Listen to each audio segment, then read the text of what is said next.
Yeah, I was wondering what was going on. Like, yo, podcast today? I Like, was wondering. Hadi, the most timely guy on earth, was wondering what's up. at 8:10 p.m. Yes, I was wondering Well, what's for up. context, Hattie's been late every single time Yeah. since we since we got At him on. 8:40, Hadi was saying, "Where are you guys?"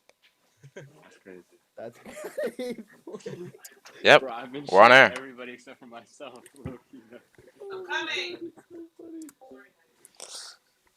That's crazy. It works out perfectly low key because me and Ryan wouldn't have been able to call at the start of A, so it's kind of crazy. I got to finish that up, got to do the business call, and then now I'm Okay. here for the I call. like Oh that. shit! Perfect, perfect. You're able to do it. That's fire. Perfection. Look at how things work out. Okay, wait. Yo, I'm getting an edge of ascendance to you in a sec. Hadi, what brings you to your grandma's house? Huh? What brings you to your grandma's house, Hadi? Just good question actually. Just went to go. Spend time with family. That's literally it. Yo, Hadi, link McDee's right now. What, Hadi, link McDonald's. bro? Yeah.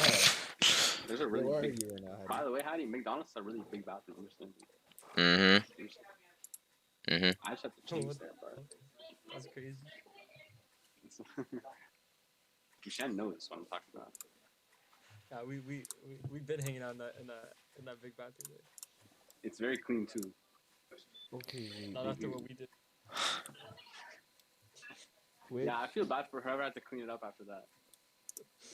No cleaning I don't think that up, bro. That bathroom used to be black. It's white now, bro. We repainted it. Oh man, nah, it's black, bro. It's black. Like, it's blacker now. You just need some fucked up shit to it.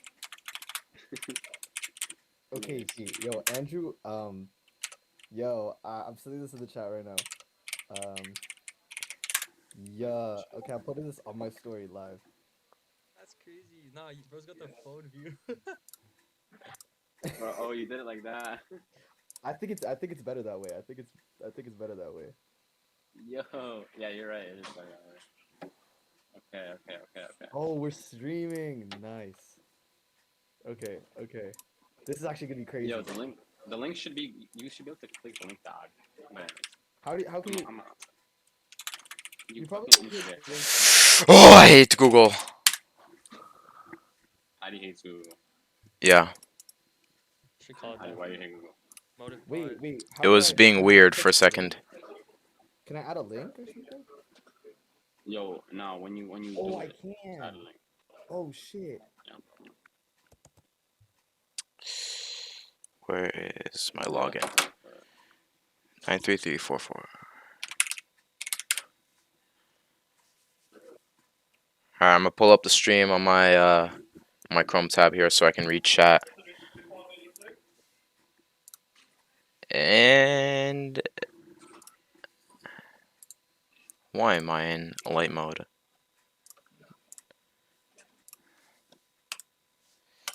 Alright, it has a black screen. Now we're not, and we're chilling.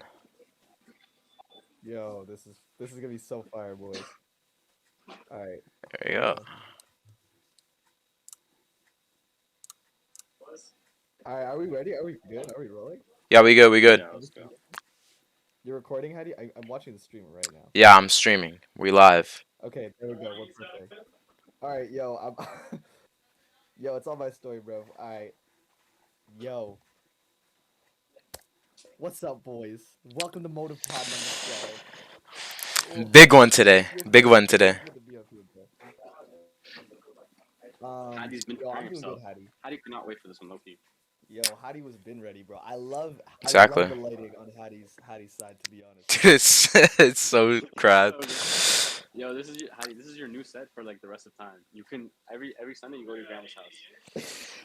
Yeah, it's literally the move, or I just go to campus with John Yo, and do it yeah, IRL. yo, It was either I do that or I just go to grandma's. But I was We're gonna recreate this set, like that exact. Just like take photos. We have the photo now. When we get our studio, we're gonna recreate the set. We're gonna look exactly like that, with the fucking fresco bag on the right side and everything. Alright? Oh my gosh, bro. oh yeah, I see that. I just noticed that right now. Dude, this this set, like screen to screen to screen to screen, is the best shit ever. No, this is actually so hard. We Like need a this, fourth. We need a fourth. We need a fourth. Where's my water bottle? Like this is too organized. We need someone always to fill in the gap. Anyways, Where's my yo, water bottle, bruh? Oh, there it is. Hold up. no, Dusan, we can't. Hello. Is it good now? Okay, I'm just gonna turn you up. Yo, Hadi, can you turn Dusan up in the audio? It wasn't working. No, I can hear you. Hadi, can you turn Dusan up for the? Can you turn Dushan's mic up for the stream? Yeah, Perfect. you're. Thank you. turn the mic up. Turn the mic up. Turn the mic up. Mhm. Yo, hi boys. Can you say that to Hi. me? Yo, how we doing, boys? How's the week been? Let's get some introductions here. We got our boy Dushan Matrik, Yo, Matrik, Big M, our boy in the Bro, it's house. just Dusan. It's just Dusan.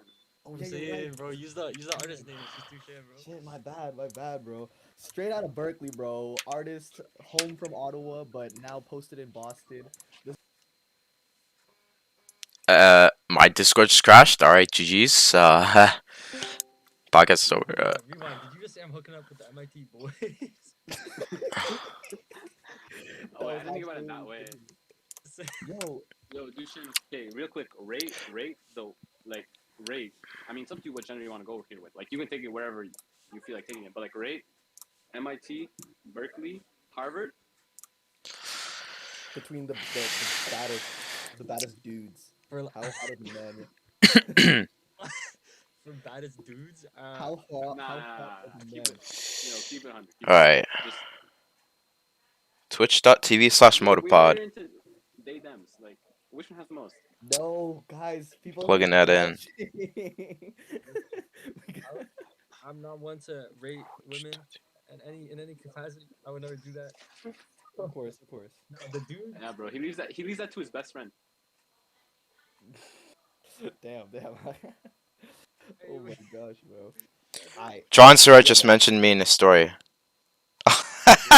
did. This is fire. This is fire. I sent the photo to the group chat. You Yeah, I saw it there as well. yo. So we also got in the house Hadi Yakan, our editor, finally with a webcam, beautifully. As you can see, I love this man. Yo, this guy I've been this known guy looks Hadi like a dark kid. since day one. Real. And And then now we we Real. knew it would come to this. exactly. All right. We knew it'd come to this, honestly. And obviously, you know, Facts. it's your You got boys. this room has got 3 broke people and 1 rich guy, Hadi. Hadi's on Real. payroll. Real. How much Real. payroll? Below minimum wage for real, but nonetheless. Nonetheless, bro, he's making more income than we are, bro. Exactly. Dushan, open It's all about the your mic. net worth. Oh, you're good. You're good. Hear me? Yeah, you're good. It's getting green for me. Oh, it's working. All right. Okay, Yeah, yo, yeah. Dushan, go to your mic and then click like the like the little arrow and then try to set your phone to your microphone. My MacBook. How do I do that? Yeah, I'm on MacBook too, bro. There should be a little arrow right beside your mic. Yeah. Like, on the Output to what y'all saying? Like input we device. all got Input MacBook, device. bro. What do I like? Bluetooth up? And get Set that it to for like your phone, bro. Set it to your phone. I Shit, only got. Yo, calm down. You're probably not updated. All right, it's not gonna work. Okay, this guy has Sierra, bro. This guy has Big Sir from Do you actually know? Yo. I stopped counting. Why is my Yo, Discord I've tweaking? been counting the names, bro. He's I all- went to the Apple store today in Toronto and like it just isn't anymore. Like I literally went there for 2 minutes. I'm like, fuck, what do I even do here?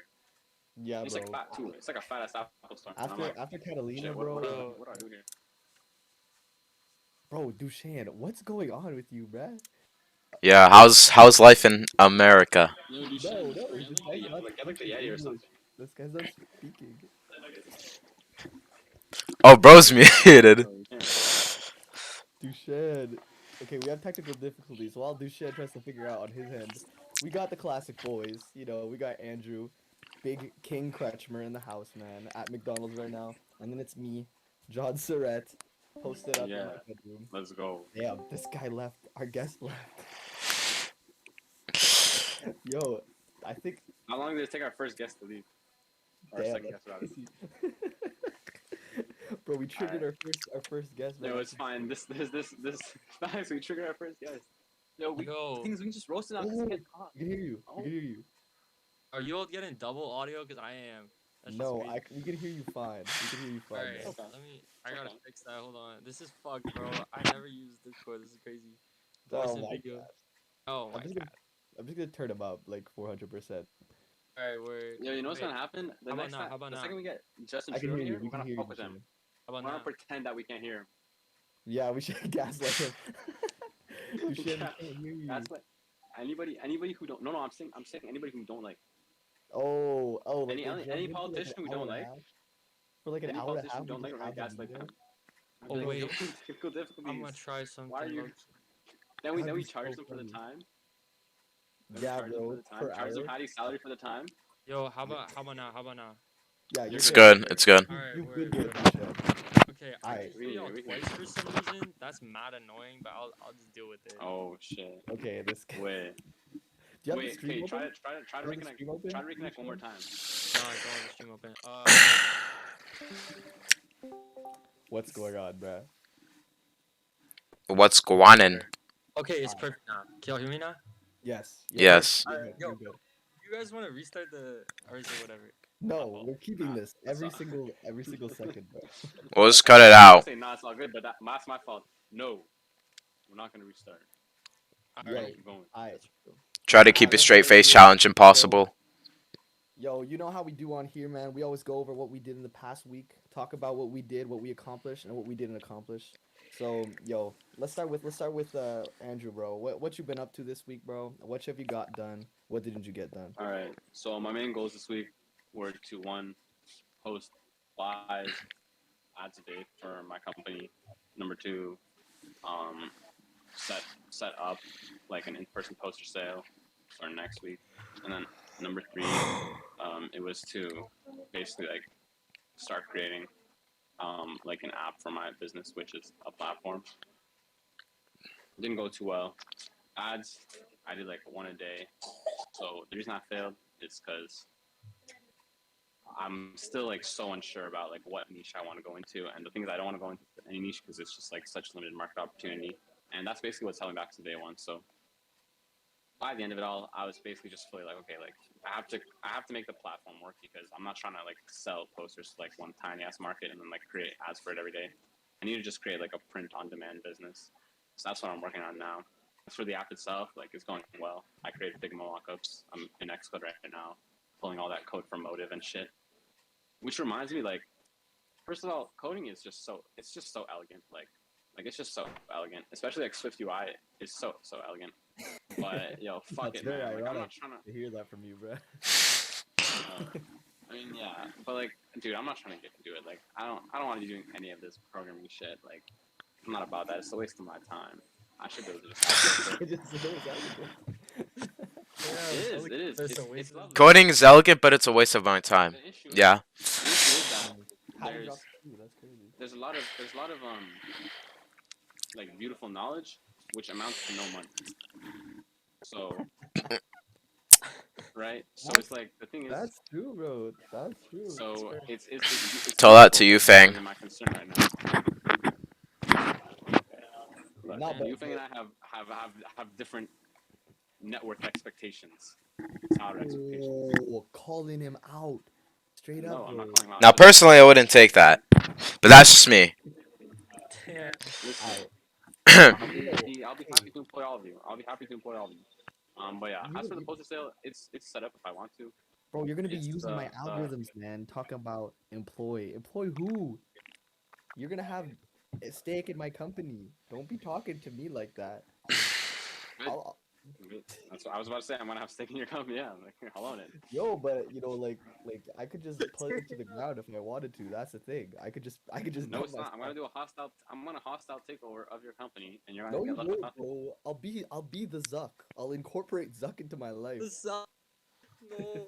Yo, I'll alright. dilute your What? shares. What are you talking about? What are you I'll talking about? dilute your shares. Bro, I'm not a fool like that guy. Okay, I don't know who that guy is. That guy's worth like $30 billion. Calm down. Maybe not billion. Maybe billion. I don't know. Yeah, bro. There's no way. I don't see him on no like virtual reality Yeah, ads. There's no way. million, million, 30 million. Yo, No but worries. here, I think he just like fucked off to Las Vegas and started like partying and shit. I'll be honest. yeah, gambled all away all his money that he that he had left. That's so sad. Yo, but All on on 1% your poker chips. yo, but on your I don't Yeah, know if this necessarily applies to you, but I think yeah.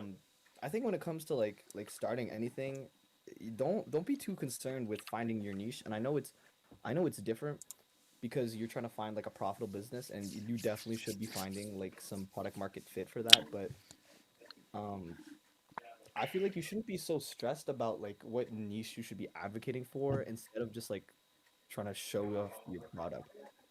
Like, and What? I know you're not like a tech company, but yo, just like showing off the posters how you're doing is honestly perfect. Like, you don't need to necessarily To like who? to anybody, bro. Yo, Why?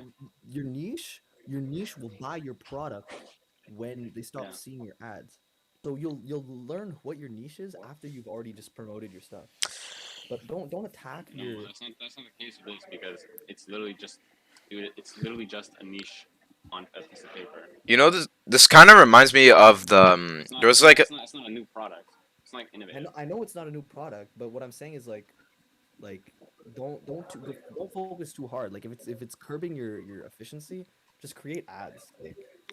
Like your Yeah, niche will fair come enough. to you because they're gonna like your niche is gonna be the only people who are gonna buy your product. As you Yeah, I said, it's can't. not a new. Every time I see Dusan's mouth move like literally 2 millimeters up, mine fucking moves too. this kind of reminds me to that you know that like Burger King like that Whopper commercial. I just watched a video on that What? how like you know like the Burger King commercial that like plays after like NFL. It goes Whopper, Junior Double, Triple Whopper, something like I watched a video on it just like a few hours ago.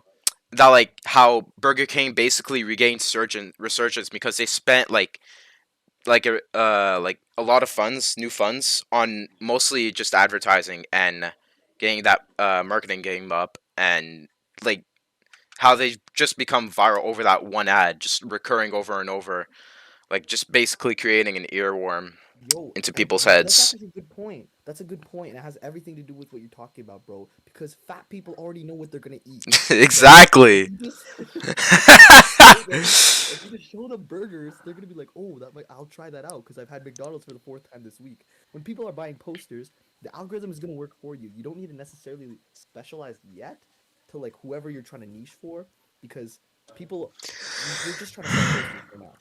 Say Like it's kind of like with Mm. music. Like obviously you wanna like for me for instance, like obviously I wanna pick out like a get fucking in the music business in no, here. no, I like it. I'm saying, listen, I hear it. Like, if, like obviously, I want to pick out like a specific sort of niche, like in general, like with like what I'm doing, right? But like in the ads you're making on TikTok, like you're gonna be choosing a specific set of fucking posters to go together anyway. You're not doing your most random posters next to each other, right? So you're doing as much there as I am, like by picking like a fucking like indie pop song. You know what I mean?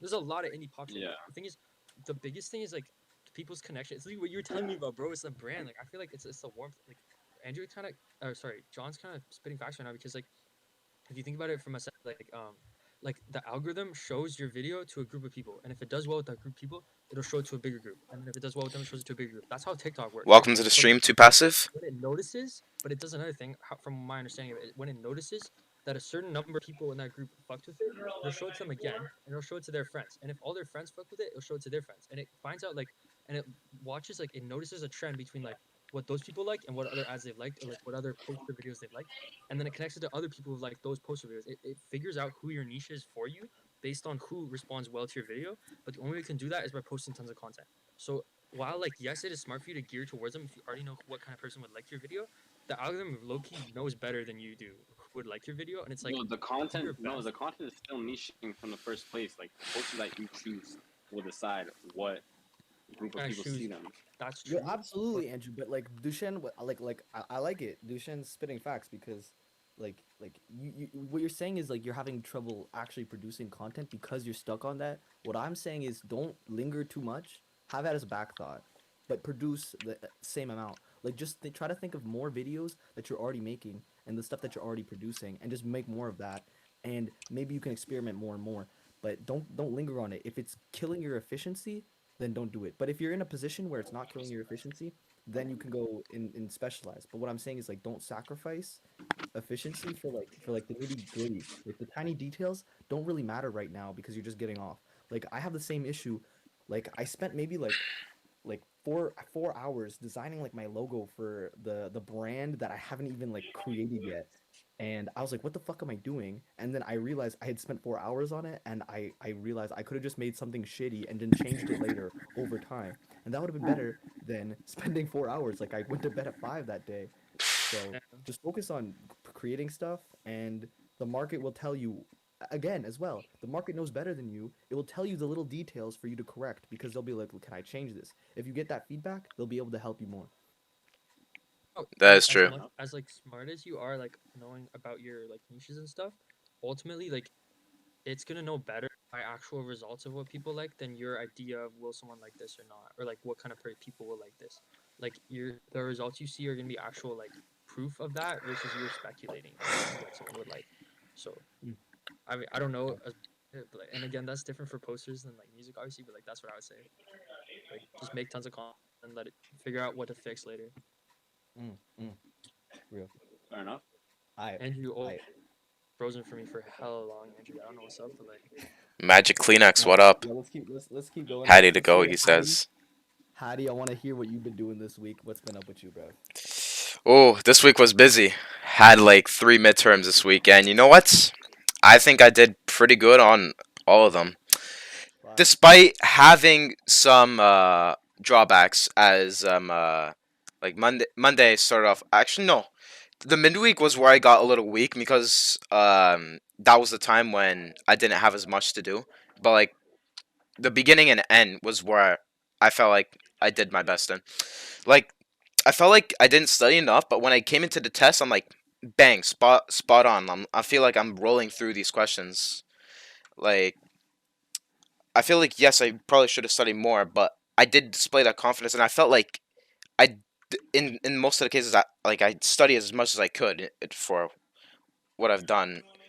Like psychology, for example, like in psychology, it's like multiple choice, mostly memorization, but it's only just multiple choice, and like the answer is just kind of there, and it should feel like it would be it would be pretty easy, right? But like it depends on the question and the I context. can hear your family agreeing with you in the background. They're like, There's not even background noise that I even hear, like, but yeah, oh no, it's Andrew. It's at McDonald's. That yeah, makes he's at sense. McDonald's, bro. He's like, I thought it was you, Hattie. Yeah, I thought it was you. nah, not here in the basement, not in the basement here, bro. You know what I have to say to that though? I don't have much to say, but it's kind of refreshing to hear somebody who's still like in on school. Like most of the people that I talk to, especially in my, you know what I mean though. Like most of the people I talk to, like school's like a secondary thing to them, and I'm not saying that's a bad or a good thing, but it's like I forget sometimes that I also have school. It's like So do something I, but like I don't know. Bro, I just kind of I walked locked through in. tests this week, literally having read zero. I W was bottom on, right guy. bro. I was on the Facts, Isaac. multiple choice, like the multiple choice. I was like, okay, this one seems too vague to be right. This Who one the seems hell's like it's from a Magic different Linux? time period of the question. Okay, it's between these two, and then the written answer. I was literally trying to chat GPT it in my head. I'm like, okay, like how would Oh chat my GPT approach this? gosh, bro, what I was, the? so I was basically, I was So basically Hold up. funny. trying to make like an outline of the answer without actually like filling in the blanks, and then just like trying to like vaguely fill in the blanks as much as I could. Yo, do you have like an inkling feeling that you should low key focus on school a little bit more? I just need to pass, so yeah. I mean, I'm gonna do a bit this week. Isaac, stop Yo, yeah, beefing randoms in the chat. To answer your question, fuck no. wait, what'd you say? To answer your question, no. Oh, yo, low key, like I'm having that. The thing is, like the thing is, like I keep thinking, like, damn, like I wish I had more time and stuff, and I'm like, man, I wish I could be so careless with my school, and then I realize, like, I'm still doing CS, like I'm still doing like all this heavy lifting, so I forget, like I still have to grind equally hard on my education. Um, but yo, let me hear it, You boys. know, can we What? call that grind, bro? Yes, bro, I Like, the have to go. courses Like are I not have to that do hard, school. bro. Bro, I'm They're learning just machine school. It's learning. You're just telling that course. you're telling that In a to graduate comp It's sci. a university. course. That's a PhD course. That's different. That's not normal school, bro. I'm talking about your undergrad. My undergrad, okay, yeah. How are you gonna say that's lightweight though? I don't You even. don't need to grind fucking CS2, bud. Okay, What are you my talking about? undergrad, I haven't showed up to a lecture like since maybe the first week of school. So So then you're Okay, living dude. fucking writing truths, okay? What are you talking about? I need to grind in school. You're talking about a fucking no, but PhD like, course, like no okay, I shit. do still need to work hard because it's still foundational. Like, I still need to do well in like calculus because I want to be good at math. Like, I want to be able to spend time with it. I And know yo, you need to like, do well, but I'm saying it's not a grind. I'm saying like it's not a grind. Like it's not actually like it's not real. It's not really hard. Mute John. no, He's it's not talking too hard. It's not much. hard. I just have to I'll do think it, bro. about it. I just have to do We it. agree. The hard We thing agree. is the hard thing is me For actually for sitting for down. 2 hours a day. For 2 hours a day. That's how much you have to do. Bro, even like 1 hour a day, like I just rather do some other shit, which is unfortunate. But yo, anyways, I forgot to ask. Andrew, yo, what's your But the goals for the guy next with the week? orange wall cook, John doesn't cook. Isaac calling you out, John. What do you think? What's yo, the chat can speak after The after chat can the speak when we tell the chat They to can take a speak shit. whenever, they can bro. speak It's they a can speak stream for a reason. no, this is not an interactive film, okay? We have Facts. it's not a video game, okay? This is a podcast. It's a What are your stream what are your and a goals for the podcast. next week? What are your goals Good for the question. next week? Yo, finish the platform app. Finish it. Finish it. I need yes, finish the MVP. Reach out to like 1 to 3 people who will want to actually use it, and then start like product market fitting it with them. Sorry, I'm not gonna rely on the TikTok algorithm for this one, guys, but That's and fair. then and then I also need to decide whether I actually want to do the in-person sale, and if I do, then I need to order all the materials and just spend a K to get all the materials done before to get all the materials shipped out to Kitchener, and just make a plan for how that's gonna play out because it starts on Monday, which means I have Saturday and Sunday to like Mm. work it all up. Also, I need to catch up on a lot of schoolwork. I have like an accounting assignment. I need to probably read my history stuff, do some business assignment stuff. Mm. Yeah. Mm. Yeah. Yo, Word, that What? sounds What? sick. What? Dusan? What? Bro, if you were here right now at McDonald's, I'd fight you on sight. Bro, I'm sorry because Bro, don't I, play like that. You know you're gonna kiss him We'll after fight this, the bro. guests. We'll fight the guests. It's a Bro, question No, of whether we'll bro. kiss the guests or fight the guests. It's always been that way. I Every still single can't time. stop laughing because yo, taking Andrew is sitting in a McDonald's in a full fucking suit and tie. Bro, like, Yo, the thing is, I know Andrew. Wait, did you go home? Like that'd I be know so it's funny if you went McDonald's. home and then came to McDonald's in your suit. Motherfucker is in College Square. No, I changed. I changed in the bathroom, bro. Wait, Andrew, you're back home Where do you think he is, bro? He's in Bro, the I'm College at a at Square. a McDonald's. Yeah, bro. He's Yes, in the bro. College Square McDonald's. That's I'm so in a funny. McDonald's. I left the posters here, so I have to come back and get them. It's like it's too. Bro, what do you mean you left the posters? Where did you leave them? In a fucking McDonald's. Because the thing is, I got dropped off. Like, basically, I bussed to College Square because like that's like after the train station, I bussed to College Square. So I was like, okay, fuck, I'm going to McDonald's, right? So then I got shit at McDonald's, and when I walked home, I left a fucking like poster can here. So it was home. It was like 8 p.m. It was like ready to go, right? And I was like, shit, I gotta go. So I just decided to do it here. That's business. That's business. I like, bro. Yo, I like that. I like that business speak that you were saying, bro. This guy's like, yo, I gotta run a shipment back to Kitchener, bro. Like, I gotta get Sam Bankman-Fried out of jail real quick. My lawyers are up. Sammy's I'm in not trend right Sam now. Bankman-Fried. Yo, I'm flying to Dubai next Hey, week, so bro. basically, the idea is that it's like on one hand, it's way too late to do a poster sale in school, and also, Imagine Us didn't come back for a second poster sale, even though they usually do, which is a poor indication. Whoa. But on the other hand, it's like, what do I have to lose? Like, No, you could sign up do for a the- poster sale. School's So still on the other on. hand, if I spend, like, because the thing is, the kind of, it's $1,000, which is just like the rest of my money in my bank account to do it, like total. So, well, what do I have to lose? Like, okay, I'll just have those supplies and then fucking ship them out through the website anyways. I'll just have to do like organic ads and shit. Or on the other hand, it's like I'll make a 5K profit and then just use that to kind of kickstart the platform. So Yo, Because it's that like, that could be what do I big, really do with bro. $1,000? Yeah, so No, that's actually like probably like that sacrifice you got to make, bro. That short-term gain, bro. You got this, bro. Do it. I say thank do it, you. man. You're right. You have nothing to lose, bro. Go for it, Exactly. bro. I can't wait to see it, man. What am I gonna do with $1,000? Cool. Yo, Also, let's it's gonna hear. be happening on my birthday, which is pretty sick. Bro, that's what I was thinking, bro. I was waiting. I was Your waiting for birthday it. happens once every 4 years. What are you talking about? Facts. I know what you mean. Oh Yo, my I god. all right. We'll save the best for last, which is me. Sure. Dushan. Let's Okay, hear. buddy. Dushan, let's hear what you've been up to, bro. What you accomplished last week, man. What you been doing, bro? Fuck. Alright, so Mason's coming tomorrow here to visit me. He's flying here. He's gonna stay during his reading week until Friday. So, yeah, I'm having Mason over, which is sick. But Yo, I've been shit, we busy. got 9 viewers. Yo, no way. 9 viewers. I. Hattie, do not Yeah. do not comment about the stream, bro. My Do bad. not comment about the stream. Coming. Mason's coming tomorrow, and then so I've been trying to basically finish all my work before he comes. That's been one of my big goals this week, is doing all my homework before he shows up. I've got till 5 p.m. tomorrow, basically. But low key, I'm not done on my work.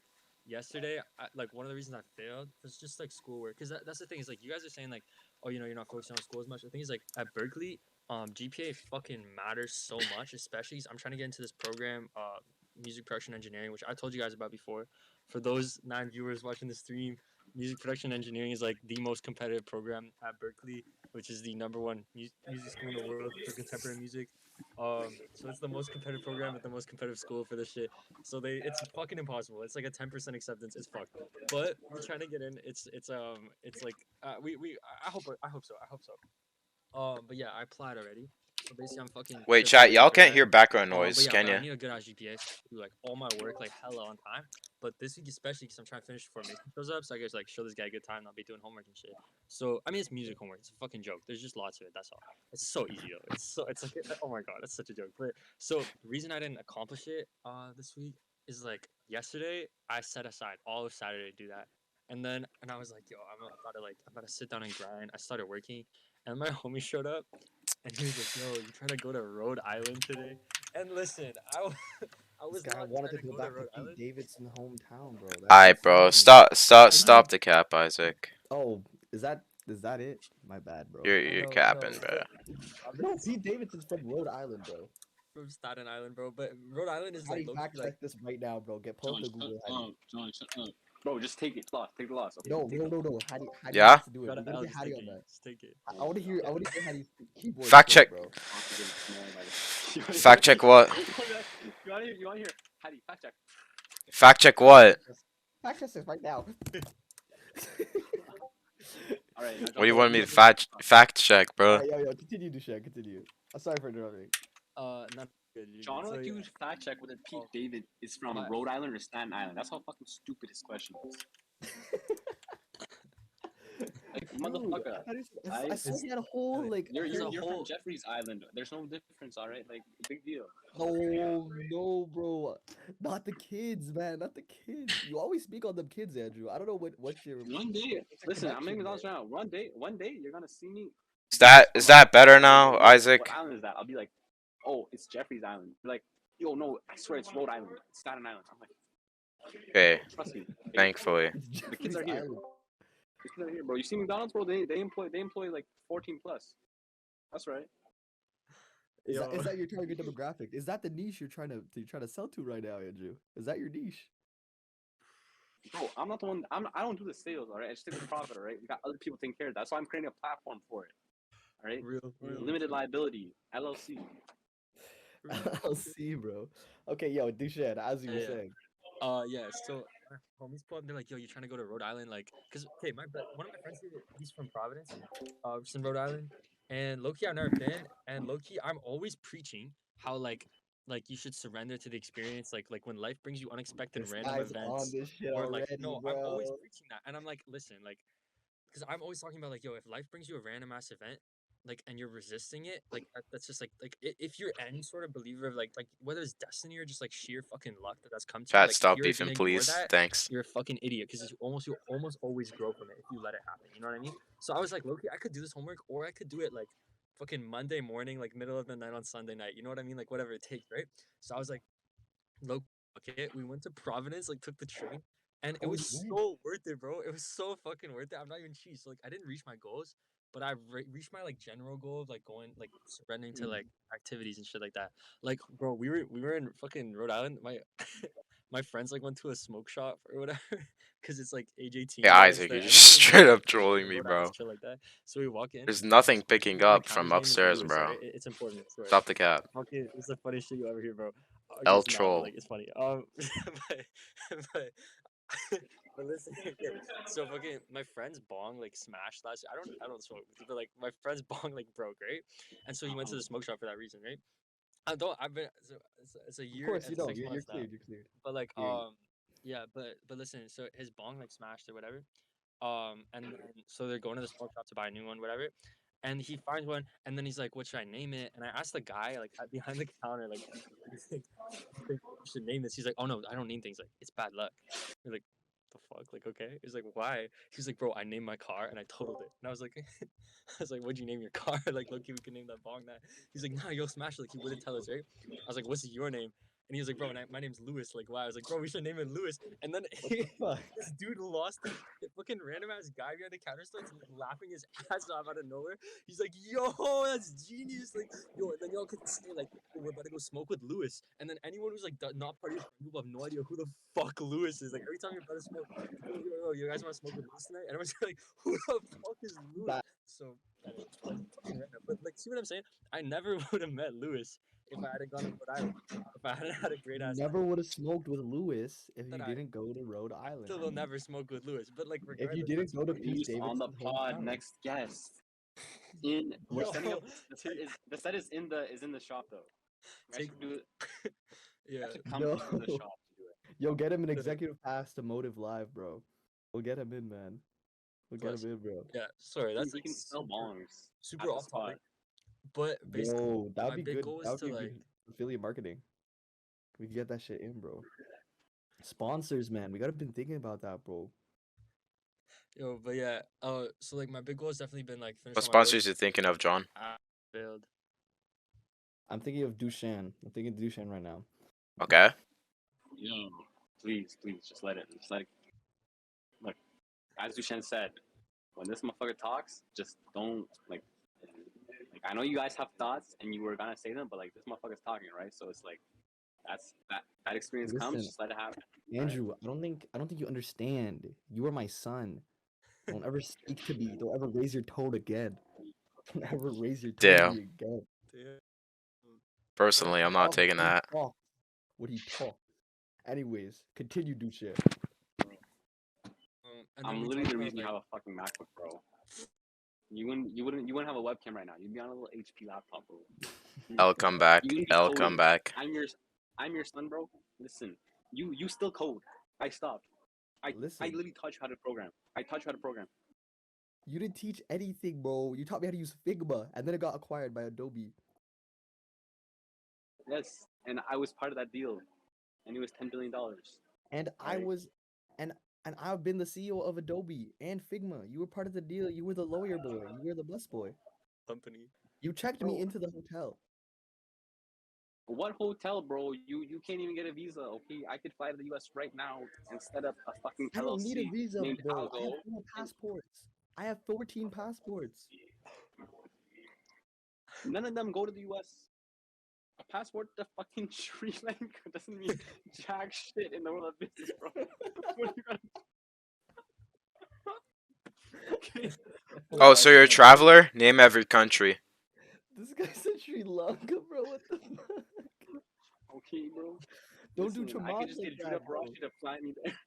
Don't do Chamath like that, bro. Yo, Chamath knows this shit too. He knows. You think he's a citizen, bro? What about all the murders that happened, bro? Never mind. Anyways, yo, Dusan, we gotta know. Yo, what's your goals for By the next way, week, bro? all What's your in plan? is just a thing.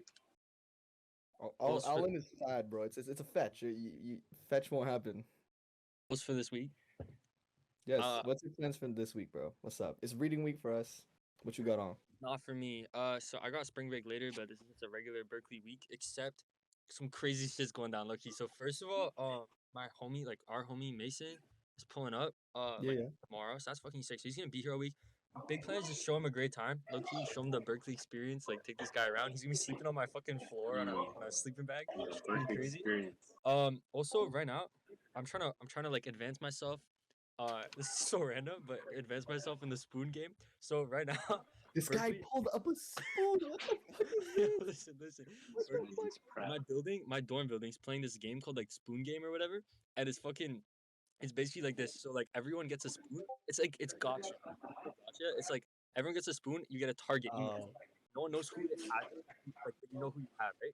So I catch that person acting when they don't have their spoon out of their dorm or some shit, and tap them with my spoon. If I tap you with my spoon and you don't have yours on you, you're fucking done. You're out. I get your spoon, I get your target, and I keep going like that. I already got a kill first day. I drew a little like spoon, like teardrop tattoo on my face for a while. what the? But so I'm trying to like progress. Anyway, that's fucking random. Bro, my roommate has me, so I'm sleeping like spoon taped to my hand, bro. Like that ass, I've been taping it. But nah, okay. Onto like serious topic stuff. Yeah. So, Real quick, do you guys remember Gotcha? yeah, Yo, of course we never gotcha, bro. that shit was crazy, bro. That I was a fun. hunter, bro. That was Did you fun. even play? You didn't play, Andrew. Did you play? He I've- did. Remember when you John, did you even play? Yes, I did, bro. Wait, I remember. I got Bro, I caught. remember you and I. One of you guys were just helping out people, and I was just joining in. Oh yeah, me and Andrew tag teamed, bro. We were hunting. yo, tag team. Yo, Okay, yo, wait, hold on. Andrew. Guys, another Nah. person Yo, to hear. rewind. I never said Remember- that. John, remember when you helped Yeah, me I was get gonna say. fucking, when you helped me get what's his name? Fuck. Ahmed. Ahmed, bro, from our fucking I didn't help, bro. You guys Don't planned say that, bro. Don't say that. Don't We say didn't that. know any of this. You guys murdered. You guys gained his trust. We trusted you. That's how convincing you were, bro. We trusted you. We thought you were gonna be nice, bro. That was crazy. Yo, we were bro. doing everything so bad. this guy for learning physics. Right? Yo, we never learned. Yo, I'm physics. sorry, bro. He overreacted about that bracelet for no reason. All right, He was not actually Nah, overreacting, bro. I felt that was bad, a string bro. and some beads, bro. His girl bad for him, bro. We broke This his guy bracelet said it that was his some girl string made. Dude, it's tough and out some here. Okay, beads. you Value, play. bro. You play. You take on the risks, bro. Yeah, that's true, bro. He That's should have true. liability. It's just crazy Bro, that that's you said, like, oh no, my killed out girlfriend that missed me, demon bro. in him. Didn't, bro. What the fuck happened? What happened? Okay. 5 months later, what happened? I don't know what happened. His girl made him another one like the next day. Like it was not a big deal, but like No, bro, don't do my boy Ahmed like that. She made him like- another one. She made him another one. That's all that happened. She made him another one. They lived happily ever after. Yo, listen, man. Yo. Bro, she wasn't the one. That's it. She wasn't the one, bro. Okay, Don't let your okay. girlfriend stop you from finding your wife. Yo, you're my wife, John. I'm his man. I'm his man. All right, that's real. The lip. I I'm making bracelets, I- and you can't break them. Unbreakable. bro, they're diamond rings, bro. They're diamond. In fact, let me say this: the second that Dusan tagged him and broke his bracelet, that was foreshadowing. How about that? Dusan always knows, bro. Bars. Omen. Bars. Make a song on that right now, bro. Damn, Facts. damn. Yo, Fox, make a song where the motif is like a bracelet that breaks from playing a fucking gotcha game, and call it gotcha. Fuck, that's fucked. That's Oh such my gosh. Whoa. a yo. So okay, yo. Bro, you better So give me credits on that too, man. I don't want to see any lyrics. I'm gonna be like, wait a minute, didn't I write that? Come on, bro. Didn't I I feel like like- fuck, I feel like you gotta make I feel like yearly I 3 feel like cents this from thing- Spotify. I feel like I heard this in my head. Like I swear I imagined this same melody in my head that one time. I'm not sure. Yo, like, you gotta give me credit, bro. Like This is I'm a recorded. producer, man. This is evidence, bro. Give me Like I'm the record label, man. You gotta give me some of my credit, bro. Where credit is due, as in 80% of your rights. Give me that shit.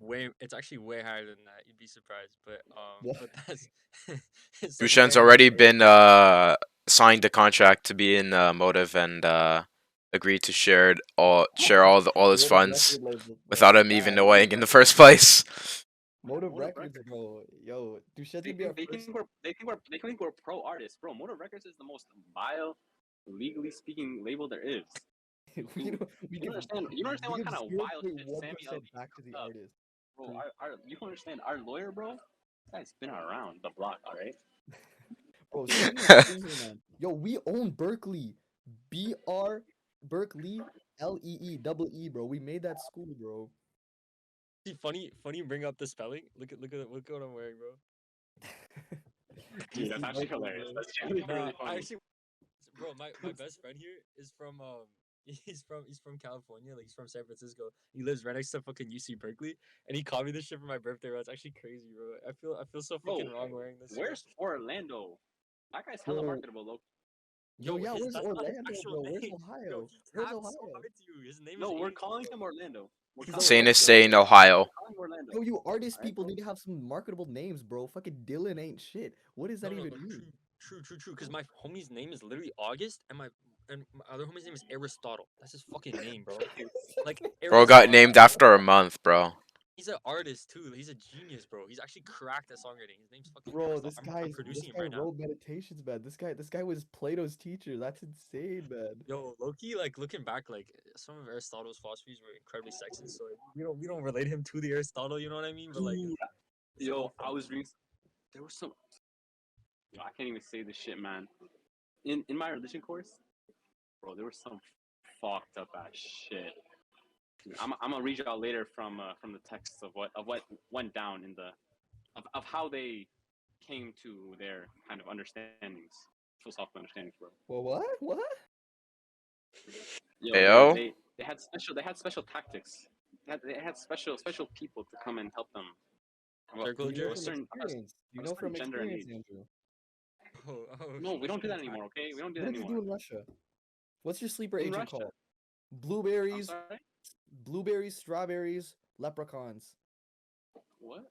So I activated him, bro. I activated him. He's a sleeper agent, bro. It's You gotta fuck. watch out, bro. Oh, Yo, hey, cut this part out. Cut this part out. What are you talking Okay. about? What are you talking about?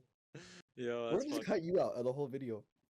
I'm just gonna put a blur screen on him Just around Andrew's part. throughout the whole thing. That's fuck. Andrew's not here, guys. It's just my brother. It's just my brother talking in the background, bro. It's not Andrew. Into Yeah, like you're some Hattie's Fight brother. Club shit where like Andrew never existed and we just Bro, yo, Stalin made people disappear, man. Don't think Hattie can't do that too. Hattie's him, bro. Exactly. I pay should for we Hattie's living, bro. Okay, buddy. yo should we get Mister, $1,000 in your bank account. Yeah, that's because he spends $400,000 a month What about the on your trust, house. bro?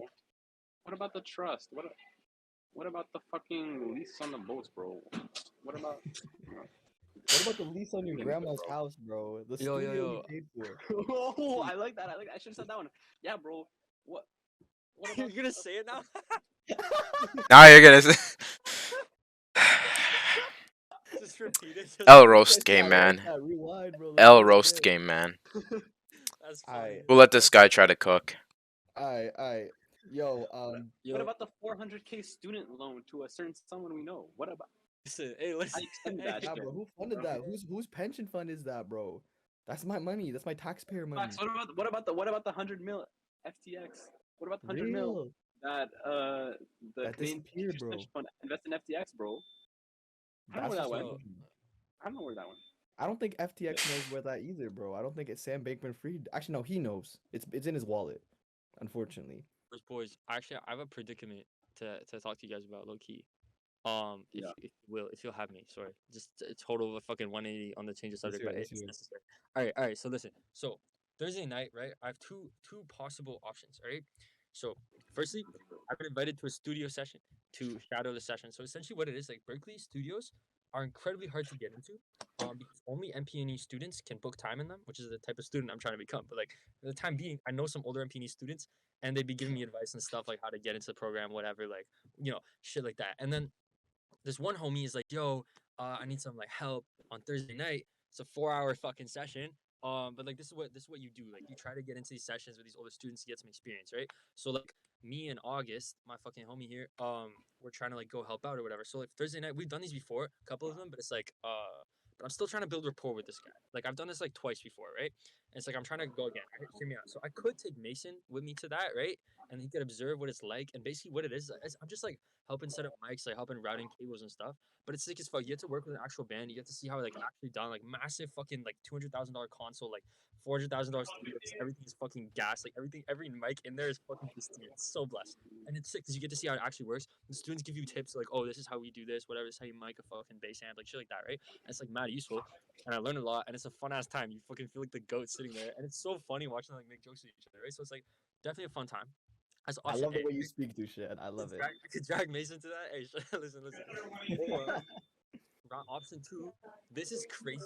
My friend, he was in my class last semester. Okay, Berkeley, it was in a music tech class. It was like a production class. So basically, like we're learning how to use Logic, which is like a top level software for like music production. For those who do not know, and like essentially, like in the class, we're learning how to learn that, and then how to use it. And we're making songs in it, right? And so you can make whatever song you want as long as it has certain elements, right? And so this dude that sat next to me, kind of mid at Logic, right, and kind of mid at it and stuff. He's like, "Yo, can you help me? Can you sing for my song? And can you like help me like record this or whatever, produce it?" Which like I'm already skilled, like pretty skilled with Logic. I was like really good at another dot already, so like I'm kind of chilling. So I was like, yeah, I got you. And then later after I helped him out and we fixed up the project, whatever, like Berkeley's very like there's a lot of people. It's kind of like low key. It seems fake, but low key that's kind of how the music industry works. Like I do something for you, you do something for me. You know what I mean? And it's like that's kind of the vibe it was. So he was like, yo, low key, help me out, and I could tell he had something kind of up his sleeve for that. I thought maybe he just helped me out in another class or something, but like, nah. End of all this, we hit in the project. Dude gets 100, whatever. It was a sick time. It was fun. I had fun. Like I don't care. I'd do a favor for a motherfucker. You know what I mean? If he's chill, right? And he's like, yeah, actually, it's crazy because I grew up like, yeah, I know you post a lot on TikTok. That's how he starts this. I'm like, all right, like low key. He's like, yeah. So I actually grew up with this guy. You probably like seen him Yeah, and stuff. let's go. His name's I like where this is going. his name is Jake, JVKE. Yo, do y'all know fucking Golden Hour? Like the song, like it's that motherfucker, bro. Like it's That's that. such a fire song. This homie from class grew up with Hadi knows. Hadi knows what's up. what's up? Like this is what it's like falling in love. Like, his bro's had hella like famous TikTok songs. He's got like 9 million followers on TikTok, right? And it's like obviously somebody like he's clearly mastered content creation. Like you look at it and everything is so perfectly shot and framed and it grabs your attention. You go from one thing to the next to the next. Everything there's little zoom ins, everything switches up like right on time where it's like captivating your attention. It's like this dude has mastered fucking TikTok. Bro, And the songs are low key good. He Like get you in with Jake? no, this homie, right? This that from my class happened to have fucking grown up with him. Jake's from Rhode Island, right? So not too far. And it's like he grew up with they're like boys, right? And he's like low key like I could introduce you like he runs a youth group and I could like take you to his youth group. Like it's like a Christian fucking youth group. But like sometime when he's running it or whatever, I could take you up and we could like have an excuse to talk to him. Like you get to know him and stuff, right? I'm like, what the fuck, bro, right? But so I've been waiting, like that didn't really happen yet, right? So I'm like thinking, like, I don't know how real he was about that, right? Fucking last week, after I already know Mason's coming and shit, he hits me up like, yo, what are you doing Thursday night? I'm like, Thursday night, I'm at a studio session, like 8 to 12, like I'm helping mic up cables and shit, right? Or like mic up instruments, like and he's like, am I just recording a bunch of cables? I But didn't he's know like, you were like that. Actually, I did know because you've been with me. but he's like he's like, okay, well like we could go meet Jake Thursday night if you're not like busy or whatever. I'm like, what the fuck, right? He's like, so low key. I take and I was like, yo, can I bring my friend? He was like, what is your friend a creative? Because like I only really take like Jake really likes meeting like other creative people and stuff, like creatives. That's what he said, which kind of sounds culty, like creative, but like whatever. So I'm like, but I'm like, yeah, he makes film, like he made a music video for me and stuff, like he does like hella film stuff. He's like, oh shit, that's perfect. I can't make a music video. Maybe you want to meet a film person and stuff. I was like, words. He's like, yeah, you could actually bring in whatever. And then he's like, yeah, I'll pay for your train ticket. I'm like, what the fuck, bro? Yo, I'll pay my own train, like $8. I'm not gonna let you. Anyway, basically, I have that option. I told him maybe like I'll see. I'm not sure if I can get out of the studio thing, even if I want to, low key. So I said maybe, bro. Now here's the thing, right? Best case scenario, I meet JVKE, right? And I ask him like best case, I ask him for some TikTok advice. And he like helps me out or whatever and gives me some great advice. You know what I mean? No, like actually best case, homie shouts me out or something. But like that's not fucking happening, right? Like random ass dude that's meeting him. Like worst case, it's random. The feature best case. Your best case, all right, but like that's not fucking like happening realistically. Or you begin the path towards a feature. True. But yeah, worst case, like nothing comes from it, and now I'm breaking rapport with the dude that like I'm trying to show I'm really consistent. I'm always there to help out and stuff. Who is literally in the program I'm in and can give me hella good advice on like future shit and can like help me like learn how to use these consoles and stuff. And I've only met with twice so far to help him out, and one of them was a while ago. So really, it feels like I only really met with him once before. Like, and I already agreed. Yeah. Like when he asked me, I said yeah, like he'd be there. So it's like it's tough. I don't know. Okay, So for one, I think you've already made the decision in your head. Like that's how you're giving it off. Like you've already talked like 3 times more words per second with this with Jake than the other one. But Yo, yo, here's John what I and I have are to about to say. get into a huge debate about this. That's crazy. Whoa, really? Yo, damn. okay, Yeah, well, Okay. we're on opposing sides. We're on opposing sides. okay, well, let's hear it. Okay, so I think both scenarios weren't very similar things. It all depends on how you play it. For me personally, when it comes to like school opportunities, I think you will get something like that again. You are trying to get into it serendipitously. It's probably gonna happen. That's just what I think. For Jake, I think yeah, maybe best case scenario, feature, shout out, whatever. I think a good case scenario, which is one you'd absolutely take, is you can take the opportunity and try to get into contact with some of the people Jake knows. I think that's a better case scenario. If you can get into his network, that's far more important than you trying to get a feature, TikTok advice, and whatever. What you should be looking for is establishing a genuine connection with him.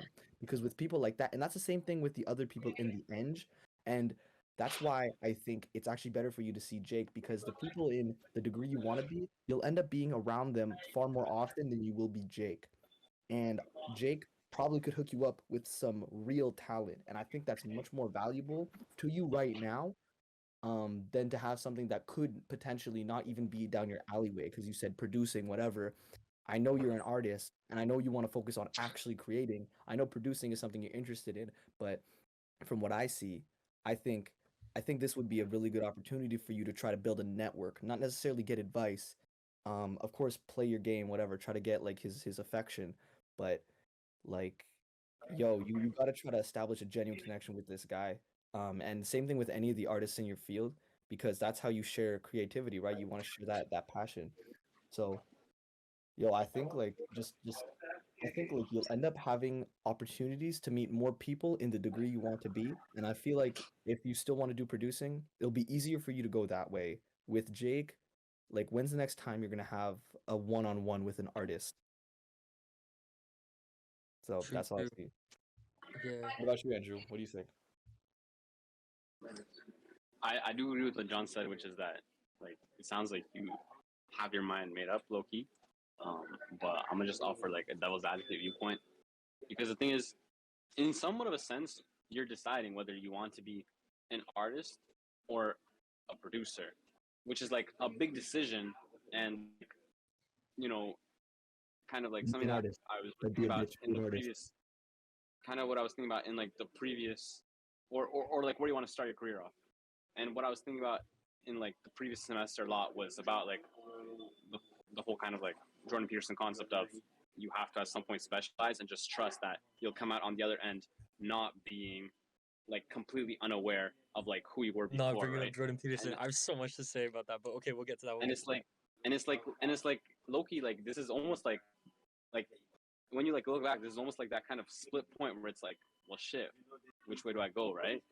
Thing is, you've been talking to me about being a producer, and like what what kind of comes to my mind first when you give me this is that number one, the guy still owes you, and so technically you can see Jake another time, like in a few months, wherever, like it'll come up again, right? Because what is he gonna do? Ask you to help him with logic again? Like you're really good at it, right? So it's like, so if he asks you again, then that means you get to see Jake twice. So the point is like, it took you so long to see him, so it's like, it's obvious that the opportunity like just sort of comes up, right? And if he still remembers that you have a favor, right? It's not like the favor is just gone all of a sudden because you declined it, right? Then you're still gonna get it. And also at the same time, it's like I'm thinking right now, like okay, like there's like that sounds like there's an opportunity to see Jake. It sounds like it's not actually like 100% like you're gonna get to talk to him, which is probably why he's paying for your train ticket. You know what I'm saying? So it's like, so on the other hand, you already told this guy that you're going to. On the other hand, it's like it's again comes down like, are you serious about PNE? Right? Number one, you told this guy you're gonna do it, which that's just whack. You know what I'm saying? Like that. Yeah. But the other thing is that um like yeah like if you're really about PNE, then do PNE. Don't see Jake. And like what's interesting to me is like John was saying that like you'll find other opportunities in school, whereas in my head it kind of sat differently. In my head, it's more like you'll find other opportunities to meet good artists, especially as an engineer. Whereas like, will you find other opportunities after you kind of like low-key whack this guy? Will you find other opportunities in school to like get in the booth? Like that's kind of questionable to me. Like this sounds like you kind of like it sounds like this is actually your opportunity, and you have to continue to build rapport in school. It's really, those are both fucking amazing viewpoints. Okay, it's really crazy that you both seem to think that I had my mind made up toward Jake. I was waiting to hear what you both had to say first, because I actually, before talking to you guys, I had my mind made up toward the session. So I don't know, maybe I gave off that vibe that I was more into the Jake thing, but low key, like, Yeah, you did hype it up. I did have. I mean, it's Jake, but actually, low key, I've been more geared toward the session. But John raised some actually really interesting points I didn't even think about. But the issue is like, yeah, I feel like Andrew kind of hit the spot with where my mind's a bit at. Is that like I already said yes to this guy. A big thing about all this and being an engineer, like being a producer stuff, is just like respect and like being like by your word and like being on time when you're supposed to be, using your schedule, your budget, everything exactly is supposed to be used, right? And it's like, Wait, which guy did you say yes to? The guy for uh, Jake or to the other guy? the production guy. I said yes to. I didn't know. Oh, I thought you said yes to Jake. Yo, No, how does it sound? Yeah, how does it sound that you left the production guy to go and fucking like me like a pop star? Like that's kind of No, whack. no, no, no, no. Exactly. Like, what are you Wait, about? You know what I'm that's saying? fine. Like, Exactly. While like there's a chance that the Jake thing is true. It's true that he's paying for the train ticket. I didn't even think of that, so that might imply that it's more an opportunity and less a short thing. On top of that, like you're absolutely right. On top of that is like the fact that like go to this, there's a chance that it could be good, or there's a chance that it's a waste, and then I throw away a relationship that's readily in front of me that is like a daily, like I will see this guy around. It's not like I stop talking to him and I talk associate with other MTNEs. He is one of the students, one of 60 students in total who is in this program, right? And it's like and from his year, and it's like that's not very many students in total. You know what I'm saying? So it's like it's yeah, absolutely imperative that I maintain a good relationship, especially with the one that I already have an N with, because I don't have an N with anyone else right now. And it's like while John is actually spitting facts, the big thing is what Andrew said. I think it's like I have like low key, the guy still owes me. I have the opportunity to see Jake again, and this is actually not the first time he's asked me if I could see Jake. It's the second time. Oh, The first time he asked me, I was like, "Fuck, I'm flying home that day. Like I couldn't come." It was like the last day before the break. He was like, "This is when I'm free to go. Like if you want to come with me," because it was he lives in Massachusetts. The friend, not Jake, but Jake's friend. So like, the guy that like owes me or whatever. So like he lives in Mass, so like he was just driving home or whatever. He was finally free, but I'm flying to Canada, right? So it's like, sorry, bro, I can't make it. Like I'm flying home. Really wish I could, whatever. And he went to see Jake anyway. I mean, that's his homie, whatever, I guess. But yeah, another thing is he took someone else with him that time. So this is like, I'm not the only person he's done this for. He's could done someone else has done a favor, or whatever, right? And it's like mm, that means he's gonna see Jake, and that means like when he does, he's gonna ask me again. Like I'm still yeah, first person on the list. So it's like in my mind, I'd rather maintain this like close relationship than I would like go to the Jake. But looking at myself a year ago versus now, it's crazy. I never even saw myself as a producer as much, like, nearly as much as I do now.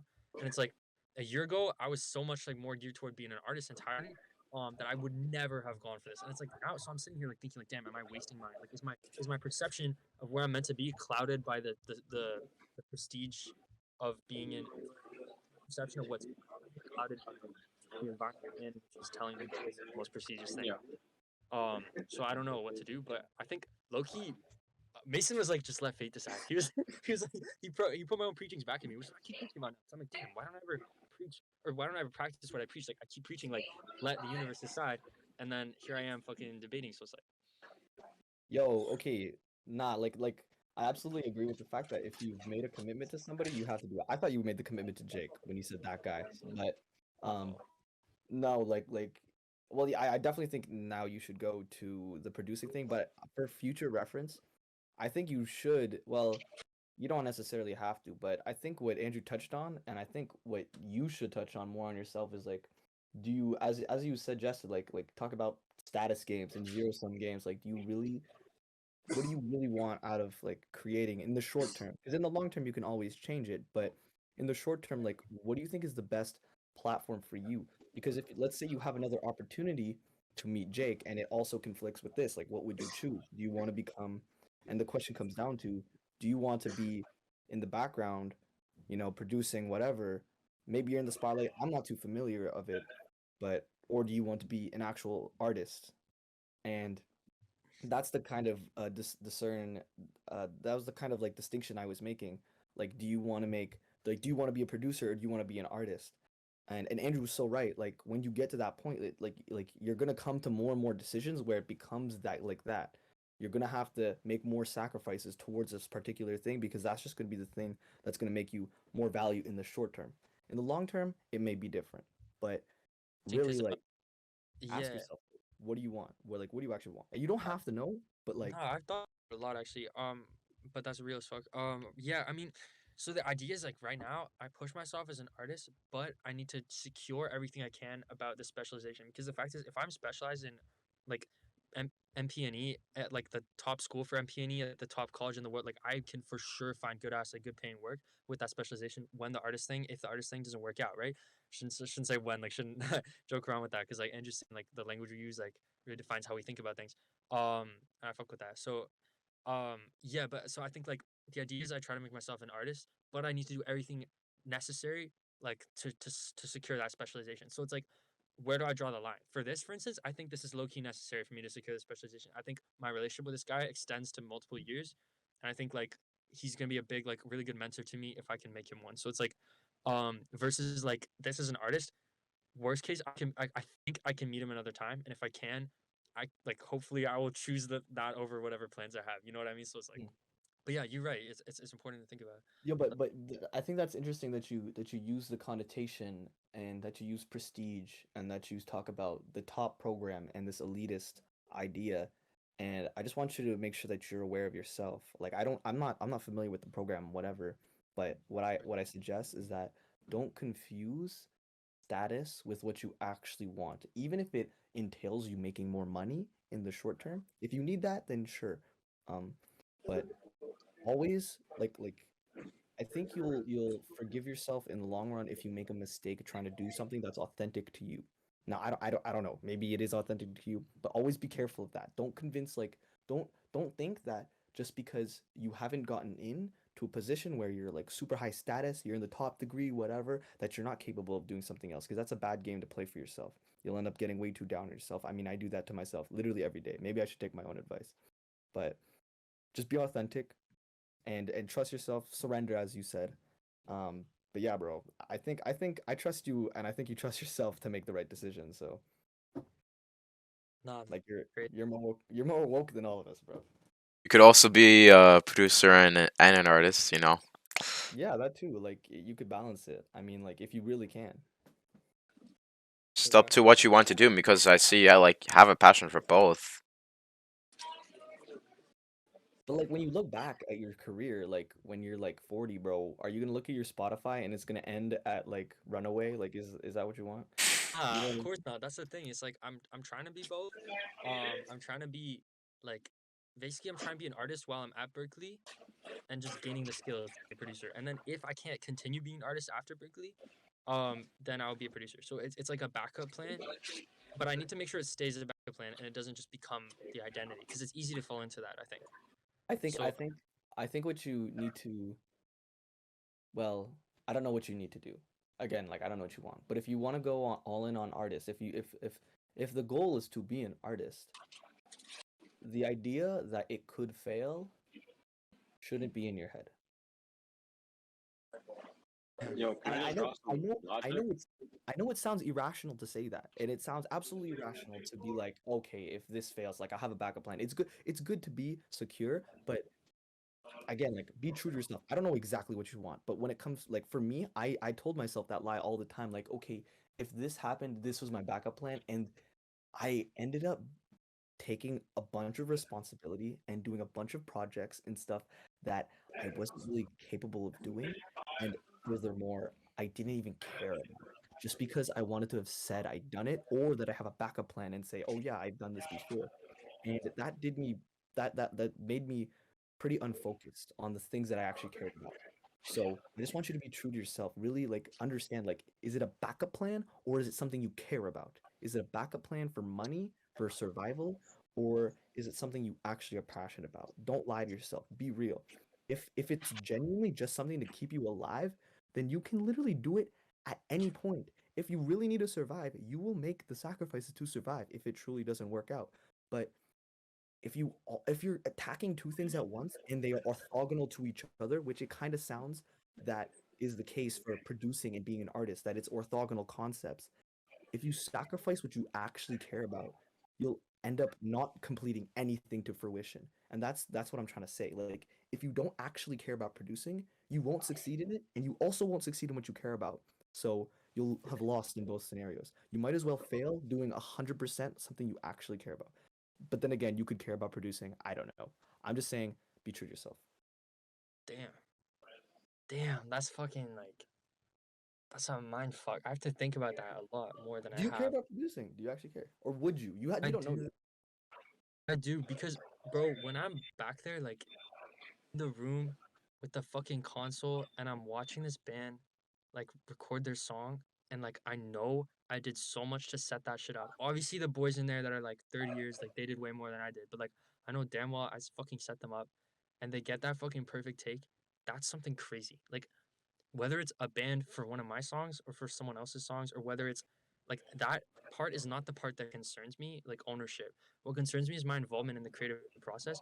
And while I really enjoy being in full control over the creative process, something about it doesn't come across to just to the average, like not average, fuck that makes it sound really bad, but something one of my professors says a lot is the average listener. And what he means by that is like literally somebody who never thinks about music except when it comes on, like which is like obviously rare and rare now that Spotify is much more mainstream. But I think like the average listener is not that crazy of a concept to imagine like 5 or 10 years ago or whatever. No, And it's I'm like an average listener. Like yeah, I don't know what I'm talking about. but I would say like for instance well, so my point is that like I feel like the average listener is someone who is predominantly like focused on the music and its final product when it's delivered to them, um, would consider the producer's role to be very minimal with reference to the artist or band at play. But the fact is that like the producer is like as much one of the band members in concern with how much creative like control there is and like involvement. Sometimes way more empowered than the artist, especially in a one-on-one scenario, um, where it's like where the producer decides most of the things and chooses most of the things for the art and ultimately like ownership of it doesn't matter. I love being in control of the creative process and just in general doing creative process, whether I'm the one like if the lyrics and songs already written, there's a whole other step of creating all the music for it, like how it's gonna sound. And that's I love that too. So like the idea of is it mine or someone else's doesn't matter so much to me. Honestly, really the thing I'm driven by is like isn't being an artist or a producer, it's helping people. It's like being able to create something that helps Mm. people and then being able to make money off it and use that money to help people. Like just everything about that is the goal. So whether I do that within my own music and my own platform that would come with that, or through other people's music, but making sure that I only would work on music or I would work on music that helps people is like ultimately my goal. I don't care which one it is because which one doesn't matter to me. Yo, So that's you know what I have to say to that. So yeah, if you bro, if on what we were talking about, if you love producing, if you love being an artist, absolutely go for it. Like, and if you can do both, do it. Like Kanye was a producer true. and he's an artist, so do whatever. I'm just making sure like keeping it real, be authentic to yourself, whatever. But what I actually have to say to what you just said is like I'm smiling right now because it feels good. I love I love getting inspiration and learning in real time on other people's ambitions. Like that shit makes me go crazy. And I had that feeling before, when we were filming your music video. That was incredible. And I always feel it when I talk to you, when I talk to Andrew, bro. Like I love that shit. And yo, you talking about like just trying to help people, man. Like that's real, bro. It makes me think like, what am I doing, bro? What am I trying to do? It makes me question it. So I'm just saying I always appreciate your journey, man, and I'm glad that I could be a part of it in some way. Um, Yo, it's dude, crazy yo, how John and I can just disagree on Duchan's career, like fucking on really every single point. Which is kind of funny because you're just sitting there and we're just fucking like just like implying shit onto you. Yo, Andrew, we would be Like, great CEOs, bro. Think about completely differing visions, bro. Like this is good. This is yeah, good. that's Empathy. crazy. wow, Yo, wow, John, wow, wow. to what you just said, like, yeah, you guys, yo, you and Angie don't even know how much like you mean to me, like how much like talking with you guys like impacts me in like such a positive way, like that ass man. It's shit's fucking crazy. Like, I actually one of the big things I wanted to talk to you guys about the second you said like yo like podcast like pull up. I already fucking like I already knew that instantly like something popped in my mind what I wanted to talk about, and like I feel like the time has arrived. I've been like this shit has been building up, bro. This shit has been waiting. Yo, On the we ready, we into on the it. note of explaining ambitions, bro, this shit has mentally fucked me. Like it is crazy. All right, everything, artist, producer, even the layers Bro, I before gotta that of take like my suit after family, this. like son, like friend, like the layers before all of that. You know what I mean? Like ultimately, like it's all compared to something else. So I have to explain. So yo, bro's like switching out of the suit. Now we gotta fit Bro, check. I Yo, have to, man. what the fuck? I That's have to, bro. Like, it's getting hot in here. I have to be ready for you, yo, bro. says you like what the like bro. Goddamn. Yeah, yo, look at those biceps. Okay. Oh my gosh, Dusan, don't make me wet, All right, bro. all right. Yo, listen. So it's a simple concept. Red, right? It's so fucking simple. But okay, so first of all, I've been sitting here thinking like whole thing is like and for those like who don't know, um, basically the core like concept to myself is like when I was 14, I had a dream where God told me to make music that will help people. That's a really short form version of the dream, but essentially like my entire Yeah, life they weren't there, bro. They didn't weren't there. hear They it. weren't there. But like my entire life, like purpose, my everything is built around like this idea that if I can make music that will help people in the way that some people's music has helped me, and if I can take all the proceeds that come from it and make sure that helps people as well, I will have like I will be complete. Like I will have done what I need to do. In that aspect, or not even just I'm not searching for that completeness. I'm just searching to devote my life to that. You know what I mean? And so like with that in mind, I've been sitting here thinking like, why the fuck am I waiting for the day, the imaginary potential day to come, hopefully not so imaginary, where I'll have enough money to donate it all. Why am I not fucking focusing on like what's actually at play here is like I could be helping people right now. I could start as early as possible. And it's like, so with that in mind, um, Ryan and I like have started like working on a non for profit, which I've explained Oh, to you and Andrew both. But have I explained to you, John, or no? nah, Uh, I haven't heard so of Ryan that. and I are starting a non-for-profit. We're still working on a name, but and we're still working on a lot of things. But essentially, we want to be helping youth in first and third world countries. So I'll be focused probably a bit more on third world. He'll be focused a bit more on first world. He'll be doing some public speaking stuff. Just trying to get like kids to think about their goals. Trying to get like kids to think about like where the fuck they're doing in life, not to just like, you know, do drugs and party and shit in high school, but like use the free time they have in high school that they're never gonna fucking have again. Like focus on what they actually want. And then like same thing for like third world shit. Literally like do anything we can, raise some money, like literally just build a well or some shit. You know what I mean? Like whatever we can, just do anything we can. Go out there, help build it, and then keep going, and then escalate it. Like make more funds, and then go like help more people, and just do whatever I can. Right? Eventually to get this on the biggest scale as possible, because I just want to do anything I can to help.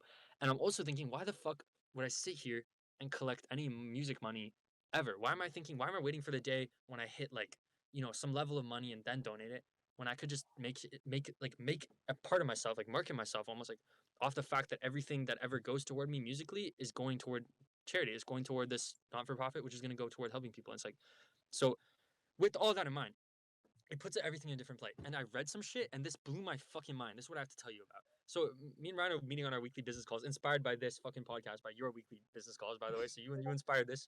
Any positive change comes with it, you can like claim all the you can claim it. But Yeah, I that's all like you. that. But not so like I read some shit that blew my fucking mind. It's Jordan Peterson. Yo, Andrew's on the move. Um, it's Jordan What's Peterson. Andrew cooking? I think he's being kicked out. Oh shit, no more L. McGee's. Keep going, Andrew. I mean, Common McDonald's I thought staff it was L. 24/7, man. I thought it was that's what I'm 24/7. saying. I'm saying. COVID fucked everything up, man. I'm Yo, finna look that's this fun. up on Google. Yo. Yo, So keep going, yeah, bro. Keep going. so I read this shit. It's Jordan Peterson. That's why I laughed earlier when Andrew said that. I was like, no fucking way this dude brings up Jordan Peterson. But listen, there's a very simple thing. It's like a one-off thing. The book is not focused on that necessarily. It's a little thing. But he mentioned how like not having On enough Google money. it says open 24 hours. What the hell? L staff, bro. Bro, L you don't need a staff. fact, bro. SRB fact checker, bro. You don't need a fact check right now, Hadi. Andrew, you need a ride homes. I can pick you up. Too passive says. Who's too passive, bro? All right. No idea, but he sounds like the homie for real. Okay, yo, keep going, Dushan. Let's hear it. All right. So I read this shit and it blew my fucking mind, bro. That shit is actually like bonkers. It was a very simple concept, but it was not even the point of the chapter, not even the point of the paragraph, bro. But it just stuck with me. I was like, damn, it fucking resonated. It was like That's why I love when you read some crazy shit, just a little thing, and it blows your fucking mind. It was like, listen, if you don't have goal, like if you don't have a big like goal that you're devoting your life to, you are aimless. In your aimlessness, you are wasting the suffering that is your life. Like he was essentially saying, Jordan Peterson was saying that every day when we enact discipline and we essentially suffer in the moment. Like every day we tell ourselves, I'm gonna brush my teeth because I need to brush my teeth because society needs me to brush my teeth because you know what I mean. And you go and brush your teeth. And then that is an act of discipline. Low key in the moment where you need to convince yourself to do that in the half-second decision, because we've done this since we were like kids, but it's still a decision. You decide to, and you suffer for a moment because you're doing something you don't necessarily enjoy. And we do this all day, and we do things that are much harder. You know what I mean? We tell ourselves, "Hey, I'm not going on my phone or whatever," right? And it's like I gotta grind, and you sit down and you do the fucking hard work on your coding, John, or whatever you're doing, right? Or Andrew on your business, and it's like you sit down and you do that work, and that is suffering in the moment, right? And so his philosophy is like life is going to be suffering whether you like it or not, right? So it's like you are going to suffer for a lifetime. So it's like if are not suffering for a goal that justifies that suffering, then your life is essentially wasted. And so now this from that I extrapolated this. So imagine there's a button, all right? John, I present you with a magical button. If you press it, you will go through 80 years of fucking torture, like horrendous, terrible torture. But there's no more child slavery. There's no more child rape. There's no more rape in general. There's all the fucking terrible negative things in the world are essentially solved. All right, like all of them fucking gone. Only you go through 80 years of torture. Do you press a button? Do I press the button? Do you press the Yeah, button? like if everything, of course I'd press Of the course button. you Like press it's the no button. question. Anyone would press the button. At least logically, we would think, of course I'd press the button. Like obviously, some of us might bitch out in the moment because they're like, they're scared, whatever, and they wouldn't press the button. But that's a different story. But logically, No, anyone would reason that I'm one not a bitch. lifetime of I'm not a bitch. suffering, of torture, is absolutely worth all of child slavery ending. You know what I mean? Like there's no question, right? So like anyone would Mm. do it if they knew the button was for real, right?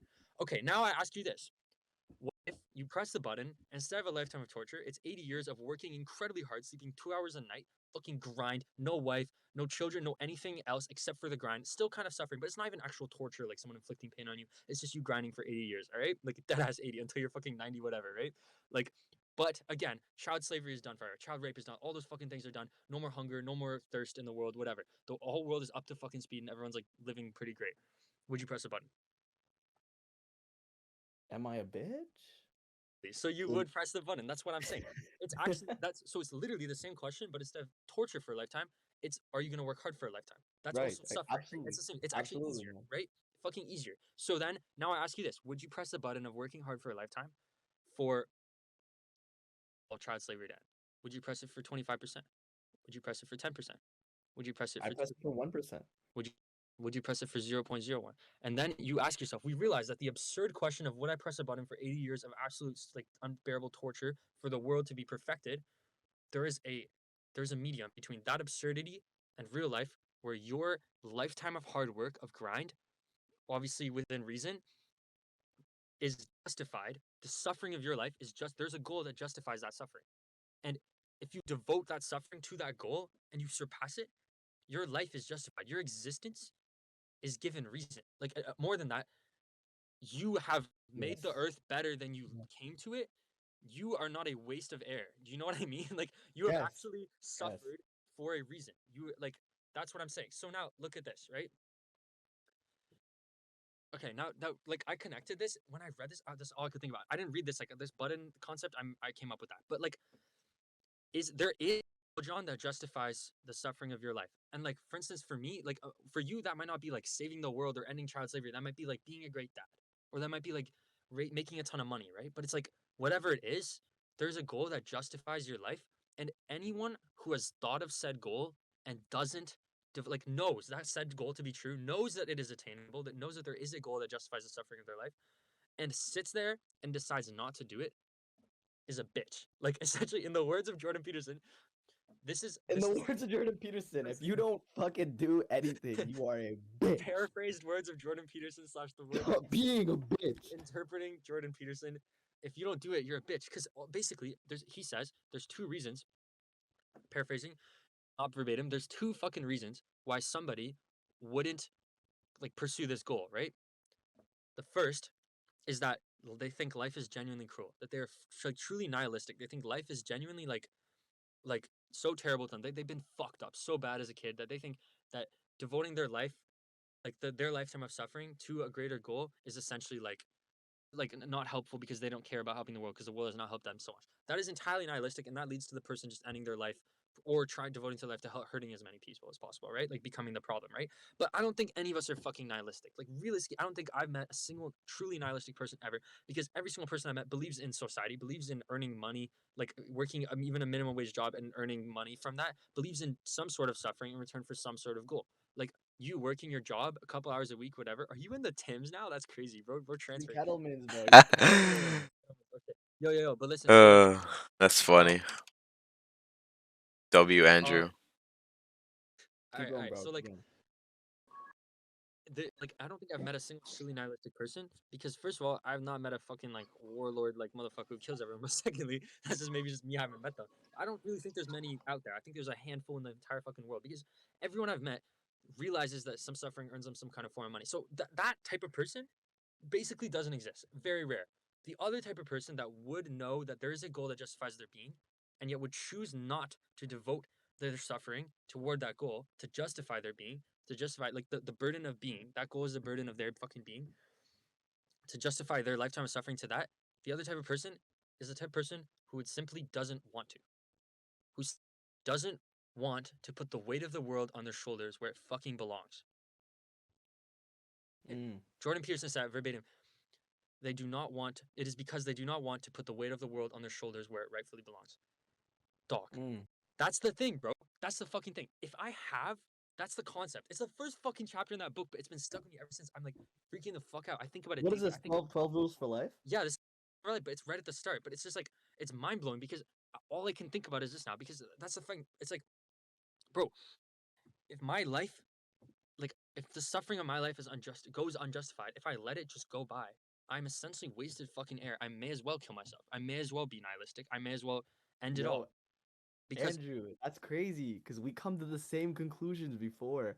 If I'm going to be nihilistic, I might as well either become a Buddha or kill myself. There's only those two opportunities. I think. but either way, you're rejecting the burden of being. You're rejecting the idea that like you must provide in order to attain a goal. And if you don't, if you believe that suffering will achieve you a goal that is worth the suffering, and you don't do it, you're a bitch. You're actually a fucking bitch because you won't put the weight of the world on your shoulders where it belongs. If I have the mental strength to like will myself to just go through disciplinary to sacrifice all the things I enjoy fun, whatever things I enjoy fun that aren't productive, whatever like sacrifice anything that is not toward the greater goal. If I have the mental strength to will myself to do that and to only focus my mental, my physical, my everything onto that, and I don't, I'm not true to myself. I'm lying to myself. I'd be looking in the mirror and lying Well, to you myself every day. know, More if than that, you're I'd going be out lying here to and you're God. only I'd be taking lying and you're to not giving, you're a bloody well bitch. You know, what I'm if saying. Basically, it boils down to this, and it's fuck. Because I try to argument it in my head, and there's no argument. He's just right. Because listen, if you can, if you have the mental strength, if you have the physical strength to devote every second of your life to some greater goal. For instance, my goal to ending like all the fuck shit, like child slavery, rape, like all the fucking capital, like the extreme, like the fuck capitalism, where it's like warlords enslaving people to like go into lithium mines for no fucking reason in the Mm. Congo. You know what I mean? Instead of at least giving everyone a PCP mask or paying them something. There's no reason. You don't need that much money where you make them slaves. If you are a warlord in Congo, you got it made. All right. You can pay your workers like a minimum like $2 an hour and still be filthy rich. How greedy do you need We'll to be to be interview a them. We'll, warlord? we'll interview them on the motovpod. We'll interview them. Yeah, we'll get there, bro. We'll go there. That'll be our We'll go there. philanthropy. We'll interview We'll them. be going Hey, to bro. the Soon TM. military jungle. Soon TM. But listen, if I don't devote my life to that, I'm a bitch because I can't. If you can, then you must. And if you do anything less than that, you're like you are generally immoral. It's like fucking. This is so stupid to relate to, but I can't stop thinking about it. It's like fucking Spider-Man. It's like with great power comes great responsibility. It's like if you imagine if you have superpowers and you don't use them Yes. to help people, Yes.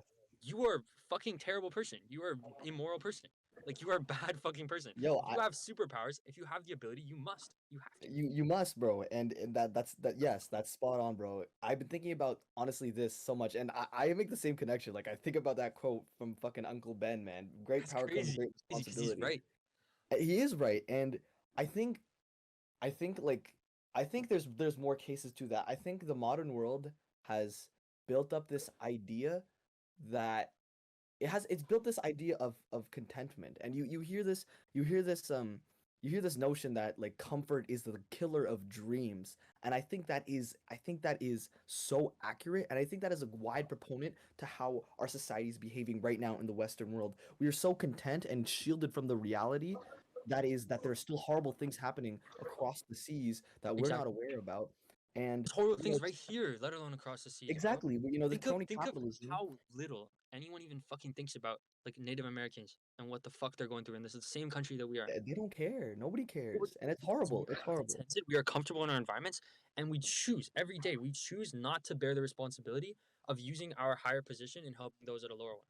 Like every day, It's no because matter though, what, it's because unless you these don't people expect, they yeah, don't feel responsible, and that's the issue. People don't feel any of the responsibility of the world. They're not pushed towards it neither. That's true. And that there's a lot of reasons for that, but what I think is I think it comes out of like of course this comfort, but like it comes out of just the sheer denial that these circumstances are sustainable and are also like not like are granted.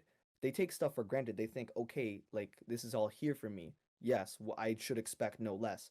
And they're right. They should expect no less, but so should everybody else in the world. They should expect no less. exactly. And that's the thing is, I'm not saying that everyone should go and devote their entire lifetime to fucking like suffering like discipline in order to make the like world better for everyone else. That's not Of what I'm course, of saying. course, of Because course. I'm saying if you can, then you must. And there are way too many motherfuckers out there. That's the thing. Like how can like both are equally sick. The slave and the slaver. The slave is Mm, sick. In the position that he is in, he is unable to achieve what he wants to in life because he is a slave. The slaver is so sick that he thinks it's okay to be a slaver and to have a slave. mm, Both yeah. negative. Neither one is succeeding. The slaver shouldn't go and accept, oh, because he's so amazing that he should go like, help other people become slavers. That is not the solution. Both are sick. And the slave shouldn't his position and feel bad and be like, oh, people should save me. I'm a victim because I'm no. The slaver needs to free the slave, and the slave needs to forgive the slaver. I think what we're like essentially saying, and this is like this sounds propaganda, but we're not communists. And what I mean by that is that, yo, we're right, we're right though. We're not communists. And what I mean by that is that people expect value to have been given to them as a gift, like a gift from God, handpicked for them, and they expect not to output any value. That's super unsustainable. Like on a pragmatic sense, we need more value to be produced by new people so that over time we can get more and more proficient at developing better things, better infrastructure, whatever. People need to be able to create value for more value to be brought. People expect value to just be given to them on a silver platter. And yes, we are progressing to a society where that's more attainable, but only in the Western world. We still have all these other issues. And I think where the immorality comes out of is that think of this as a very principal system. Like think of it as literally a dynamic state of equilibrium as organisms, as proponents of life, we are trying to absolutely rebuke disorder. We are trying to avoid chaos in all its form. Life is the anti-version of entropy. We are an ordered system, and Yeah. the reason we stay alive is because we are orderly. We pertain order, and we sustain it for the longer periods of time. If Damn. value and order is not continually put in the system, then we will tend to disorder and chaos. And people are not understanding of this fact that if no more value is produced into the system, the societal organism, then value will not be produced. Disorder will come, a disease will fester, and that will be in the form of maybe revolts, inequality, crony capitalism, as you suggest in the Congolese, um, and all these other forms. And that's what happens when value isn't an intrinsic driver of our society. If we're so happy in our own places and we don't look to see and try to provide more value to the system, then we're going to end up in a worse position where we are. And that's what I realized. And I used to think the opposite direction. I used to think, we should all be content, we should all be free, whatever. I used to be a socialist. I used to be, and I'm now a proponent of capitalism because I realize competition not only is necessary, but also competition to produce the most valuable thing is necessary. The reason why we see a lot of monopolies, whatever, so on, I don't want to put all the business jargon, but it's because people are putting the hands of the value creators in the most wealthy people. And yes, they are the most capable, but they think that that levies the responsibility off of them. As you said, they don't walk on the shoulders of giants, so they don't feel the weight of the giants on top of them. They don't feel the weight of the world, and it's unfortunate because I mean, I think the system does play a part. The monopolies and all these media outlets do play a part into convincing us that we don't have this responsibility. But equally so, if you just took the time to just think about it for like maybe 5 seconds, you would realize that it's probably someone probably out there is not having fun. If I can see suffering in my day-to-day life in this Western world, could you imagine what's going on the outside of the world? The issue is we're so detached from that because our lives are so incredibly comfortable, That's and why I've been like watching Twitter even when videos. what's Yep. up? That's why I've been watching Twitter videos. On It's what? all goals, bro. I've seen That's so what I'm saying. much shit on And, Twitter. and like the thing is like even when we do see things that are fucked, we feel like I can't help that. Like there's nothing I can do about that, so why would I worry about it? And that's a valid statement. It's like what can you do about that? But it's like the issue is that we are progressing. I feel that we're progressing toward a mentality of like um I can't do anything about that. Like a mentality of like I can't become anything. Like I am stagnant in what I already am and what It's my parents were. contentment mixed with denial, and that is such a And travesty. unconfidence, like absolute zero faith in myself. I think that's like you could blame that on whatever. Like you could look take the victim route and be like, oh, But like it's social media interesting that you say that them they unconfident and don't have believe in no faith. themselves. I think, but the thing is, if you hold a fucking gun to their brain and say produce value, they'll produce value. That's the thing about people. Like regardless of how they actually feel, they are capable and they are Okay, aware let's that figure they are out a way to solve this. So this is probably why Dusan is inevitably going to become an artist, because um, people will only want to do things that they see other people who they respect and like doing. So to come in as like that's like one of the kind of ways to increase people's like propensity towards it.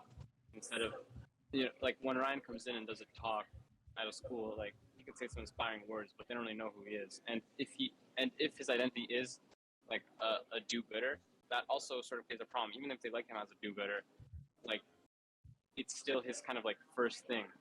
Whereas They can't see themselves as becoming that. Yeah. yeah, whereas once you get like that's why, for example, people like back when you would have like assemblies at your elementary school, and you'd have some like cool jackass or whoever come in, and then they'd like feed them to say, oh, like yeah, like respect your teachers and shit, right?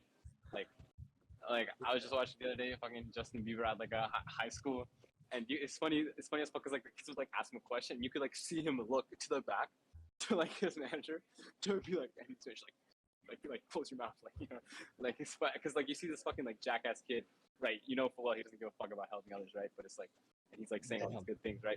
So it's like when so it's like um, but you do see kind of smaller artists on a smaller scale who are all about helping others, but obviously Yo, the Jake kind is of doing a youth the group bigger now. proponents of the I media, swear. the bigger, but even so, he doesn't really advertise it. Like I didn't even know that until Dushan told me. It's more of his personal I thing. didn't even know who So Jake was till so proponents, Ted so told me. like the bigger kind of proponents of the media are very like capitalism focused, and the thing is that again, like once you do kind of start thinking about how to like kind of force it in from like an adult perspective, it becomes really cringy, right? Like you don't want fucking rappers singing about like I don't know, like our Lord and Savior Jesus Christ. Like it's just like it's obviously forced, right? But Yeah. once you You do come just in, put Kanye once West you do come down. in from like a, I mean that's a bit different. Like he did do it in like a non-cringy way, and I know that that turned a lot of people towards uh, God. So he kind of took his power. He's actually a great example of this. He took his power and then he turned a lot of he took like the culture influence that he had, and then he turned a lot of people towards Jesus. And he himself, I think, said multiple times that he should have been doing that from the start instead of rapping about bitches and chains.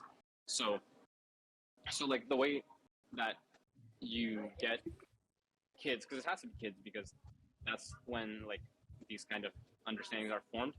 Is yeah, like you show them how, but it has to be consistent. It has to be real. Like it can't be just like forced. Because the thing is, like these artists come and go, and then they'll get paid for like a few months to like do some sort of campaign, right? But it has to be consistent and continual, because otherwise people just they lose hope in themselves. But once you see like as we're kind of increasing just like 24/7 getting like covered by media, like as once you see like somebody really like living it out and very respected, like it will kind of start to converge. And of course, people need to be met where they're willing to put in the work, as in like kind of like the ideal charity would literally in every single person figure out how much effort they want to put in, how much money they want to put in, and then ask them that.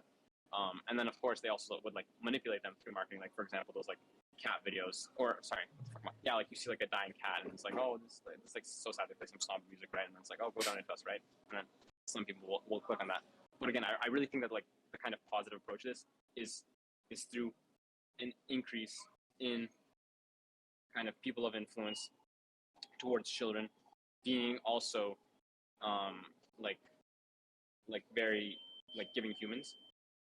And then this is how over like 30 to 40 years you'll see the converge. And like Dusan, you'll probably be reading that in like the music space, and then probably it'll move into Yo, let's say Hollywood. I think you're absolutely right, Andrew, and I think like there's a bunch of like nuances when it comes to actually promoting stuff like this. And yes, you do have to do it. I like what you suggest. Um, what I'm trying to say though, and I didn't touch on it enough. Um, like what I meant by when I said when you put a gun to somebody's head and they need to survive, they're gonna end up producing value.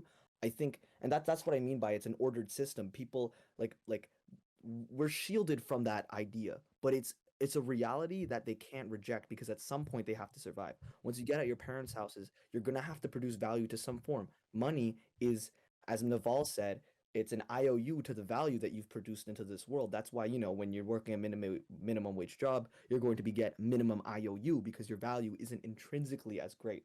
Now it's also Bro, you unfortunate that we can't don't. make 99% of the population escape the matrix, okay? But that's Like not you what I'm just saying. have That's to. not what I'm saying. That's not what I'm saying. It sounds like it is. What I'm saying is that inevitably, inevitably, people will have to realize, and that's why I talk about a progression. That's why I think everybody's on a progressive scale when it comes to the wisdom that they acquire through the life experience. Eventually, someone's gonna have to hit a point, and maybe it's rock bottom, where they're gonna have to survive on their own. Some people might be super wealthy and they'll never reach that, and that's why they're not respected often. That's why, daddy's money is not respected because they don't realize that the blatant reality is that inevitably you have to produce value in order for you to have the freedom that you so desire. And that's why like you see this world in this contentment and this denial that it pushes back that reality. It prolongs the inevitable realization. And I'm not saying you have to escape the matrix, but everybody It's not has to. inevitable. I think it is inevitable You'll that never everybody realize has it. to eat at some point. No, it's not. It's I think for a very niche amount of people that it is not inevitable, as in people who come from For a wealth. very niche amount of people. For only a niche amount of Okay, people, it's not inevitable. hold on. But for the most Everybody. people, It only matters. It only matters those people because those are the only people that can help. no. But look, Okay. no. But they can't. Everybody No, goes. no.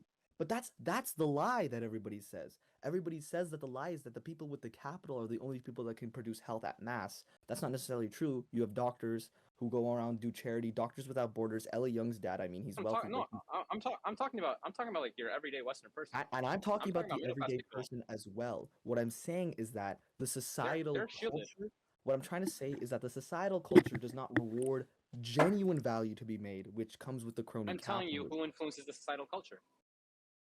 Well, It's that's a not. It's different. not. It's That not. is It's a not different people who issue. want to point a gun to somebody's head and tell them figure it out. Because I have had those conversations with people, and you know what happens? They get there, and then they're like, and then they feel bad about themselves, but they're like, you're right, but I still don't care, because that's And generally where I'm at. that's But where the it thing is, comes from. A so you don't have to get contentment. them there.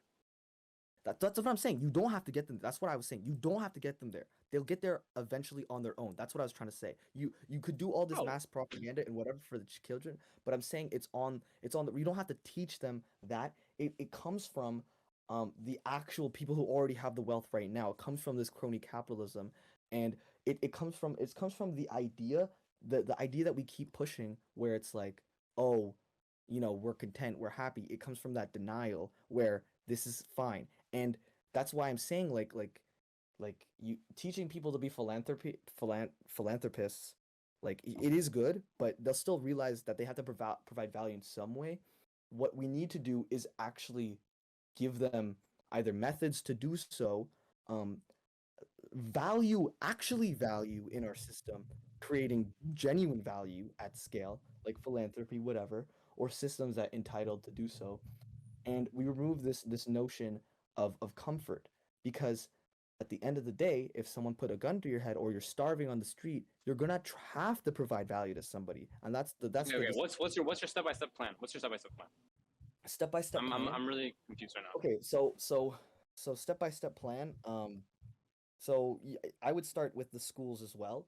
Um, but I would actually, I would change the education system like probably entirely because we're fashioned to produce employees, and employees per human computing power do not provide enough value to warrant the wage that they give.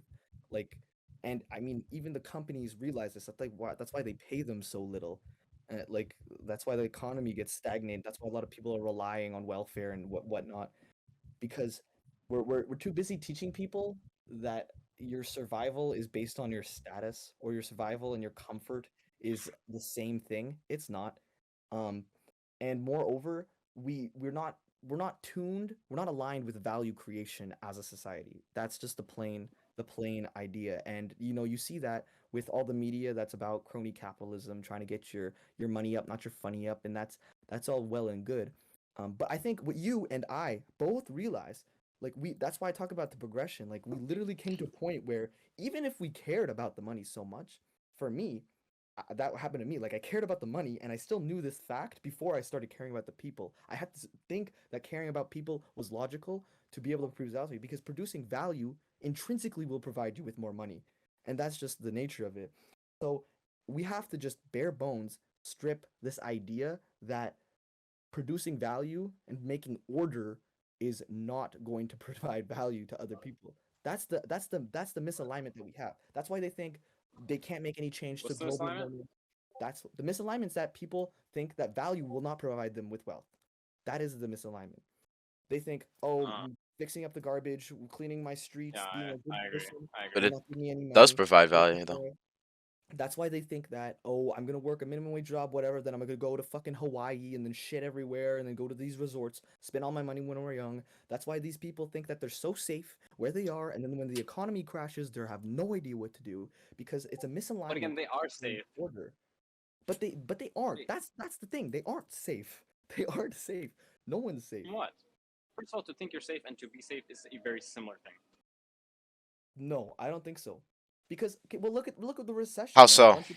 A bunch of people can get like ball tapped and then realize that they have no money and they have to move back in with their parents, which is what we observed A during this bunch of maze. people? Question mark. A bunch of people, I don't know, but there's Yeah, stats you're where just saying things, bro. That's not true. People are that is safe. true. It People are is safe. true. It is true. Everybody is safe. No, not everybody's safe. Like it just comes in these terms where they have to survive eventually. Like they have to move in with back into their parents. I don't know the actual metric, but that did happen. That did happen. That was a headline on the news. Maybe the media's fake, whatever. But the point is that like Those they're people not. are the most irrelevant people to actually helping solve problems, aren't they? Though, because they have to focus on their own survival. No, but that's the thing. We provide we think that you have to focus on your own survival. The value Feel that free to leads step up in. to that, what I'm saying is that when you're what the fuck was that, bro? What I'm saying is that when you're trying to provide value, we're so oriented towards thinking that providing yourself, as you just said, they have to focus on themselves. We think that we have to focus on ourselves in order to provide genuine value, and that's the misalignment. If you think when you think that you're in a rut, you should think the first thing that you should think is okay, and that's the first thought every billionaire would have. Who can I help right now? That's what good sellers think. That's what all the millionaires and all the CEOs and all the top G's think. Who can I give value to? Whether it be the investors, whether it be the people next door, whether it be somebody to sell lemonade to, whether it be to fix somebody's cars, all these side hustles that you hear people talk about is providing value to other people. When people think survive and quote unquote, it's not hunting in the wild. It's can I fix your tire for $4? And then they fix it and they get a little buck. And that's why you see all this other shit with Mr. Beast and like this $1 a day challenge where they go from $1 to $1,000. That's the idea we should have. It should Well, be we'll actually end up seeing what that generation ends up doing because of their influence of Mr. Beast. They'll probably be much more helpful people, I working there think not have jobs, but then helping That's what. afterwards. That's I the don't thing think is that everybody can be an entrepreneur. I'm not I saying everybody has to be an entrepreneur. I'm saying people That's need to But exactly we what have I'm a saying. more inspiring generation. what I'm saying no, what I'm saying is that we all have to provide value to other people. what I'm saying is that this idea of crony capitalism should be shifted out, and like people strive to do things. Like, even an entrepreneur is not necessarily valuable, because people who go into entrepreneurship or like drop shipping or like the woke shit, the red pill, they actually are also equally proponents of the cancer that we're talking about, which are people who are like, hey, like, let me just make my money up, not your funny up. They're trying to survive for themselves. What I'm saying is people need to just create value. Like you and I, like for me, I want to create value. For me, I actually want to be a proponent for this orderly system, because I want to create technology and AI that actually allows people to step away and think, okay, I don't even need to do this job because a robot does it better than me. What can I do next? When we have AI replace all these minimum and low complexity jobs, we'll free up these people to be able to do more valuable things. And then they'll still realize the same fact, that they'll be like, Andrew, okay, I have to make Andrew, money to do value. I think that what that you're focused far too much on John's solution right now, which like John could not possibly have a solution for this like precisely. Um, but I think the issue is that what John is trying to say is that the mental, like the common philosophy should not be geared towards doing just enough to like be okay. Like somebody right now could be Yeah. like, well, I'll just do this minimum wage job, and and then I'll still have enough time to watch Netflix and to do whatever. My bills will Yeah. be paid. And I think the mental like shift that we all need to be is not, I wouldn't say necessarily creating value, but um freedom and ability to pursue our passions. Like anyone should be able to pursue their passions, and or everyone should as a baseline be creating value for other people. Like I think because in like if the society is supposed to move forward, we all need to like understand mentally and like value the fact that we are standing on the shoulders of giants, and how can we use this to get other people up onto the shoulders of these same giants. How can I be the next giant for someone in the future to stand upon? Because right now, like, it's stupid to relate shit to Christianity, but because I mean it's not stupid, it's very typical. But I think it's necessary in some aspects, because like it is like the oldest fucking, Bible is like the oldest like collective document to exist. Like everybody has fucking touched this thing, right? And it's like collective experience has shown like results, and results have been put into this Bible in forms of fucking stories and shit, right? So it's like the idea that like society is eventually headed back to walk, this is some Jordan Peterson shit, but like to walk with God in the Garden of Eden, right? Walking with God would essentially be like acting in a way, like all your acts being in a way that produce value. Like I think at its core it would be that. So everything that you work towards, everything that you do should be ultimately in service of others and in service of the greater good for yourself, for the Yeah. people, like for everyone, right? And it's like I think if society is to head in that direction ever, like whether I don't know someone would believe in God or not, like if society is to head into a direction where like it would be better, it's like the idea is that, and I'd love to think about this, because with the idea of the fucking Bible, it's not like the fucking Bible, but with the idea of the Bible is that um, like man was like kind of like animals, like closed eyes, like fucking, like innocent, like a dog or like a lion goes to like hunt something, right? It's not Right. killing the thing like to be vicious. It's killing it out of it's hungry. It doesn't know what it's doing. It's innocent, right? It's just hungry, so it goes and eats another animal, and now it's killed another animal. But we people know exactly what we're doing when we kill somebody else or when we kill an animal. We actually like we bear a conscience of that. So it's the same thing. But then we Yeah. also know when we are doing something positive. A dog could never Mhm. in a million years help another dog out or change another dog's life, another dog that's suffering. And it's like Yeah. by having the ability, if we can, we must. If we have that ability, we have the responsibility Yeah. to do so. And it's like that nobody, the people in our society don't have that current mindset that that is a responsibility. And until that changes, we're headed in a perpetual like state of not being safe. And I think like when John said that not being safe, that's what fucking hit for us. That's what that made me think of. Because like, bro, that's the thing. It's like if you are not geared toward like how can I help, like, or not even help other, how can I create value for other people? How can I do something with my time that is going to help people instead, because right now the entire mental process, especially of everyone our age right now, is like how can I, what actions can I take to make myself comfortable, or what actions can I take to make those around me comfortable, to ultimately make myself comfortable. It shouldn't be that. It should be what actions can I take to make like my a very long run. We think in the short term, I guess. I don't know. That's what I think. I Now, agree. We I think a lot in the short Dusan, term. you're right on the nail of it, and in fact, like that's the thing is what you're talking about is actually a utopia. Like that's the far off, And that's what we should strive for. Like, absolutely, you're right. What I'm saying though is that, like, as you referred to with the button, can I take on the suffering for 0.001%? We should be able to press the button every single time. That's what we should be. Damn. And it's not like big jumps and leaps. It and it should just be a natural thing, because it is a natural thing. That's why I think everybody's comfortable, It's because a if they natural actually thing. pick, it's a natural thing to want to produce value to other people, especially when you're Because if big. you ask anyone in the world that question, unless they're a true nihilist, which I doubt there's many, they would say yes. They would say yes. I would press the button to go through 80 years of But torture even more to save my life selfishly, to even help more everyone. But they're lying, selfishly. aren't they? No, they're Well, not lying. They're logically not they lying, would Andrew. want like they would tell you logically they would press it. I don't know if Exactly. like person to person they would be too much of a bitch. Exactly. But Exactly. with the thought of a distant future or whatever where you give your life but everyone else gets to live amazingly, any person past probably the age of 6, I guess, who has built up the idea of like empathy or whatever, anyone who understands empathy. So I guess there are nihilists, there are people who don't understand empathy, would absolutely give their life. I think at least would accept the idea that they should give their life. But Andrew, Yeah. what I'm trying to say is that what I Yeah. mean by natural progression is that, like, that's why I say everybody's comfortable and content, and that's why when I say when you put a gun to your head, because when people need to survive in this society that is dependent on other people to provide value, it is the most logical step to take to want to provide that value to other people. It is not Yeah. a virtuous thing, nor is it a like, it is a moral thing.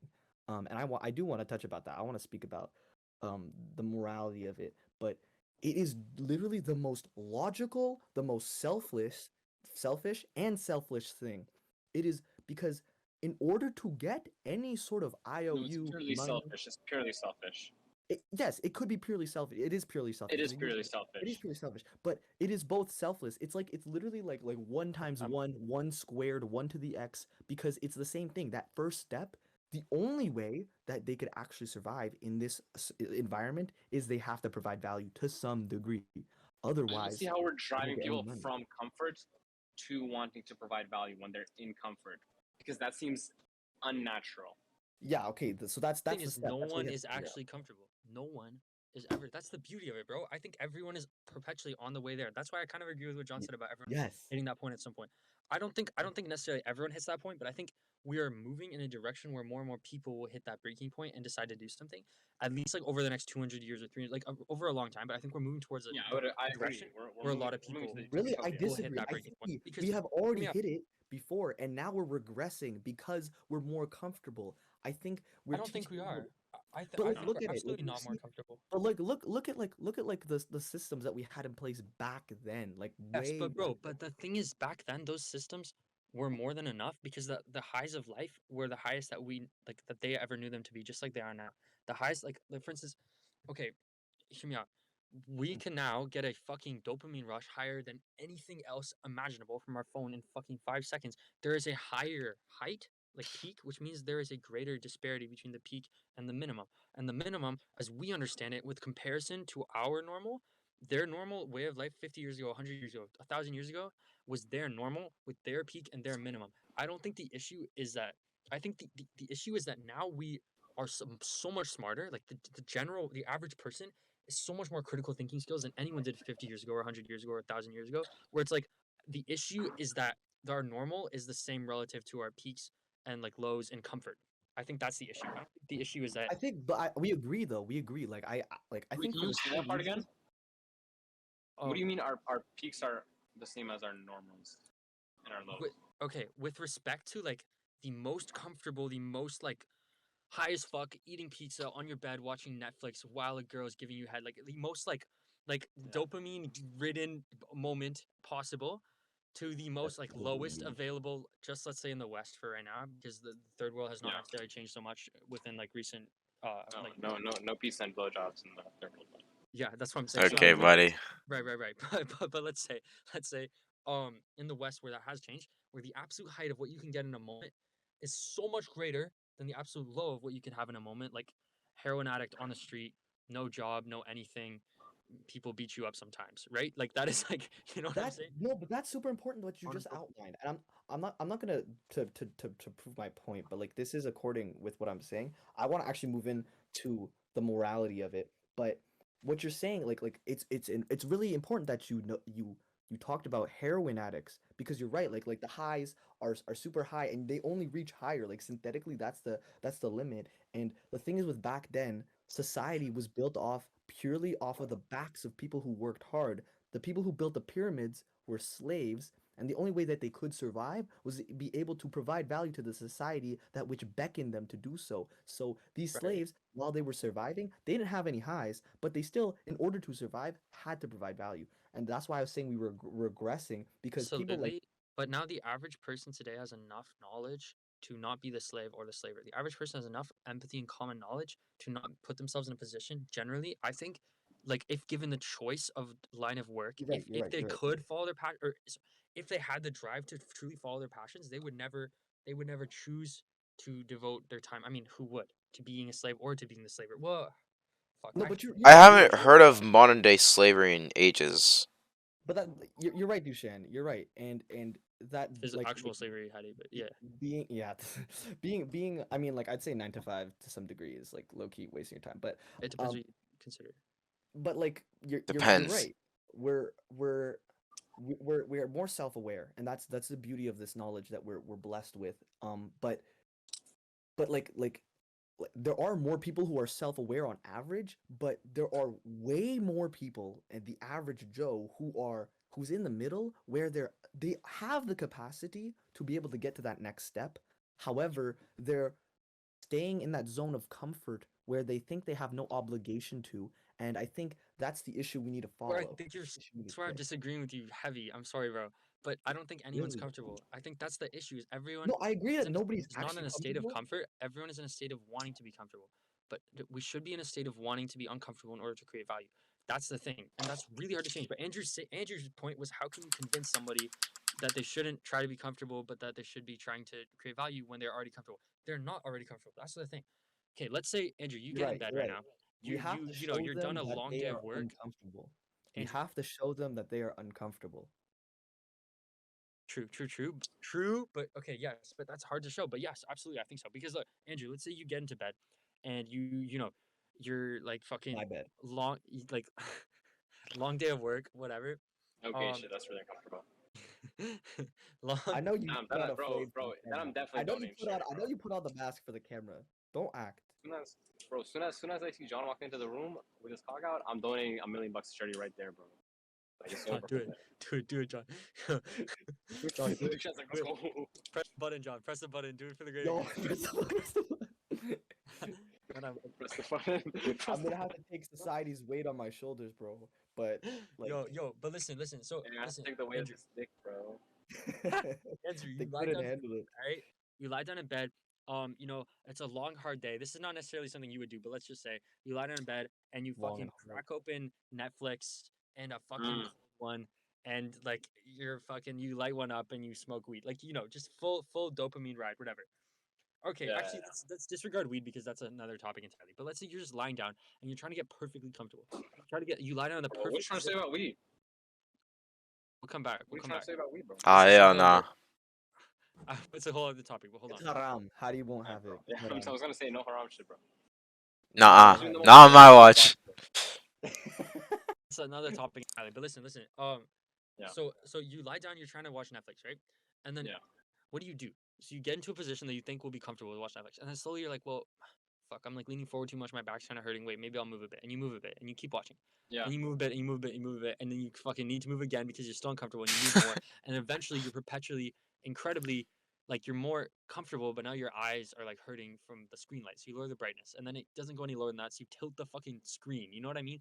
Everything you're yeah, doing so you can enjoy this fucking show, this escapism of yours into watching yeah, this show as comfortably as possible, but it's never comfortable. And Actually, then this episode ends, and you're like, "Fuck!" Now you're uncomfortable with the fact that you like have to, choose to sleep less tonight in order to watch another one, or you're gonna not watch, and that's uncomfortable. So you choose to watch yeah, another one, but now you're uncomfortable mentally, and then you have to like do some bullshit like redeeming yourself in your head so that you're comfortable again. And you do that, and then you reposition yourself, and then finally you're so uncomfortable by keeping your eyes open. That's how tired you are. You close your eyes, and now you're just listening to the show, and then you're uncomfortable holding. Then you ration out in your head, and then finally you fall a fucking asleep. Every attempt to get comfortable is an attempt to fall asleep, which is literally denying God. Hear me out. The whole point is the Garden of Eden, Adam and Eve's eyes were closed, right? When she ate the fucking fruit, their eyes opened. They realized they were naked. They became self-aware. That's the whole point of that, right? We became self-aware. We stopped being animals. Animals are Yeah. the perpetual of asleep because if you get a rat Coke and a nice comfortable bed, it will try to get comfortable and it will still not be comfortable. You give it, it'll want more Coke and it'll want more. I mean, sugar, whatever the fuck you give to a lab rat, Yeah. and it'll want more Right. comfier bed and it will want more rat bitches to fuck and it'll do Mm. everything it can to be more comfortable because that is the most animalistic thing we can do is desire to be Yeah. comfortable and it all leads to the rat falling asleep and Yeah, disregarding its own rat this guy's responsibilities. really outlining. This actually outlining clicks to right me now, though. bro. This actually clicks to So, me so much. This Bro, example. because that's good. That's good because what I'm saying is the point is bro, you relate constantly. to 6ix9ine? I didn't know you were like that, bro. I didn't know Oh, Takashi. Well, shut no, up. no. Oh, bro. Yo, keep the example going. This guy is not real, Chill out. bro. But listen, listen, Yo, listen, everybody, listen. everybody. Yo. But okay, so fucking. I move around all the time. You've probably been seeing it like in my motions in the camera. Like I'm sitting right here, I'm moving a lot. Like you see, I'm trying to get comfortable. I can't. I'm moving every 5 seconds. Bro, you gotta get to peace. I think that's what Duchan's trying to hint at, bro. Like, That's what I'm saying. So like to continue the example, it's like the fucking rat mentality. The most rat thing you can do is chase comfort, right? That is our most, and it sucks because we can't call someone a fucking piece of shit bitch because at the end of the day, that is our most animalistic desire, and we are primarily the main fucking part of our brain is associated to our most animalistic shit. That's why you think of boobies on a fucking like periodic 24 Yo, hour. next time I see somebody being a degenerate, I'll be like, human. Why you That's being the thing. why you being No, so they're a animal? fucking rat. Just call him an That's- NPC. No. Works every time for That is me. way worse than NPC. But that's what I'm saying. Listen, if we live our life chasing comfort, we're living our lives with our eyes closed. We're living like the animals in the fucking Garden of Eden who get to stay there in the peaceful Garden of Innocence because they're innocent in their actions. In their killing other animals, they're innocent because they don't know what they're doing because they're asleep, bro. If you kill someone in your dreams, is that your fault? I don't fucking know. It's half your choice anyway. You're fucking asleep. That's what dogs are. That's what every animal is. They are asleep because they're not self-aware. They're not aware of the sins that they're doing, right? So it's not their fault. At the end of the day, it's just their nature. But we are not just nature, we are choice as well. That's the thing. I like this. Our I eyes like are open. So good for shit, us to good shit. truly the idea is to return to the garden, you know what I mean? To return to ascend for the ultimate utopia, which we should, be striving toward, to ascend fully, we have to we have to be able to walk the right path even while our eyes are open. We have to do the path of pure innocence. That garden is where only allowed where innocent things are, right? We have to be purely innocent, even though we have the choice not to. Because being good, when you don't have the choice to not be good, does not mean anything. The choice to be bad, therefore the You value mean be of that. bad, but with your eyes closed. Exactly. That's what I mean.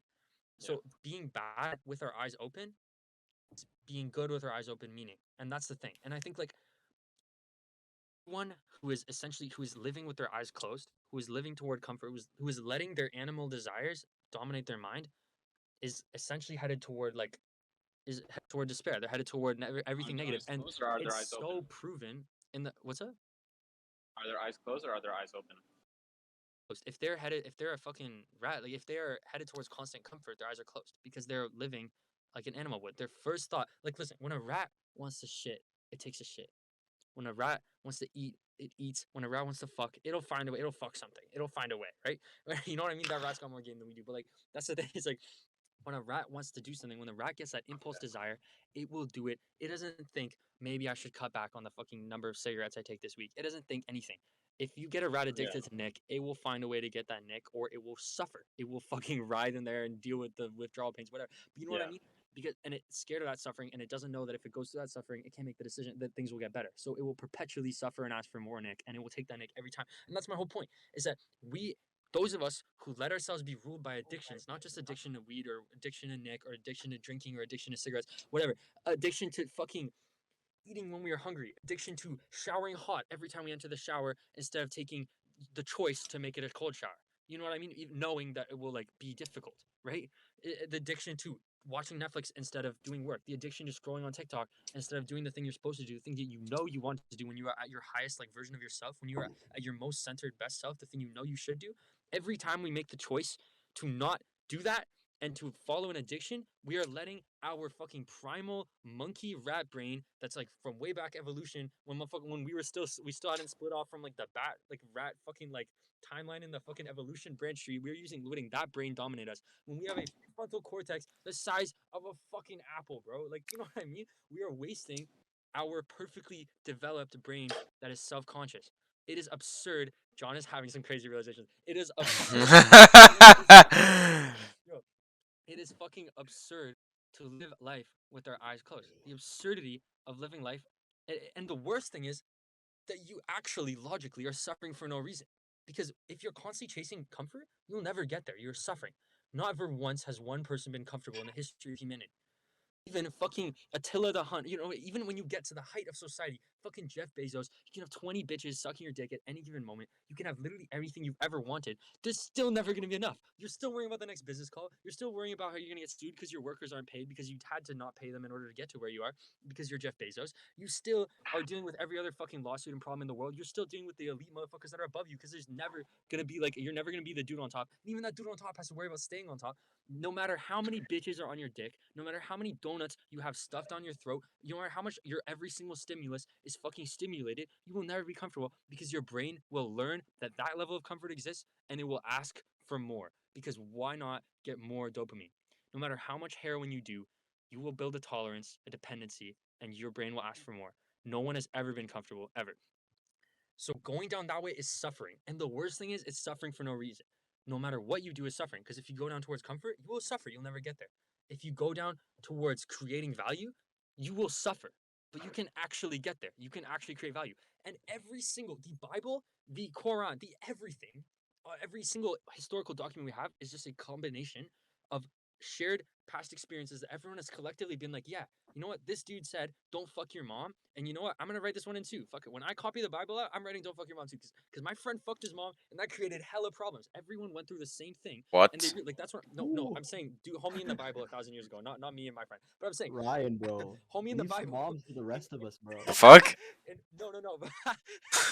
homie, Truth, bro. Truth. homie in 1482 BC realized that when his homie in 582 BC 482 BC, when he realized his homie in 582 BC fucking wrote don't pipe your mom in the Bible, and he goes to retranscribe it for this fucking country's version of the Bible, he's gonna leave that one in because he knows that some dude in the village piped his mom and it didn't go well for him.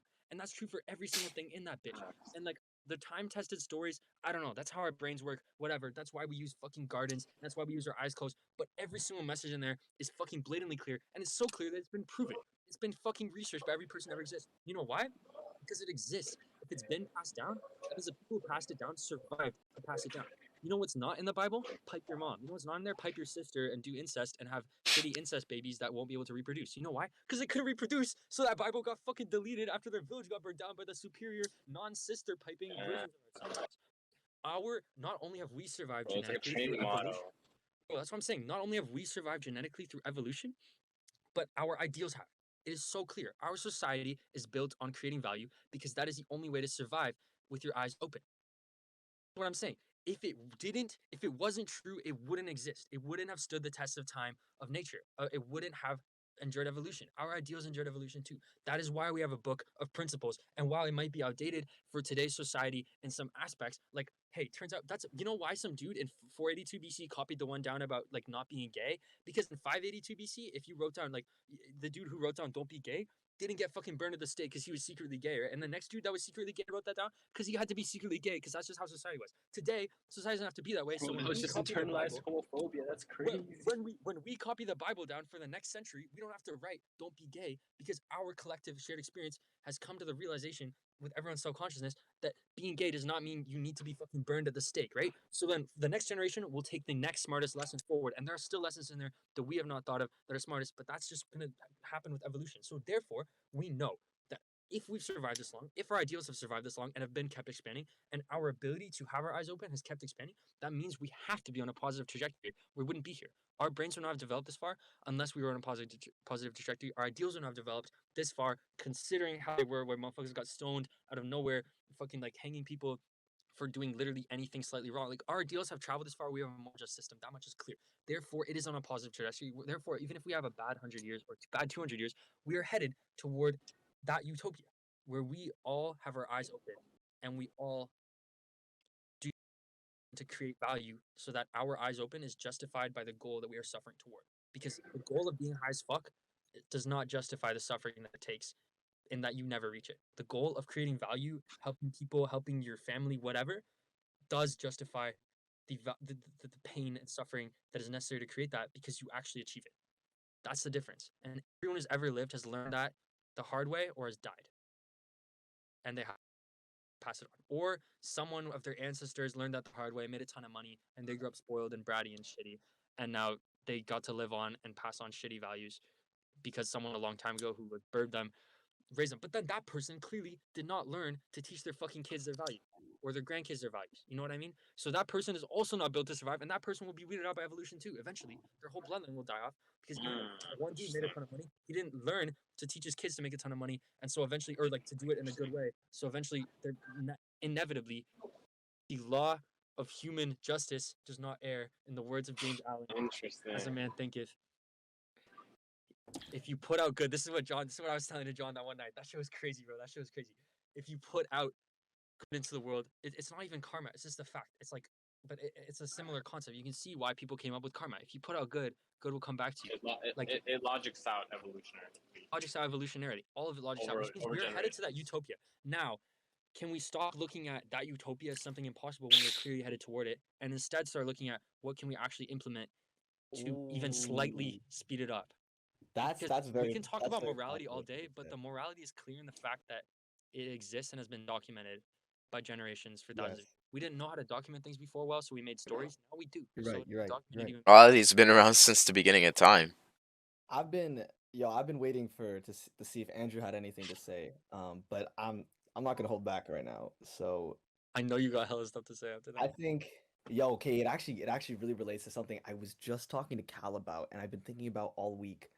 Um, so but first and foremost, like I absolutely agree with what you said, and I think and there's so many points to touch on.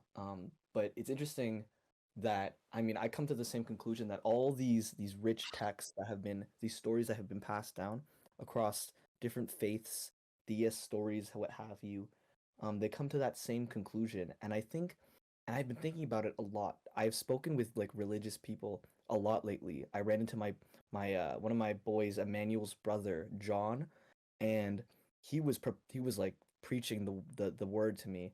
And I mean, I wasn't gonna be like a hater. I was actually trying to talk and see what was up. Yeah. And what we were talking about was I was actually debating with him, but not in the sense that you would think. I was debating on him as why do I have to believe in Christianity to get into heaven? What if I believed in Buddhism? If we all believe in one God, what and Buddhism doesn't believe in that. But if we all have but I feel like samsara and reincarnation is essentially the same essence of God that Buddha is trying to represent. Buddhism is trying to represent. Whatever. I'm not gonna get into the nuances. What I'm trying to say is that I was talking to him and I was trying to get to the nitty gritty onto like what is the difference between all these faiths and what's the difference and what I've known for a while intuitively, and I think what we've all known, and what you point out as well, like even with karma, even with doing good and providing value, this goes back to, and if you want to look at it in a very principled and foundational level, it comes back to order. And I have been so obsessed with chaos and order lately, and I think the distinction Principle and of that, but and just in general. but if you look at like overall, it's all about creating order. Information has been created only three times, three different ways. Information can only be created three ways as much as we know it. The first way of information being created was the Big Bang. That's when like first massive amounts of information was created, energy was produced, the finiteness, whatever. The next bout of information that was created was through life and evolution, where we see, as you said, evolution weeds away the weak. And the most orderly system, not even the most orderly system, the least chaotic system was the one to survive. That's why evolution is not perfect. That's why we don't have wings or like fucking like crazy big arms or whatever. We just have a big brain and sweat glands. It's the same reason. And the third time we created information was when we became conscious. And that's why you made that important distinction between rat brain and whatever. New information was created so that evolution could happen, or information, plainly simple, can be created at a much faster scale. It took billions of years for stars to blow up. It took hundreds of thousands of years for evolution to create information, and now it takes minutes, seconds, hours for us to produce that same information. And when it comes to the actual morality of it is the idea of producing more order. I think anything orderly, and I think every debate when it comes to things being moral, like you hear that framework when it says, does this provide more good into the world, does this provide more bad? I think it just comes down to building up more order or creating more disorder, destroying order. That's the distinction that I think all the morality theists and ideologies converge. It's that order is the proponent we're trying to make. And that's why you say even evolution, like when we as a culture evolve, we have more orderly systems because we learn from the less disorderly things that we decide to become proponents of order. Now back to what I was learning. I had like I thought this could never happen. I had an epiphany where I actually disagreed with Naval Ravikant, and I actually Not familiar. disagree. Andrew's familiar. Naval Ravikant is he's an incredibly wise guy. He's super woke, and he's free. He's very free.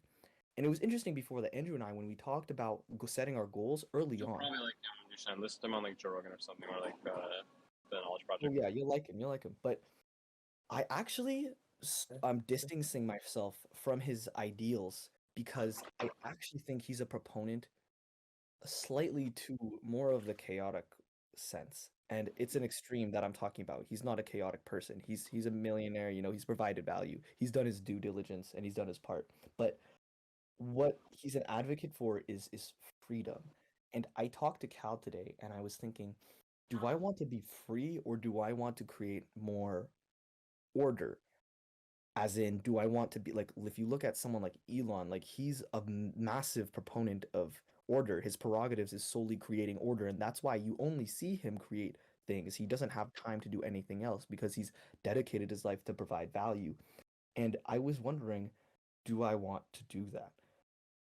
And I was wondering like what like do I want to be free, whatever, but what you highlighted in what you were talking about in this really primal essence of comfort is that it is, as you said, primal. It's a primitive desire to want to have that comfort.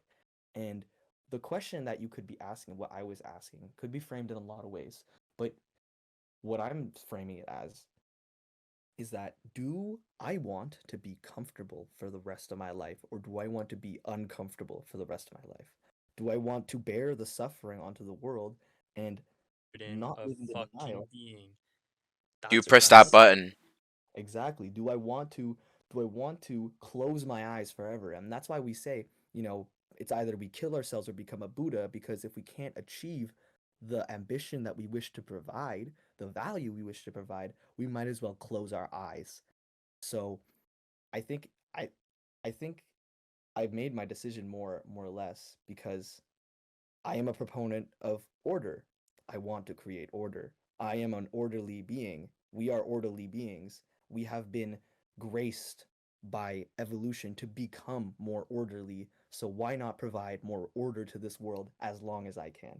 John, And so, yeah, congratulations. You are now part of the 1% because you have decided to devote your life to that order, to pressing the button, to bearing the burden of being instead of closing your eyes. And that's what I'm saying. And the thing is, that shouldn't be 1%. I think it is. I think not the same 1% that's rich, because some of those are just descendants of someone who opened their eyes.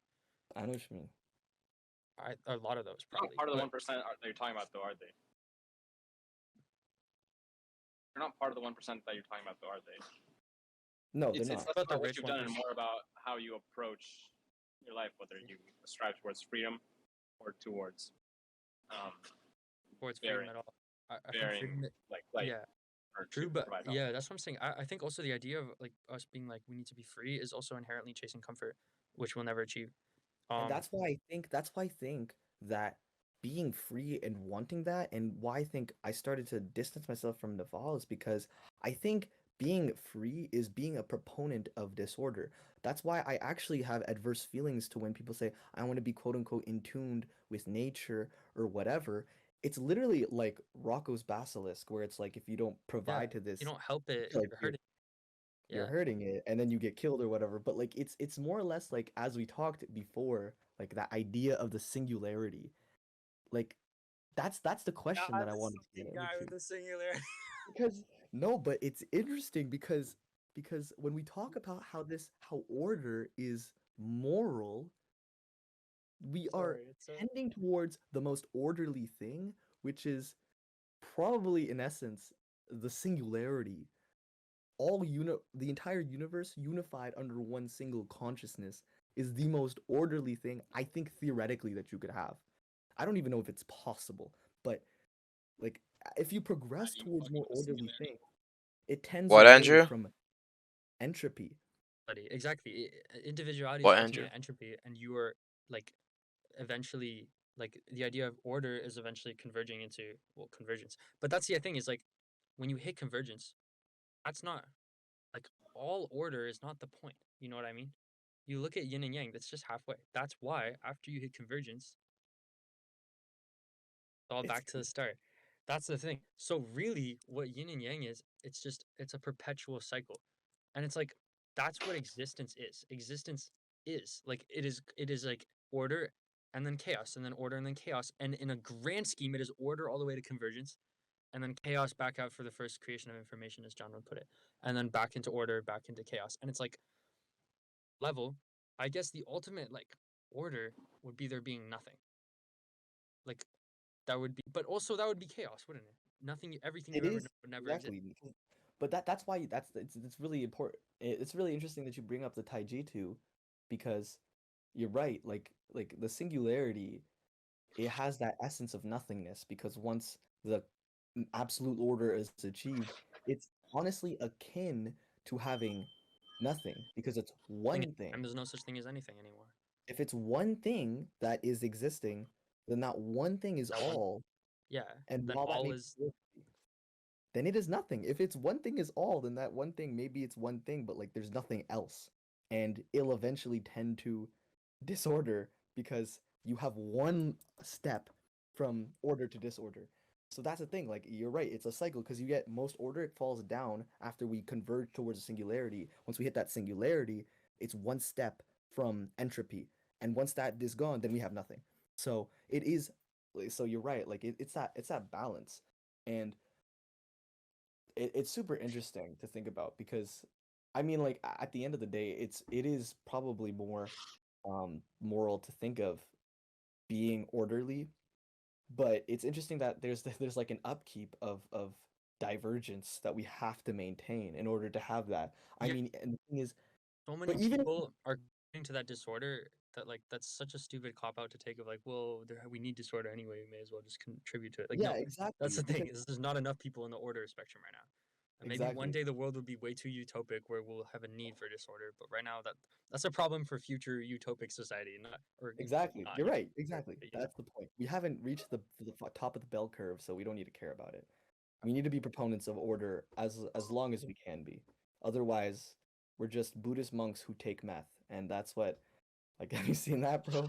You see literally, the literally, couple that we're got either cleared out? Buddhist monks or we're like taking math like Netflix. You know, like that's it. It's one or the other. Exactly, bro. It's like And that's why I think the Buddhists low-key have it wrong. Like, I'm well, I'm not wrong, but it's like, it's not wrong to that's why believe what you believe. you It's guys just said not that the orderly. night It's that just core of Buddhism was fading away into reality, into existence. I don't think that's it at all. I feel like you guys have not read enough about Buddhism because everything that I've read, I've done hella research on it. Because I was actually very like considering going toward that sort of way, like philosophically, for a long time. And I think that, and I've definitely, it still comes up in my mental a lot. Like I think about it a lot, but I think the idea of Buddhism at its core is not to fade away into nothing, right? Yes, it is. I think the idea that, from my understanding, is to form a constant, like never-ending connection between your concentrated existence and the existence of all like life and everything. A constant, like endless connection. I think that's not fading away into it. That's having a connection.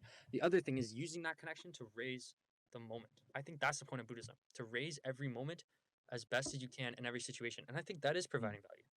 I think like a real Buddhist like monk who's like practicing to the fucking word, like to the T, you know what I mean?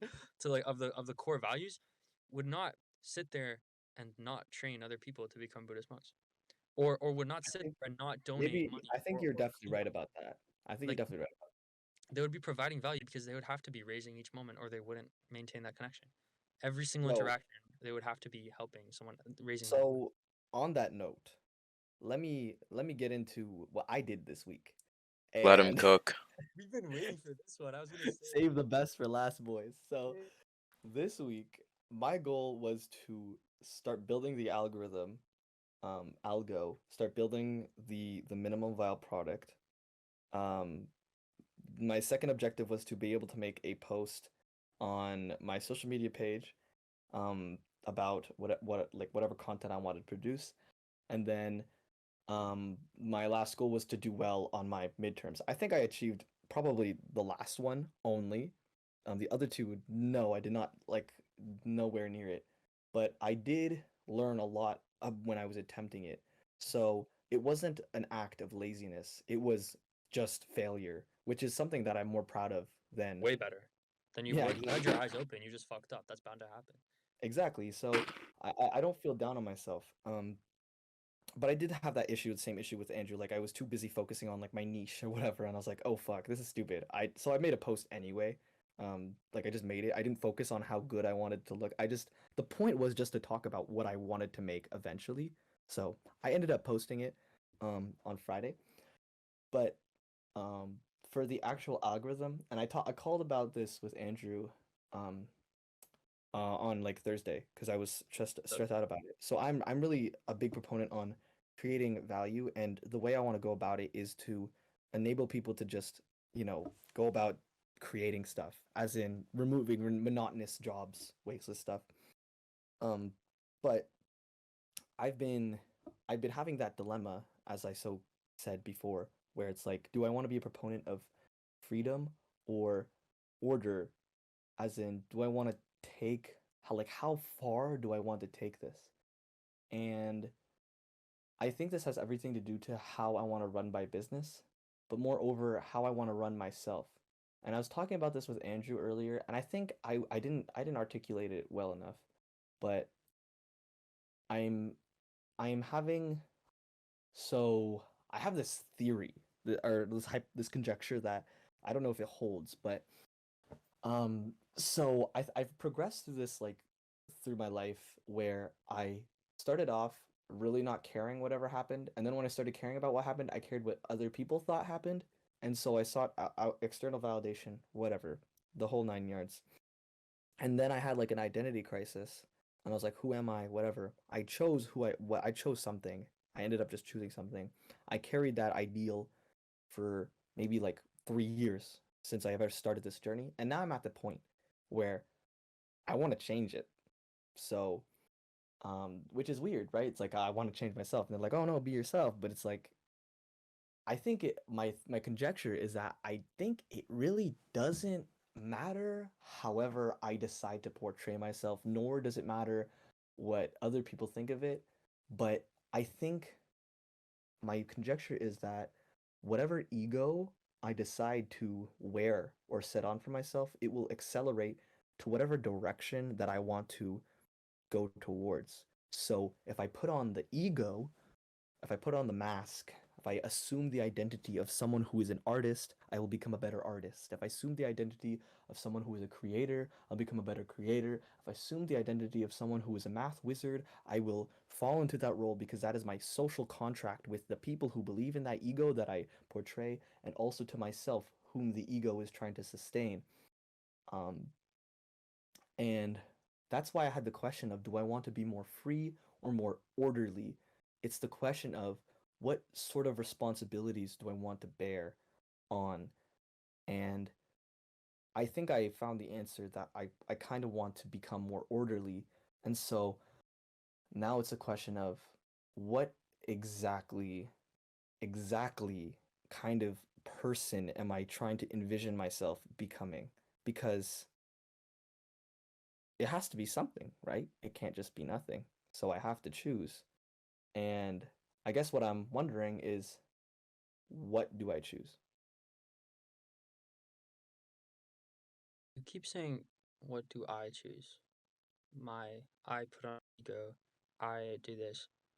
I don't want to hit you with like the shit you literally mentioned, like the be yourself bullshit, because that person is referring to the mask that you're wearing that you know damn well is different from you.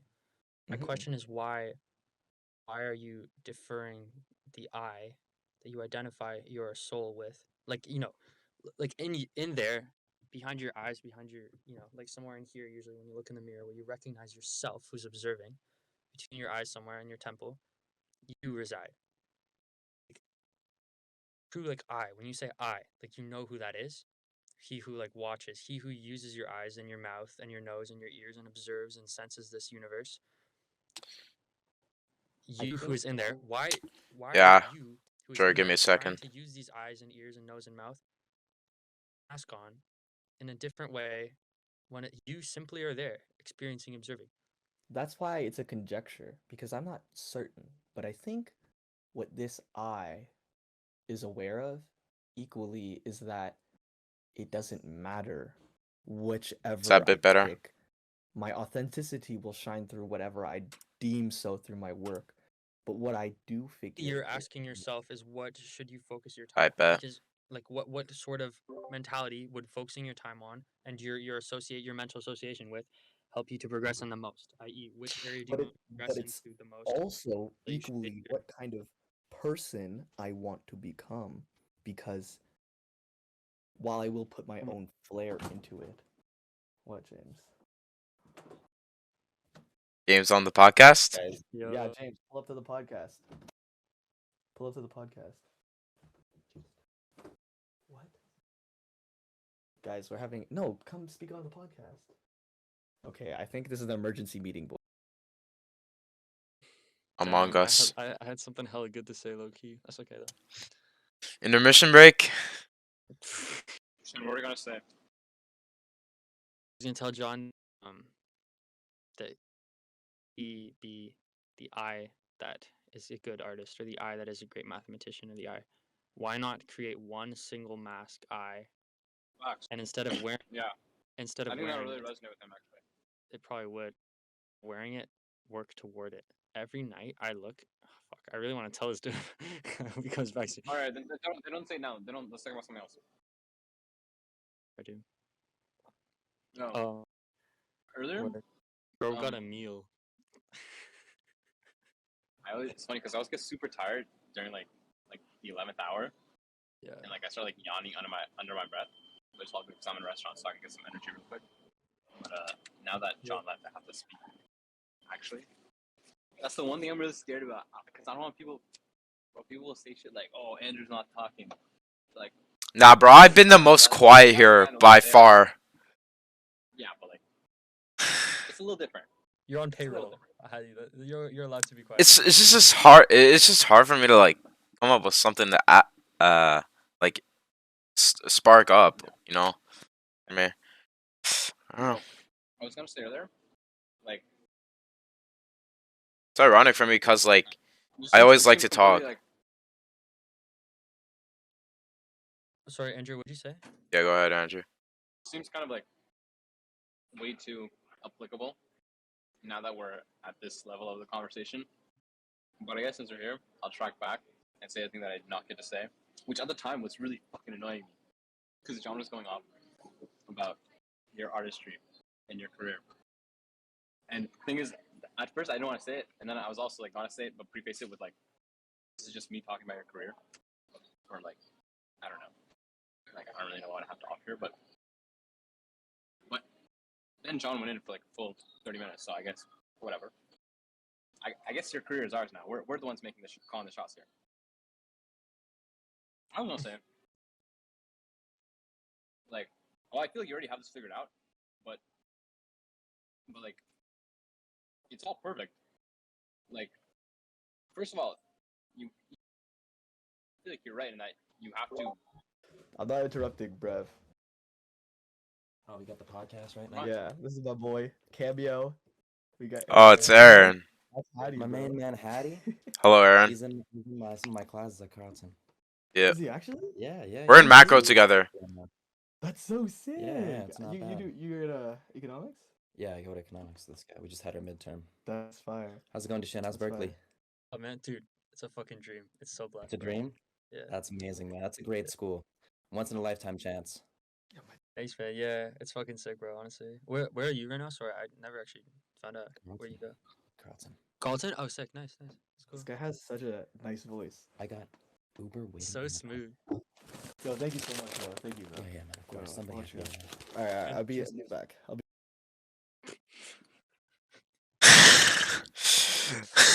Dog, there's no smooth. He's like, Ain't no way, bro. I love this one. Mashallah, that boy cute.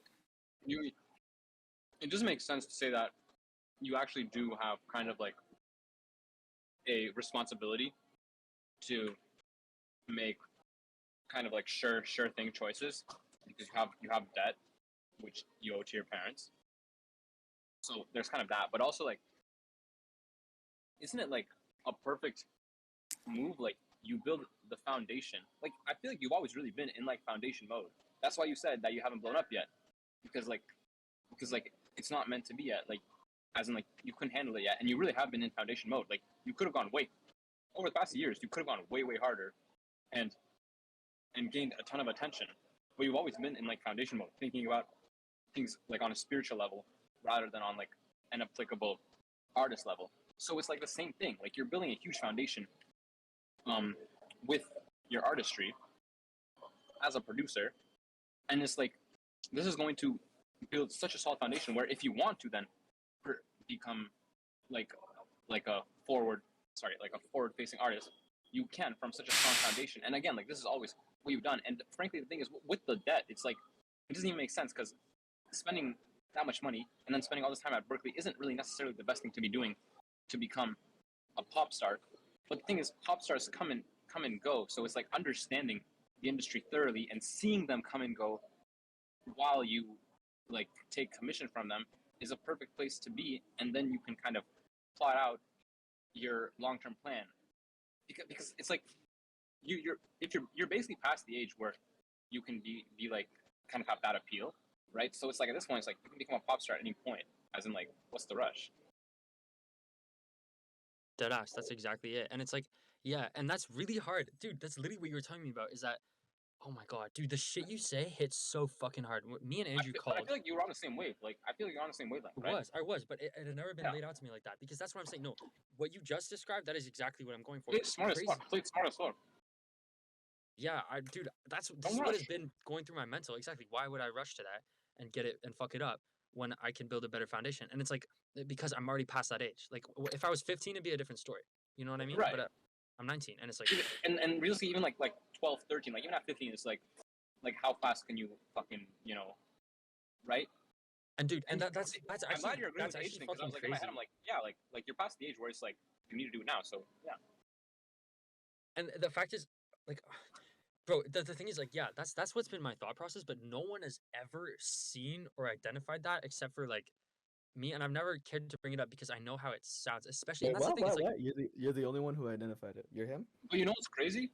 But the thing I've been thinking about a lot lately is that because like one thing that John and I really got into, is like we feel like we're so smart or like as smart than other people, and yet we're broke, right? And it's like what's interesting is that a lot of people will then look back on people who became successful and be like, oh, they were so smart they played this way. Now every time that I have a plan in my head about some sort of business I'll do, I'm literally like, oh, this is genius. Because you know what? That's how it is, right? Like the genius is in the unidentified, right? So it's like as long as you can like justify it logically, there it is. Facts. I'm happy you bring that up about genius. Fuck, I have so much more to say. Okay, before I dive into that, please remind me the word genius when I'm done saying this quick little thing, okay? Just in case I forget, because ADHD goes hard. But listen, Andrew, we called the other day. That shit was fucking crazy. When Andrew told me this, he was like, in the circles we surround ourselves with, people often say, use language that is not like descriptive of success. Like they say, like, oh, if this doesn't work out, or hopefully, or whatever, things like that, right? But those words, we internalize them and we don't work as hard as we could have. Sounds like When we y'all say, surround yourselves with betas. but that's what I'm I saying. don't Well, ever nah, do that. I be surrounding myself with fucking like, yo. But that's what I'm saying. most people, I guess, are in that sort of state. But we need to like Not we need us to though, start. not us. That's what I'm saying, because we need to start using terminology of success, because then because we understand that our line of what we're trying to achieve is so unimaginably difficult that we would definitely fail tons of times. So when we fail, it's just like admit you failed and move on, right? And we will understand that we will not look at each other less like, wow, this dude didn't follow through of his word of getting 1,200 million followers this week. You It's know an what I average mean? thing. It's It's an an average average thing. It's a approach. normal It is. fucking thing to fail. So exactly. So, but most people in your life, like your parents, like your friends, like whatever, random ass people, are not gonna have that same understanding of failure because they fear failure too much, so they deem it too bad of a thing. So when I say, yo, I'm dropping my So them album failing is missing a fucking mortgage payment. 2 Of months course, from that's now, fucking all through horrible. high school, I say, yo, I'm dropping that Put it album two on months it, from now. bro. Put it on it. What That are is you a doing? mentally, I need to drop my Oh album yeah, 2 months stop. from now. But realistically, 2 months from now or 1 month from now, things are going to change Okay. drastically. I'm going to realize the song is shit. I'm going to realize I need to still lay the foundation. And when the time comes to be like, look, I didn't meet that deadline. Realistically, it's probably going to drop 6 months from now, right? And everyone gets hit with that 4 times in a row because I never dropped the fucking album over high school. But the thing is, all through high school, I am saying that to people who don't understand that to achieve the album level that I'm trying to go for on my first album is gonna need to fail a million fucking times until I get it just right. And so like I've been trying to build that foundation. The same thing with here with going to Berkeley. Like Andrew just pointed out, John, while you were gone, Andrew said some insightful ass shit, which is actually how I've been viewing it, but I've been not explaining that to anyone because I now fear the reaction that people who don't understand how much failure success requires. That's a sick ass line. Sorry, this is a fucking bar. How much failure success requires. Um, I've been That's so so fire. I've I been know that's gonna scared be in to one of talk the about raps. failure by how much failure success requires, and by the fact that people don't understand how much failure success requires. I've been scared into not talking about it ever, so I've never voiced that fact with anyone really, even with you guys. I've now it's gone to the point where I never even voiced that to you guys. The fact that all this Berkeley stuff, all this doing production, while like taking my time to become a good ass artist over here, instead of like just like grinding fucking videos with the level I'm at right now and building an audience for the level I'm at right now, um, is like foundational. Everything I'm doing here is to create a better and better foundation. And all this time I've taken is to create a better foundation so that oh shit, John just like disappeared. So that oh, okay. Sorry, I was making my camera quality better. No, you're good. You're good. Everything I'm doing here is to create a better foundation, so that when the time is right, like even like spiritually, like mentally, better foundation, so that when the time is right to enact everything, I don't fuck it up and I help as many people as fucking possible. Because like Andrew said, that's a really good ass point. I'm already past the age where grinding everything right now would provide a huge like impact. Like if I was 15 or 13 or whatever, right? Like I may as well at this point it's whenever, right? So it's like I may as well create the sickest possible foundation for that. And so now, remind me, what was the word you were supposed to remind me of? I totally forgot. Genius. Genius. Genius. Yes. Oh my god, that word. Well, how Yes, did you reminded me. remember? How did I you love remember it. He's to like, "That's remind you fun." of a word, but not the word we're supposed to remind you of? Dude. I think it was for special effects. My brain works on like Scripted. algorithm of sentences. It doesn't work on its words. I swear to God, bro, I'm too ADHD to remember. That's fire, bro. That's so fire. But I remember the algorithm of sentence I gave you, bro. I don't even fucking know if that makes sense. But listen, okay. So the word genius. I watched it's stupid as fuck, but in my songwriting class, which is gas by the way, it's such a joke, but it's actually really cool. The lady fucking she's written some hit songs. Like, she's low key real as fuck, and she knows what she's talking about. But yeah, anyways, the songwriting She's class looking again. on some Grammys, but you know. Look, she doesn't have any Grammys, but there's like She's Raquel platinum. Hadi, She's yeah, platinum. It's there's okay. some sick ass songwriting professors in the songwriting department. But anyway, not her, but like some other ones. But like Loki, she's validated. But anyway, my songwriting professor, fucking love her. Her name's Kat. Unnecessary information, but there it is. Had us watch a TED talk on some fucking like granola fucking woman who like wrote a book called Eat, Pray, Love. And the book was like madly successful. They made a movie about it, whatever. And this was her first big success. And the TED Talk was about how like that might be her last success ever, right? And it's like, how do you cope with that as an artist? Like, how do you like live with the fact that like any one of your successes might be the biggest one you ever have, and you might never pre-succeed it again, and like that now everyone's going to be comparing that to you do that for the rest of your life. And if you don't have that big success, everyone's gonna be like, well, why didn't you have that big success for the rest of your life, right? It's everything in art is like surrounding those long stretches of time where you're deeply unsatisfied, and then short stretches of time where you're satisfied. And it's like that's what she was talking about. And then she said this, bro. She was like, the issue is with putting the responsibility of your art onto yourself. Let me explain. Well, she didn't say let me explain, but I'm saying that right now. She probably said that too. But the point is, sorry, ADHD goes crazy, especially when I'm tired. But listen, so she's saying a long time ago, like with the fucking Greeks, like with the philosophers and the artists, when the first like sort of like society was like valid enough to be have the time to not to be surviving, but to be making art and shit like that, they came up with a word, and that word, well, in Roman, that word was genius. In Greek, it was another word that got later adapted to the Roman one. That's just kind of how Greek shit is, like, or Roman shit is. They just like adapt everything to Roman. But yeah, so the Roman word was genius. I don't remember what it was in Greek, but whatever. The word eventually became genius. What it is, you were not the genius. The genius was creative spirit that lived in the walls of the artist. It was a fucking like spirit thing that lived in your walls. And sometimes, when God willed it to, the genius would come out and it would guide the artist's hand and create something beautiful. It would create something truly, truly phenomenal. Or the walls of the philosopher. It would come, the genius, and would give them, the genius would come from God and give them the idea they were meant to have, right? And that was the idea. And what that does when you, and then society now places everything on, wow, this person's amazing because the genius lives in their walls. And while that's great, it means they're not the genius. Now, what that does, you know what that does? Big ass artist, a fucking Kanye drops an album that does hella sales. Or Kanye drops a fucking flop. It is no longer his fault. His genius that lives in the walls of his studio was fucking lacking, and it didn't help him out, right? Kanye drops an album that makes hella fucking money. I don't know why I'm choosing Kanye, but whatever. Someone drops an album that makes hella fucking money, right? Like tons, like fucking stacks, right? Okay, they can't. There's no ego. They can't get a massive fucking ego and be like, yeah, I'm the shit, because it wasn't their idea. It was the geniuses. And when a society accepts the fact that true like inspiration and genius doesn't come from the person, there can be no blame on failure and no ego on successes, and all that's left is creation of art and trusting in like spirituality. And with that in mind, that shit was fucking mind blowing to think about because it's true. And it's like with that in mind, like so many famous like artists, like poets especially, have like talked about how like they would like literally feel a poem coming and they'd have to like catch it and like run and fucking write that shit down. Or like musicians literally like fucking use their dreams as inspirations, or they talk to like God. I literally will fucking talk to God about what the line is, like verbally talk to the open air and the sky or wherever or in the room and talk to some non-existent thing and ask for like what the fuck do I need to do now? Like, yo, I'm doing my part, help me out, give me the fucking idea, right? And it's like I'm doing the natural, you do the super, you know what I mean? It's like that's the thing. So but that helps because now you trust, you mentally have faith in the idea to be genius because it is not originally from you. And we originally from ourselves, we don't trust that because we will never be what we mentally conceive Harry Styles' writing to be, because that is something that is not truly Harry Styles. That is an idea we have created of him in our minds based on the fact that media has portrayed him that way, right? Or whatever. But he will never be that. Wait, He'll never sorry. be that. Say He will that. Say never that see. again. Okay, well, sorry, that's a whole other concept I just threw in there. But basically, the media to me portrays, or how I've experienced it, has portrayed Harry Styles as a great songwriter, whatever, right? Let's say Harry Styles, doesn't matter who, Bob Dylan. But like, to me, like Harry Styles will forever be some genius, fucking Harry Styles songwriter, right? That I could never be. But he isn't actually like that. The way that I perceive Harry Styles and his songwriting genius capabilities is never going to be accurate to who Harry Styles actually is. The same way that he is never going to see himself that way, unless he has a massive fucking ego, You because just he is always perceive going to it be as thinking, "Damn, I will never be he is, fucking, I will never but you be just what see it Bob as Dylan." he is more in tuned with that Because stream. yeah, He's more in yeah, tuned with that no, genius. because listen, I don't know about Harry Styles specifically, but that's not what I'm getting at actually. But that's a good point. But like, that's not all what I'm trying to say.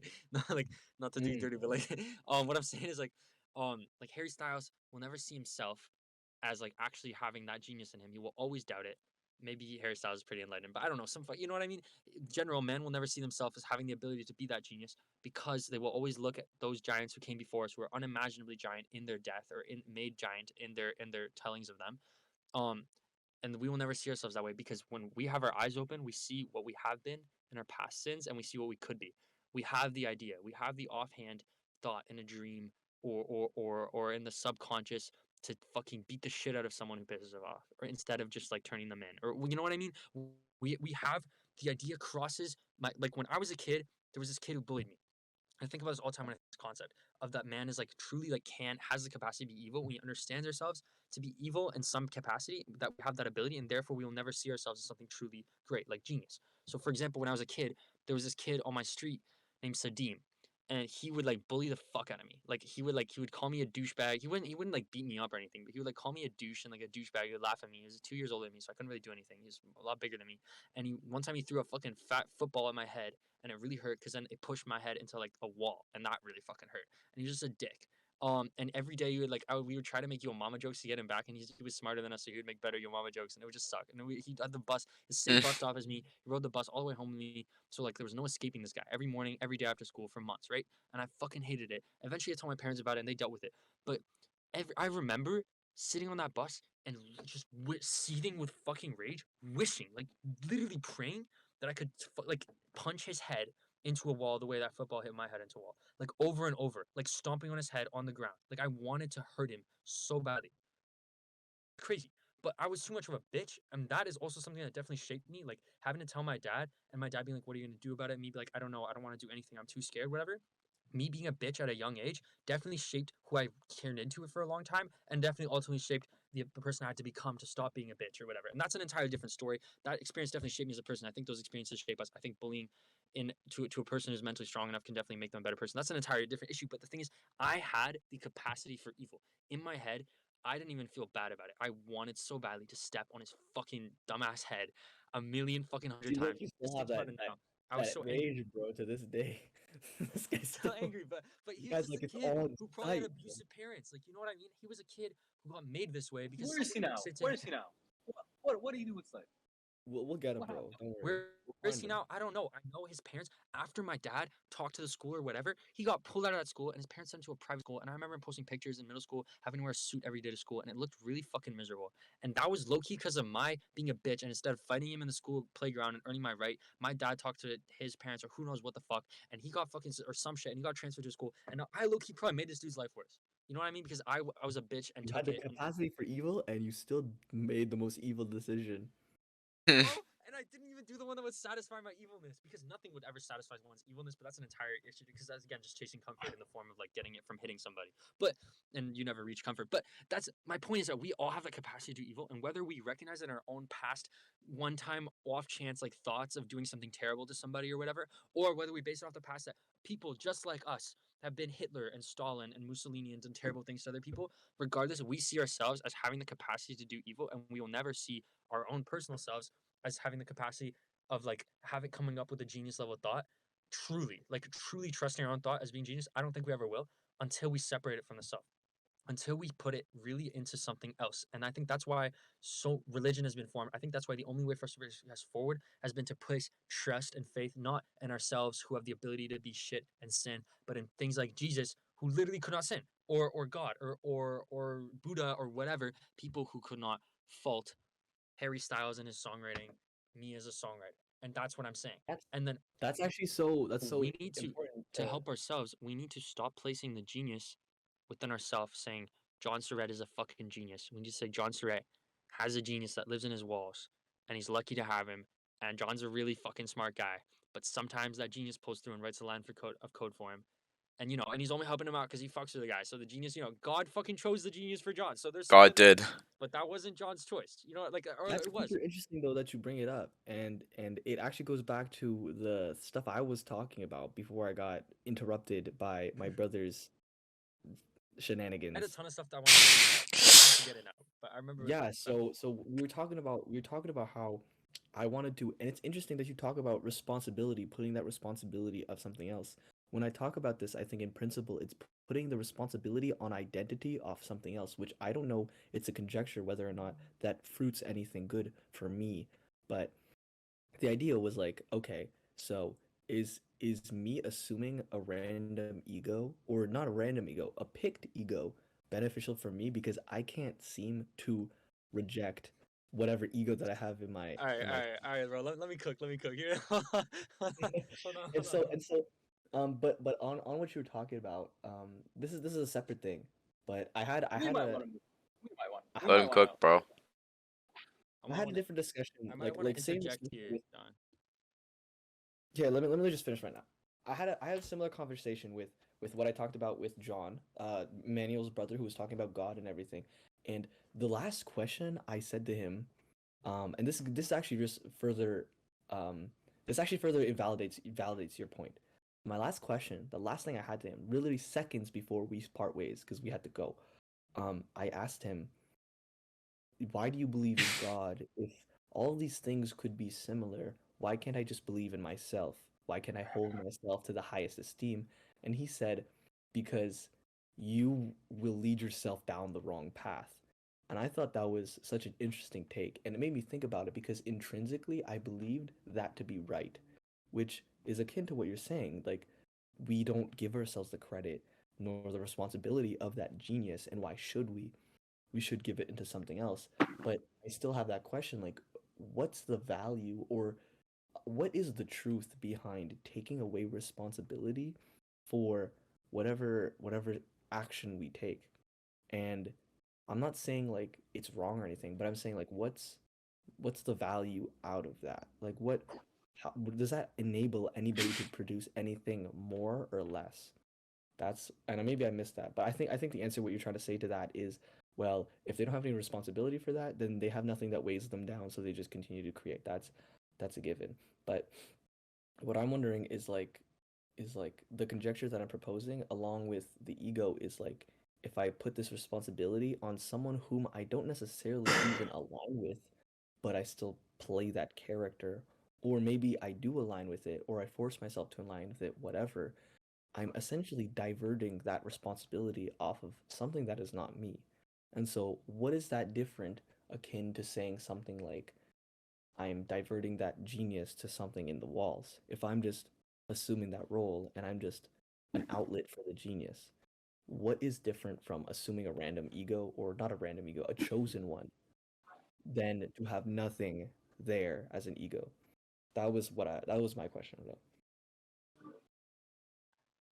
I think there's not necessarily a difference, but there's an advantage. I think, look, really, you, like, you truly in there who's observing everything, you the observer, you the eye, you have the choice to put on a mask. Yes, and you've been making a choice all your life, and you've been choosing which mask to do, but I don't think that's the choice you should be concerning yourself is whether which mask I should put on. It's whether do I put on a mask, do I walk toward a mask? Mask that encompasses the artist and the mathematician, everything. Because listen, this is the way I view it. Okay, are you familiar? This is something I've explained to one person ever, bro. This is like ultimate inner brain Dusan workings, all right? But I'm sharing it right now because you brought it up and fuck it. And you brought up Taoism earlier, and I had to say it now. Are you familiar with Taoism? I am familiar with Taoism. Are you familiar? I'm a little familiar. Okay. Um, yeah, I'm familiar with your boy Confucius. Confucius. All right. Well, eh, for those viewers or whatever. Let's say I just want to restate anyway. Let's say there's an end goal. To the end goal is obviously straight there. Let's say my end goal is finishing this homework so that I can finish my next homework faster. All right, and finish the next homework after that faster and so forth. Now I have a choice to do this homework right now to be going for that goal, or to go smoke a pack with my friend who just asked me, and we go smoke a pack. Or fuck. Okay, let's say watch another episode of Netflix.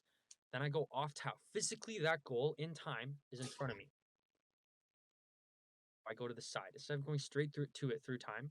I go to the right, and I go far to the right. Not that far. I go watch Netflix. But in order to come back from chaos Netflix to order of focus, I need to Yeah. now go the entire opposite way like this. It's like a wave, like sinusoidal. You know what I'm saying? I go that way. I must go equally back the other way, and then come back like into focus. And then I'll still probably want to, because I'll be too focused and I'll burn out. And then I'll be like, fuck, well, I still want to feel watch some Netflix, reward myself. And then I'll still go back. And eventually, I will need to reward myself. I'll be fully back focused. I'll be back on Tao, and then I will be headed back. Tao means the way, and I will be back on the way directly to that goal of finishing my homework faster. But in the entire process, while we do learn and grow when we go off Tao, we are wasting time because if I just gone straight, if I'd ignored the shitty decision, obviously we all understand this, I would have hit that goal faster. I would have been on Tao the whole time, and now I can hit the next goal faster, and so forth. So, and that walk is right between order and chaos. It is one foot in order. It is staying in what you are familiar with, but the way to grow without going off Tao is to do half of your actions essentially in things that you're unfamiliar with that you know are going to be beneficial to you, hopefully, or that you'll grow from, right? With a surrender, where yesterday I should have done my homework, but instead I went to Rhode Island. That is surrender because the day before that I grinded all day anyway. And it's like, so hear me out. This is the inner workings of Duchan's brain. When I sit and meditate, remove myself, or I try to remove myself from my current present surroundings. I try to forget the fact that I'm where I am, which is really hard because you have arms and legs that are touching where you are, and you have an ass that is sitting on the floor where you are, and you have a brain that is feeling the air where. But you have to forget that you have anything that you're observing because you are the observer. You need to observe yourself instead of observing like the self, instead of observing your eyes and ears and nose and feelings and the room around you, because that room is just something you're observing, but you are you. So when I meditate, the idea is to look at the observer, to look at myself and forget everything else. So I take myself somewhere. And the best model for myself to do that is I've started to understand myself in three parts. Or myself is still at the center, but listen, I put myself in another like universe or whatever, somewhere it's just empty and dark, and there's just stars below me, and I don't really have a form. All right, but let's say I'm like a concentrated thing. I look to my right over there, like mentally look to my right. I don't turn my head, but you know what I mean. With my mind's eye, I look to my right, and I see myself also meditating on a different timeline, you could say, or even a different moment in time, maybe 10 years from now, whenever. And I'm sitting there also meditating, but instead of meditating, I'm lying in bed watching Netflix, high as fuck. I'm fat. I've lost everything I ever worked for. Like, I'm fat. I'm like 300 pounds. I'm obese. I never achieved anything I wanted to. I'm addicted to everything I've quit. I'm addicted to worse things, heroin. I'm just in the midst of trying to reach pleasure, trying to reach comfort, the full fucking rat cycle. Like, I'm incredibly unhealthy. I got like 12 pizza boxes around me. I'm like, you know what I mean? And I'm just watching TV. I'm wasting my life away. And I look at that American version of myself dream. and I see, and I see myself that way, right? And that is one way on top. And like, wow, me and that is a long way of fuck ups and like going that way. On the same is the little like deviation where you watch Netflix and then you have to come back this way and watch. I look to my left. On my left side, I see myself meditating, but this is another version. This version of myself has grinded so much that I have no hair. I've lost all my hair. I am wrinkled and like I'm a shell of what I once maybe was. I'm old clearly. I have no bone on my arms. I'm purely skinny. All I've done is grind, and I have like glasses I can't see. That's how much I strain my eyes. I have no hair. I'm sitting there still working. Instead of meditating, I'm sacrificing the meditation time. I'm typing away at something. I am working so hard that I've worked myself to the point of like I can't even help people how much I work. It's bad. It's like a negative, right? And so that's the far extreme other side of Tao. The too far in order, right? Too far in chaos, too far in order. And then I look forward. I see myself meditating here, and almost like a third person, where I am right now, and I look forward. First of all, I determine where I am. If today I was in chaos more than I was in order, in a bad sense, I will notice. I will not like our brain. You fucking know. If you stop lying to yourself, you know exactly where you were today. You know exactly if you were too hard working too hard or if you were relaxing too much. You know where you were. And I know today I was a little to the right. I fucked like today actually specifically, I was probably a little too much to the left. But like I'm just saying as an example, a little too much to the right, for instance.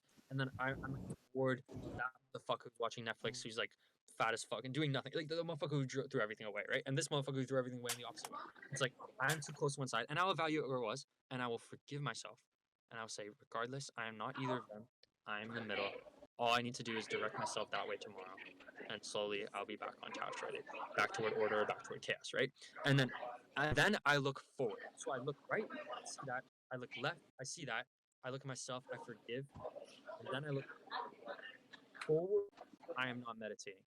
I'm standing. And I stand with perfect posture. I stand with the posture, not just of a king, of an emperor. I'm wearing a cape and a crown. And I'm the Tsar I was named after. Because I was named after Tsar Dusan, the only Tsar of Serbia. And I lead not just my own people in position and spirituality and whatever. I lead all of God's people. I lead every person on the planet. And I bear the responsibility of the fucking world on my shoulders. The burden of my being is bared. I look forward and I realize that even in my small deviations of today and my small deviations that will surely happen tomorrow and next week, I am ultimately headed forward. And that is the mask I aim toward. Call it a truth, a true reality ahead of me. The point is, I'm headed. Oh, sorry, something's fucked in my Discord. Okay, whatever. I'm back. I'm headed toward the Tsar. And then I just stay there for a while and I realize that I'm walking toward him. And sometimes like I walk toward him and long enough and the fucking meditation's trippy enough where I forget where I am entirely. And then motherfucker starts doing things that I'm not like planning because our subconscious just does things. You know what I mean? That's like a dream at that point. You're half asleep, right? But this is like an awake kind of sleeping, not a eyes closed kind of sleeping, if you know what I mean. Like in terms of awake versus like open or closed eyes in the Bible sense, right? This is a very much awake, like this is a very much open eyes kind of sleeping because it's very clear. Because I chose the world I'm in. But I'm walking toward him, and sometimes I actually get close, even though he's indefinitely far, technically, right? And one time last semester, I told John about this, but I didn't tell him like all. I didn't give him all this backstory stuff, but I told John about this, I think, or maybe I told Krechmer, I forget, but that I told one of you, that the turned around and looked at me, and He was me. He was me, but he was jacked, and he had made all the money he wanted to make, and he was helping other people I'm supposed to help more. And he was dressed, and he held himself as a side. Something I really work on is like holding my posture and stuff, because he composed himself. He spoke eloquently as a side. He was that side. In all, it's a glory. Everything I strive toward, right? And then he took off his crown and placed it. That I didn't think of that. I didn't do any like I woke up Yeah, from Andrew's at meditation. Kettleman's This right is after now. months of imagining the same thing, and I was in disbelief. As I speak to you right now, I still feel it. I can't explain that, but ever since that moment, I have felt cold metal around my fucking head. I felt the slight feeling of responsibility around my head. I don't even like that. I probably sound like I'm fucking tripping. But ever since that happened, the burden of responsibility of focus, of that I can't fucking lose focus if I want to stay on this path, is around my head. I don't have the cape yet. I don't have the stance yet. I don't have the millions of dollars helping people, but I know I'm on the right path because I have the fucking crown around my head. So no, John, to what you're saying, I don't need to wear the mask of the Tzad because I'm not him yet. All I need to that I'm on the way to wearing the mask, or not even wearing the mask, to the point where it's not a mask. And yes, it helps become he who is everything you wish to be by embodying yourself that way. You have to. You have to step into the shoes. I can't wear the crown without having a head to put it on, and that head may as well be his head. Do you know what I mean by that? I can't wear his cape without creating the shoulders that are as broad as his in order to wear them. You know what I mean? By fucking hitting his chest. That's what I'm saying. But And you those shoulders cannot may as sit well there be and his pretend shoulders. and broadcast to the world and lie to yourself that you are the type because you're wearing that mask, because you will never be him. You will never be him because he doesn't do that. He is. So in order for you to be, you must become. And in order for you to become, you must evaluate and watch yourself and forgive yourself for small actions, for your small, too big successes, and ultimately guide yourself toward him because you are him. He is within you. That's the crazy shit about Buddhism, bro. The shit that fucking awakened me. This is another thing entirely, but I need to say this. You are the one. It's just you in there. It's just you. Forget me, forget Andrew, forget any philosophy I'm giving you right now, because you're realizing things that you might have fucking realized regardless. It's just you in there, John. You are the soul in there, and you argue with yourself all day, and you ask yourself, how should I present myself to the world which I perceive in myself? And how should I talk to myself and argue with yourself, and you show the both opposing sides? And then there's another you that watches you show both opposing sides, but you are the one who grants yourself the confidence. You are the one who grants yourself, now I can call myself that side. You are the one who grants yourself, I had a genius idea because the genius came to me to help me, or I had a genius idea because I finally trust myself to be a genius, because I'm not a piece of shit person who wants to harm people, because I've shown myself time and time again that I'm not actually evil. You are the one who grants yourself not having guilt, the one who grants yourself not having sinned. You're the one who grants yourself forgiveness for watching Netflix for 10 minutes. You're the one who grants yourself all this shit. It's just you. The second you stop arguing with yourself fully and completely, you are connected to you because you are understanding. To do so requires an understanding that you are the only one in there, and that you are the self, and that you are connected to convergence, to everything, to the entirety of existence and consciousness. And when you do that, that's when you become the fucking Buddha. That does not mean that you have to fade into nothing. That's that connection I'm talking about. It just means you have a connection to that at all times. I think that's what being the Buddha is. I think that's what Buddhism is. And then on top of that, using that to raise the moment for everyone else. Because once you know that, once you have that connection, you have the responsibility to get everyone else there. And when I think about it, when I talk about it, and when I just meditate, I am reminded of that crown and I feel that connection. But I don't feel that all day. I'm not fucking enlightened. I'm not the Buddha. Shit happens. I forget about the crown for weeks sometimes. And then I remember it. But like it's just you. You're the one who gives yourself that crown. You're the one who allows yourself to put on that cape one day. I'll let myself do it one day in that meditation when I've earned it. You know what I mean? Let myself become him eventually. When I Well, earn you being remind him, me you're time the and time one again. who have that mask. You need to stop lying to yourself and lying to others by having that mask on, and just treating yourself with truth and respect that you are going toward that self, and then you when you've earned it, and only you will know. But you need to grant yourself that one day. If you forever wear a mask, you'll never grant it to yourself because you won't believe in its essence. Just like we don't believe in ourselves to not be violent, like fully on some fun basis. It's the same thing. But You you grant remind me time and time again, Dusan, and what I endlessly appreciate the dialogue between you and I is that more and more, as you so speak, walk towards the sod and towards whatever high regard I should hold myself towards. You remind me of the delusion that the ego decides to walk. And time and time again, these conjectures, these questions are simply just questions of Do I live in the comfort of the ego or decide to embrace what path I should be walking, which is neither orderly or disorderly, as you so suggest, how I I realize time and time again that I delude myself with these frankly fruitless intangibles that have nothing to do with the reality. And you remind me that I that's it. I feel so fucking bad, bro. Like I wish I could just like, bro, that's crazy. That's what I'm saying, Yo, bro. That's what I meant when I wrote the answer is it's this right here.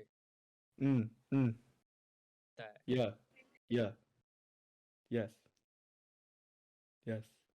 No, bro, it's actually insane.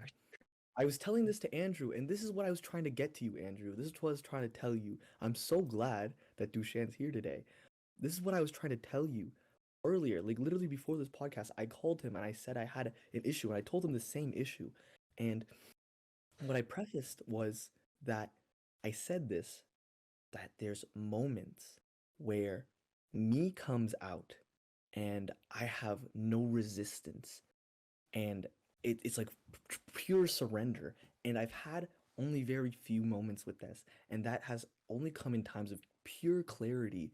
And one of those moments was when you were speaking to me in the car in front of Ryan's house, and I noticed it then. It was moments of just pure clarity, and it is when it is I can only describe it as where and it's crazy because I can feel it right now. I can feel it right now. And I bro, I love you for this. I love you for this, man, because it's just some incredible power that you have. But it's I am I have been conditioned to speak, to think before I speak, and therefore I have been optimized like a linear regression model to predict the next word in my head. In my head, I think of a word to say before I say it, and as a result, oftentimes I have something predetermined when I'm going to say it. And I was just gotten so good at predetermining the best thing to say that a lot of the things don't even come across as me. And that's where the disingenuousness that I used to indulge in existed. It was in that inability to express myself authentically. And which you give me, and like I'm losing it as I speak, which is so unfortunate. That lack of clarity where the words just come to me, and I can only describe it to you as that. And but it encapsulates so much more. But it's literally just the words are coming to me instead of me predicting the next word, and that is such a powerful what transition. you're right now is inspiration. It's like true when you're not touching or controlling or modeling based on your ego, the words which come to you, like this sentence right now. I had the general idea of what I want to say, but the wording exactly touching, controlling, modifying with your ego, with how you think is best to come across the wording of any that is inspiration. And I try to get to this state so much when I'm writing because then I'll just sing the next line and those words will be the next words. And and That's so interesting. That's so and that's interesting the when you thing. say writing, because when I write, like when I write my in my Notion, the same time every time before bed, I get that glimpse of it, and then I get conscious that I'm writing something, and then it leaves me. That And that's what inspiration I'm saying. leaves me. Because it requires you to come up In with no ideas genre. faster than you can pre-plan them. And that's the thing is like enlightenment is just constant inspiration. If you are truly enlightened like the Buddha, you would never have thoughts that aren't inspiration level, like based like this. You would have no thoughts that wouldn't come from this. You would have the ability to create thoughts, but none of your thoughts would come off of one another from whatever else that anyone else says. You would be able to go and think and plan out thoughts, and you would be able to do it and converse with people, but you would be in, you would just be, you would be like, and you would therefore be in control of, you would just be you, and you're not grasping for control and trying to think of the next best thing to say when you want to, when the situation calls for it, you'd be able to. It's the same thing as what I was talking about is like it's just full control of the self, bro. That's what I'm saying. It's the same thing with the fucking some scars, bro. That's what I'm saying. It's literally the same thing. Like your brain, your thoughts cannot be like based off you happening to see a fucking red car that passed by and that triggers you to remember the red car of your ex that doesn't even really look like that and now your day's ruined. You know what I mean? It's the same thing.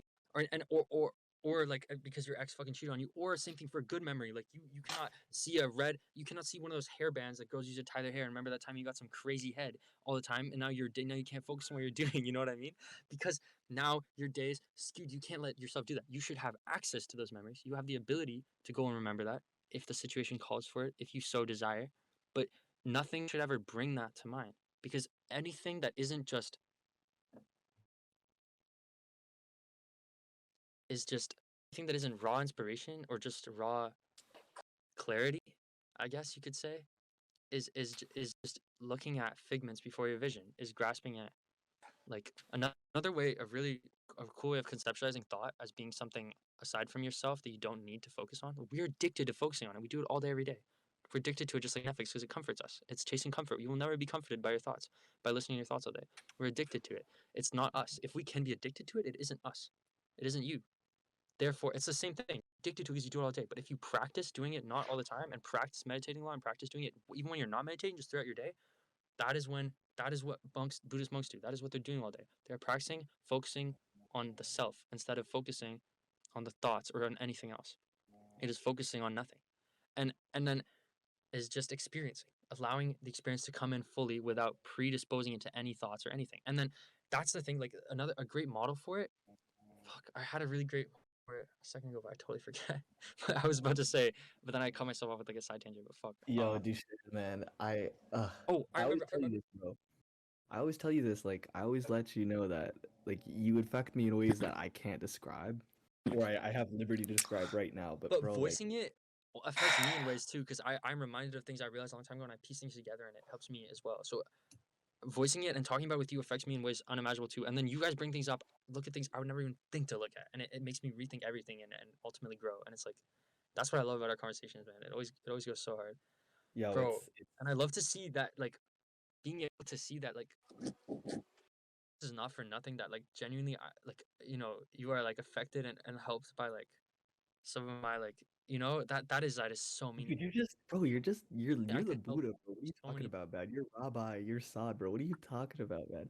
Cause I can't express it. Like, I can't genuinely tell you like what kind of enlightenment you've, what kind of path of light you've shown me, what kind of a ray of sunshine you've beamed onto me. But, bro, like, there is some like, nah, like, there's some sustenance to what you just said. What that means to me, man. Yo, I another way of can't. conceptualizing the fact that we're addicted to thought and that thought isn't us. We all know that thought isn't us. That's the first concept of spirituality, and yet we take that in and we apply it with our own thoughts. Like we hear that the first time and we're like, oh, this is what I think about it, and we take that and we judge it and we do everything to it with our thoughts, even though we just read that you're not your thoughts. And it's like the model is this. Let's say science hasn't figured out how thought works. Maybe one day they will. Let's say science just isn't there yet, and thought isn't just something of chemical impulses. Let's say thoughts are radio waves, just for example. The radio waves are such high frequency or low frequency that nothing has Yeah, been we able to had come this up and pick conversation. them up. Exactly. They are just literal waves flying around your head emitted by your brain that you are looking at. And you can sense because our brains are more advanced than any technology we've come up with, right? Let's say physical like sustenance, that is true. What I just said is true. Regardless, like our brains are experiencing something that our technology can't pick up. Whether or not they're waveform, whether or not it's actual atoms doing that we're listening to somehow in our minds or not, that is fucking. There are things clouding our vision in front of our eyes that look like thoughts. You close your eyes, you can fucking see them. You can visualize them. Some people are better visualizing them than others, but you know what I mean. Like they literally flash in front of our eyes. You're driving, something else comes to mind. You might literally not pay attention to what's on the road, and yet your eyes were staring the whole time. So what are you looking at? Our ability, our eye is able to not just focus on sight, it focuses on ears and nose and lips and skin and everything too. Anyways, right? Who's to say it can't focus on another sense, the sense of receiving thought?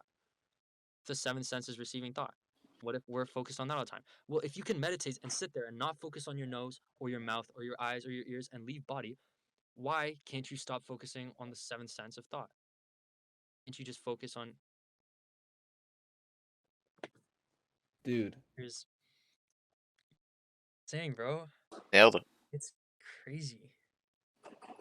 yo, It's absurd. what's so crazy, and if I can get a little vulnerable here, it's it's that this clarity, the lack of clarity is probably the most biggest travesty that is plaguing this world, which is so unfortunate Thing. because I think so much of my action and inaction, as you said, is characterized by thought, but moreover, it's just so many like I've been a big advocate for the truth, and what you outline to me is pure truth, which is like what it's so like how could you even describe that as truth, but it's authentically, I would say it captures the essence of is what consciousness is, and what I'm trying to envision, like this feeling that I can't describe, and it's so fleeting, is that this clarity. I mean, like you can only describe it as like a one-way ticket, like the dam's broken between you and, as you said, the frequency or the infinite stream of intelligence. It's You it's feel like that. Once you get that enlightened the first time, you never stop feeling that. Almost like a stream straight out the back of your head of energy. no, you're right. You're right. Once you continuously feel it, like you know it's there, and I think I felt You it. I get felt lost it from it, but then you can come back. And sometimes things bring you back, and then you remember it, and then you try to your exactly. best to not get lost from it. It's so And hard. I'm at the point where every morning and every night, I'm connected somehow. But then throughout the that's day, something will happen, and I'll forget to stay like open. that's the dream, bro. That's what I'm trying to attain, and I Dream think is I to can be, to more. dream is to be in every moment and every experience, to be fully experiencing it and loving it You're absolutely right. for it. And it's great because you remind me of that. I think I go long periods without that clarity. Like I get That used very, me too. I would go super long periods, but then over time they get more but frequent, I You know just until have it's to there. eventually it's continuously daily. wake up again. What'd you say, Andrew? Yeah, You just have to continuously wake up again, like Sam Harris says. and eventually Mm, falling asleep. It's The basically thing that the act requires for waking up. It's just don't judge yourself. Allow yourself to just wake up again. Like it's very like almost like calm, like sort of implied onto like it's like the end of the kind of little monologue in terms of like I don't know you any sort of judgment or kind of um pushback resistance. Like for me, it's always a matter of um knowing that once I wake up again, I will know how stupid I was before, which I like. That's probably like my biggest kind of ego pain is kind of like knowing that I was wrong. But it's like just allow yourself to wake up again. Like that's all there is to it. That's all there is to life. mm, It's you're the just one a who, continuous function of waking up again. yeah, and you're the one who grants yourself that like pain of that having happened and that you letting that bother Yeah. you. You're the one who Yeah. grants yourself forgiveness for that too, and waking up is doing that. Yeah. Yeah, Yeah. Just forgive yourself over and over and over again. That's what The it is. thing is, And when you're that talking was about really approaching it, hard, but and that sounded so hard to me. I was like, how could I possibly try to get to this state every night, or like at random moments throughout the day, like over and over again? But then you just start really trying to just do it. Like you start with the low hanging fruit. You start with the really low, the easiest shit possible. For instance, someone cuts you off in traffic. For instance, your dad says something that pisses you off. For instance, your little brother doesn't do something that you wanted him to do. Nothing in this life is gonna do what you want it to do. For instance, I don't know, whatever, right? Little low hanging fruit shit that you know being upset Facts. about actually does not, or even letting yourself contemplate or consider like little mental things too, like, oh, am I good enough for this? What does this person think about me? That you know that you are the one battling with yourself. You are the one who grants yourself release from that battle. You're the one who frees yourself from that. And it's like it's the same thing. All those little things on a daily basis, you're the one who can just end it right there. And those are the easiest ones. Get the low hanging fruit first. That's your first step into like freeing yourself and feeling this way at least daily, or at least a couple of times a week. And then after you get the low hanging fruit, if you're constantly keeping this in mind, then it's just the harder shit. It's when something real comes up, something that really hurts, something from your past that comes up that you have to let go of, that you have to just experience. That you like when you think of that ex, it's not just letting go and feeling, okay, my life is better because it happened, even as shit as it was, I grew from it. It's not just that and breathing it out. It's that, but instead of thinking all that and having to justify in your brain why you have moved on from your ex, to yourself, who the other half of you clearly has not because it needs justification, you just let you surrender to that thought process and you watch it happen and then it passes by. Or more so, you don't even have that thought process. You just and it everything that comes through, good or bad, come through and just release. Embrace Don't every resist but when existence. people say embrace life, they're like, oh, embrace like the recession, like embrace not just the big like that's what I'm saying. But you're exactly right, Andrew. It's like embrace literally every single thought that comes up and every single thing that happens. Every like, oh, I took a wrong turn. Oh, I forgot my Yourself, posters embrace it. in McDonald's. Oh, I forgot like every single thing that happens, bro. You have to just Fuck. accept, learn, and grow from it, and just let it be another thing that happens because it's so impersonal.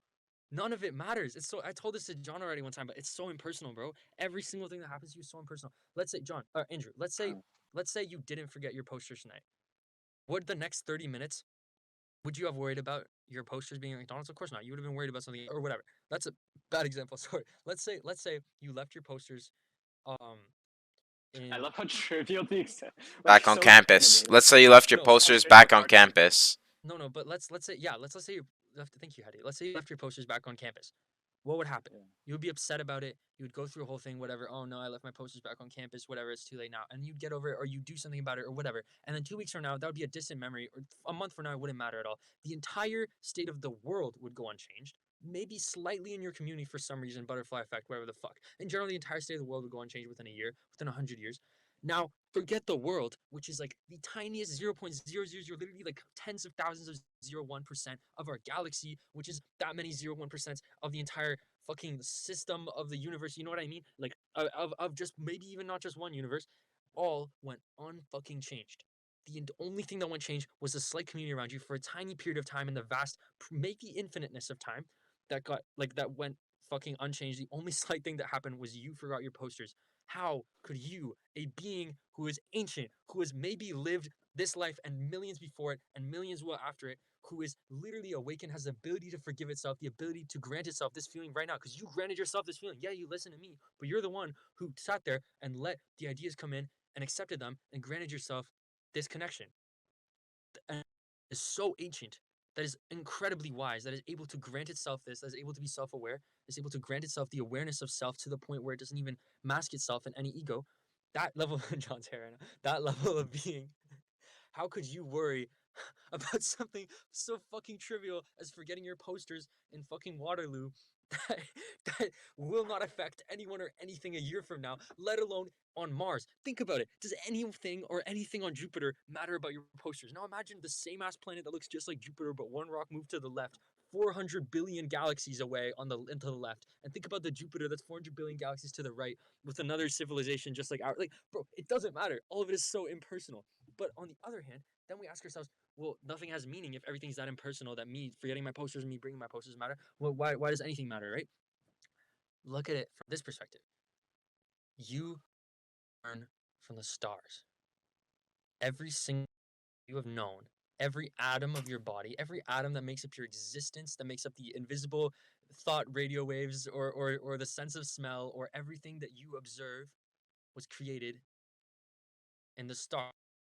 First atom came from the first star, coming from the Big Bang, obviously, whatever, like the first stars, which then created the birth of the second atoms, like helium, which created the birth of lithium, which created the birth of beryllium. Eventually, over fucking billions of years, till eventually we have a full set of fucking elements, and we have carbon, and then life can take place, and then eventually we have a fucking world that is the perfect distance away from the sun and the moon, so the sun and the moon are the same size. Eclipses happen. That's dope as fuck. What the fuck is that? And then like, not to that's just random, but like, what the fuck is that? That's always been trippy as fuck to me. That's some simulation type shit. How the fuck are the sun and the moons the same size and different distances from us? That's fucking absurd. And we only have one of each. That's crazy. Anyway, fucking wild, bro.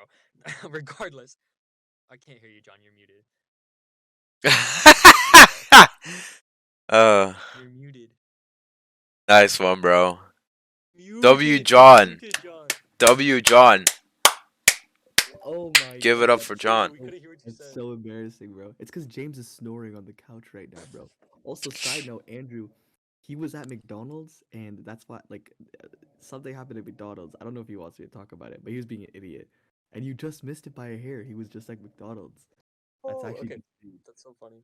Oh, Um, for real. Anyways, what I yeah. was saying though, oh, what you said, I was saying that I was thinking the same thing too, bro. It's so crazy how the duality is on point with the Yeah, son the and the man, duality. bro. Facts. Oh, I was talking about the dual. I was talking about that. I was talking I about was, the I duality of think the you duality mean is, nothing, but you also mean everything. yeah, but yeah, like I was thinking like the Because duality is higher. I So feel like like that that, duality means a little bit more, but I don't know, maybe that's me. I feel that's a little bit more important than the fact that it happens to be that in our bro, source. value of you guys running one upping each other, like that's the real one. yo, That's yeah, value me and of you Andrew guys. got that duality, bro. Yeah, Yo, That's that's y- the value. thing. And Telling then you, at some point, Hattie just comes in and roasts both of us. bro, how do you Duality of you feel, bro? guys How do you like Sigma male? both like equally delaying like I'm just my own punishment guy. like is crazy. Like no Yo, lie. it's nah. I was telling this to James yesterday, bro. Like Andrew and I's relationship is just so powerful, bro. Cause like Unmatched. it's that like inner competitiveness. Like we are competitive Crazy. You with each guys are other. like I don't think top three duos of anything in the world, probably. Like it's like Ben and Jerry's. It's like it's like it's like salt and pepper, and it's like John and Andrew. Like it's no, like on like God, bro. that's what I'm saying, Nah, bro. because This is like the duo of all You're comparing time. salt and pepper. we never That's really crazy. talk about it That's like between Andrew and years. I, but like there's that underlying sense of competition that we both know is there, and we are always What are competing. you talking about? I don't know. I don't know what you're John talking and about. Andrew are like the Oh yin my and bad. yang. My bad. I I don't know misspoke. what you're I talking about. misspoke. Frankly, I'm I not might be sure. wrong. I'm not Be sure. the yin to my yang, and life Then will no, be all listen. good. I'm a monopoly over you, bud. All right. Oh, you're You're like funny. You're funny. You know, I'm better than that. I'm googling your OpenAI. I'm googling your ChatGPT, You should be scared then. You should be scared then. buddy. I'm I'm like pointing to China, your head top. and you're fucking Puerto Rico. Listen, bro. Listen, bro. Just you wait, man. I'm gonna loom over your head and knock your crown off your top, bro. Cause I've always been a Bro, revolutionary since I've been I born. shot down your balloon. I shot on your balloon. You're not collecting any information. That doesn't matter, bro. Cause I got more balloons coming. I'm always watching, More baby. defense, No, fine. you're done, bro. You where are your children? Where are your children? Where are your children? Yo, they're in my He factory. just In my family checked factory, you, bro. bro. Oh, I Me They're forgot. in my personally, factory, I'm bro. not Your taking that. children are, bro, your See, you children are are doing the that one, island, bro. bro. Your children are on an island getting dick. Oh. My children are in the factories working, bro. At least my people, my Asian people are productive. You American. Not to like kidnap you, Fang. Mine are on the island, bro. That's Oh, that's crazy. That's fun. That God is so damn. funny. Nah, Yo, but yo, Andrew and I, like, there's no way we're not billionaires on our own. Like, there's no way. Like Andrew said, I don't want to be a billionaire. In my head, I thought that's bullshit. You're becoming a billionaire. Yeah, I It's- bro. Like, Nah, I'm getting it all away. I'm getting it all away. That's Dude, it. if I'm gonna be a billionaire, you have to be a billionaire. That's the only way this works. Are you really gonna take an L? Are you really gonna take an L? Cause like, that that's happened to me. the game here. Listen, I want to pursue my passions, bro. I want to pursue Your my passions. your passion is to be a billionaire. your passion is to be Mark Zuckerberg's I son. wanna, you know what I'm Yeah. saying? Like I wanna create a company, bro. I I want to wanna do create value. productions, man. I want to create value. Trying I to just become feel an like Bro, entrepreneur, bro. you live in the capitalistic world, bro. All right. you're calling me. I knew it. I knew it. We live in the Yo, national yo, yo. capital. I'm trying to fool you, bro. Peter Thiel, the monopolies trying to act like they're small, and the small companies trying to act like they're monopolies. It's just a front. No, you're A just a front. socialist. Don't lie to yourself. You're from Stalingrad, bro. It's you. Okay. Yo, basically, the moment is so impersonal. Why would you fight yourself over it? But the moment I know what is you're so talking about. specific and perfect to have had like every single star emitted matter perfectly so that every single planet and rock would line up perfectly so that this planet would exist exactly as it does habitably so that you like no so that the fucking dinosaurs would exist so like first of all primordial fucking life and then the dinosaurs so that they would like a dinosaur would create a fucking imprint somewhere like because it would take a fat ass fucking step on the ground because it's a T-Rex and like 10,000 years or no 60 million years later a lake has formed where that dinosaur stepped at one time, and a village forms around that lake where we now live, and the asteroid hit everything perfectly so that the village could even form way later when like life takes over again. And then a village fucking forms around that lake, and that village is like the village of your great great great great fucking grandma, and then your great great great fucking grandpa comes to like fucking colonize the place and like meets her and like wipes her up, and then they only get together because he like took a drink from that fucking lake because I don't know why he drank like salt water, but he's an idiot because like back colonizing, like who knows what the fuck the health standards were, and then he like only did that because the dinosaur stepped there in the first place because that dinosaur was born because everything exactly fucking happened perfectly so that your sperm cell would hit that egg specifically at that time so that you would grow up with all the experiences you have possibly had so you would come to this moment to listen to me fucking over exaggerate one example so that you would fucking burn it into your head that you are Andrew Krechmer and literally everything has happened perfectly for you to forget your posters in Waterloo. So how the fuck could you not take that as a sign from the universe that the universe put everything into motion perfectly for you to forget your posters? And you're gonna sit there and bitch about it and try to go get them back? No, bruh.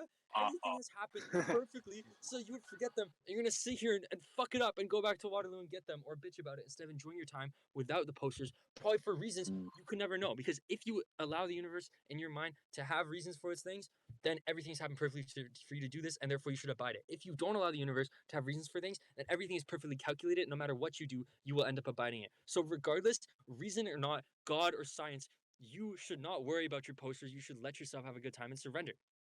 Which is why you should not worry about them. So on a very personal level of the universe happened perfectly for you to have this moment, you should not worry about your lost posters. And on an impersonal level of nothing fucking matters, you forgetting those posters makes no effect on you or anyone on Jupiter or anyone on 10 billion galaxies away Jupiter or anywhere else in the universe for more than fucking 2 weeks on your tiny ass planet and your tiny ass lifespan where nothing gets affected ever for the rest of life. Even if you become a fucking crackhead, like realistically, the world's gonna move the same way regardless by like 200 years later. Even if you become a billionaire, the universe, this solar system's still gonna burn up and get engulfed by the sun. Nothing will fucking change. So essentially, your impact is worthless regardless, technically, on a full scale, if you look at it like that. Whether you look at it like everything is built around you and the stars created you, whether you look at it like the universe is meaningless and your impact is nothing, either way, there's no reason to worry about some fucking lost posters. So how are you gonna let your two fucking egos or your 7 egos fight each other to death while you watch them and wonder, which one's fucking right about whether or not you should go back and get your posters, whether or not you should cry about it, when you could be sitting there and fucking working on the next thing and getting on towel and getting on your fucking grind to create some fucking value for other people so that your fucking worthless existence is justified, so that your suffering is justified. And then this, if everyone thought this way or inkling of this way, then we would all be really fucking peaceful, Yo, kill each other, and we would focus that, on important shit. We'll let bro that cook. little monologue, that monologue with the We'll let bro cook. dinosaurs and shit. That like that first part of the monologue. Sorry, just like on me taking every single like as soon as Dusan gets the way the conversation goes, Dusan gets like the most like spiritually meaningful shit that like takes his whole heart out, and then I just like take it down and talk about TikTok and how he's gonna apply it to business. So this is you posting that on TikTok with like a ton of little like No cartoonish fucking like way. Buddhism application at its finest. they should have like as you're saying it, it should have like the Everything cartoons is of like the content, volcanoes and like the everything is dinosaurs and content. shit, right? Yeah. And then that's like, do you remember when like Jacob Sartorius posted like that little bullying my poem? Dude, I forgot about that guy. That's your Jacob Sartorius bullying poem moment right there. Yo, Just I actually saying. forgot about that kid. Kind of remind me of that. I'm just grateful that Dusan is an artist. Yo, because You know what I'm talking about? that's- Search it up. I know what you're talking. No, I know what you're talking about, Andrew. I see you. I see Everybody you. knows what I'm talking about. Everybody knows what I'm talking about when I'm talking about the bullying poem, okay? Chat, Don't know what that is. Chat, do you guys know Yo, what Dusan, Andrew's talking you are about? so well spoken, bro. Like, I was thinking, like, dude, like this guy has to be like a writer or something. Like, he has to like maybe he should be an artist. Like maybe you should, bro. Have This you- guy have looks you tried that very out? talented. Maybe You he ever- should become an you ever tried out, artist. like making a song? You ever tried that out? I never thought about it. Like, fuck. You're so Shit, right. bro. Okay. That's crazy. I'm glad we helped you realize that what you should become. You're welcome. Motivpod done. We did the therapy. Yeah, I just like to call out raps from that point. Like the monologue was just a helped peak you of shoot out the. this passion. Yo, so now let's get to Sorry, speaking of Jacob Sartorius, my fucking girl dated him. Oh, for real? No. Yeah, oh, yeah, yeah. Fuck you. No one believed it for a second, buddy. I believe you so hard. What the fuck is that photo? Why did his head look so big? Can we see it again? She just like she met him one time, but she told us that she dated him, and I believed her low key. Wait, can you zoom in? Can you zoom in? Why does his head look so big? How tall is he? Is he 6 foot? Is he He's got a 7 big foot? ass head, low key. He's definitely a big guy. I mean, Nah. he was I like thought he was like 6 five, 5'6". Dude, that's when he was like a child. Yeah. This guy's grown now. He's Bro, an if he's adult taller now. than me, I'm gonna kill myself. Oh, we know it He's all definitely grown. taller than you. Yo, if he's taller than me, bro, Everybody in I'm this room is taller than you, John. not Hadi. Don't Taller lie than to John? me. Nah, don't lie to me, bro. Don't lie to Hadi, me. how Bro. tall are you? You I'm like said never. 5'10". No, you're not. Don't ever lie. No, I think we're same height, John. I actually think we're same height. Yo, if you're 5'10", I'm 8'3", bro. How did you Nah, start nah. fucking, like saying no, I bet I'm not John, just to make you feel No, last time me and John like height checked each other, we were actually equal. Hey, Bro, I Andrew, stood listen, he's a beside you. genius, bro. Don't bite the hand that feeds you. Like, yo, he's on payroll. He's gotta say that they're the same height, bro. That's well, I know that's why. I know Yo, that's why. Jacob, That's what I'm pointing out. He's Sartorius is 5'8", 173 dog. meters, bro. Yes, I'm taller than him. I'm 175, He's really bro. He's 173. I'm 175. Bro, looked up the centimeters. You're dumb bad, my guy. You're actually dumb. Exactly. I had to be As Lil accurate. Uzi Bro. said, in reality I'm 5'4". Stand on my money. Now I'm 6'6". And obviously, Reality, because I'm the richer guy here, then that just means I'm just is taller. he actually 5'4", bro? Yeah, Lil Uzi had a Short as diamond on fuck. his head. That's insane, but bro. Uzi is short as fuck. Diamond on his head. That's just crazy. Yo, honestly, bro, I don't care. You know Lil what? Uzi Like, solely fuck all debunks the this myth ego that shit. girls only date Fuck taller all this, guys. this reality shit, bro. I'm getting the height surgery. I don't care what nobody says. I'm getting the height surgery, bro. This Good luck wokeness with shit, that. you right John, about that. John, Listen, John. Jupiter, 5,000 kilometers away. Meanwhile, every single volcano went dude. into you, and now you want to get height surgery. Listen, every single at the same time, bro, all the dinosaurs Yeah, that's right.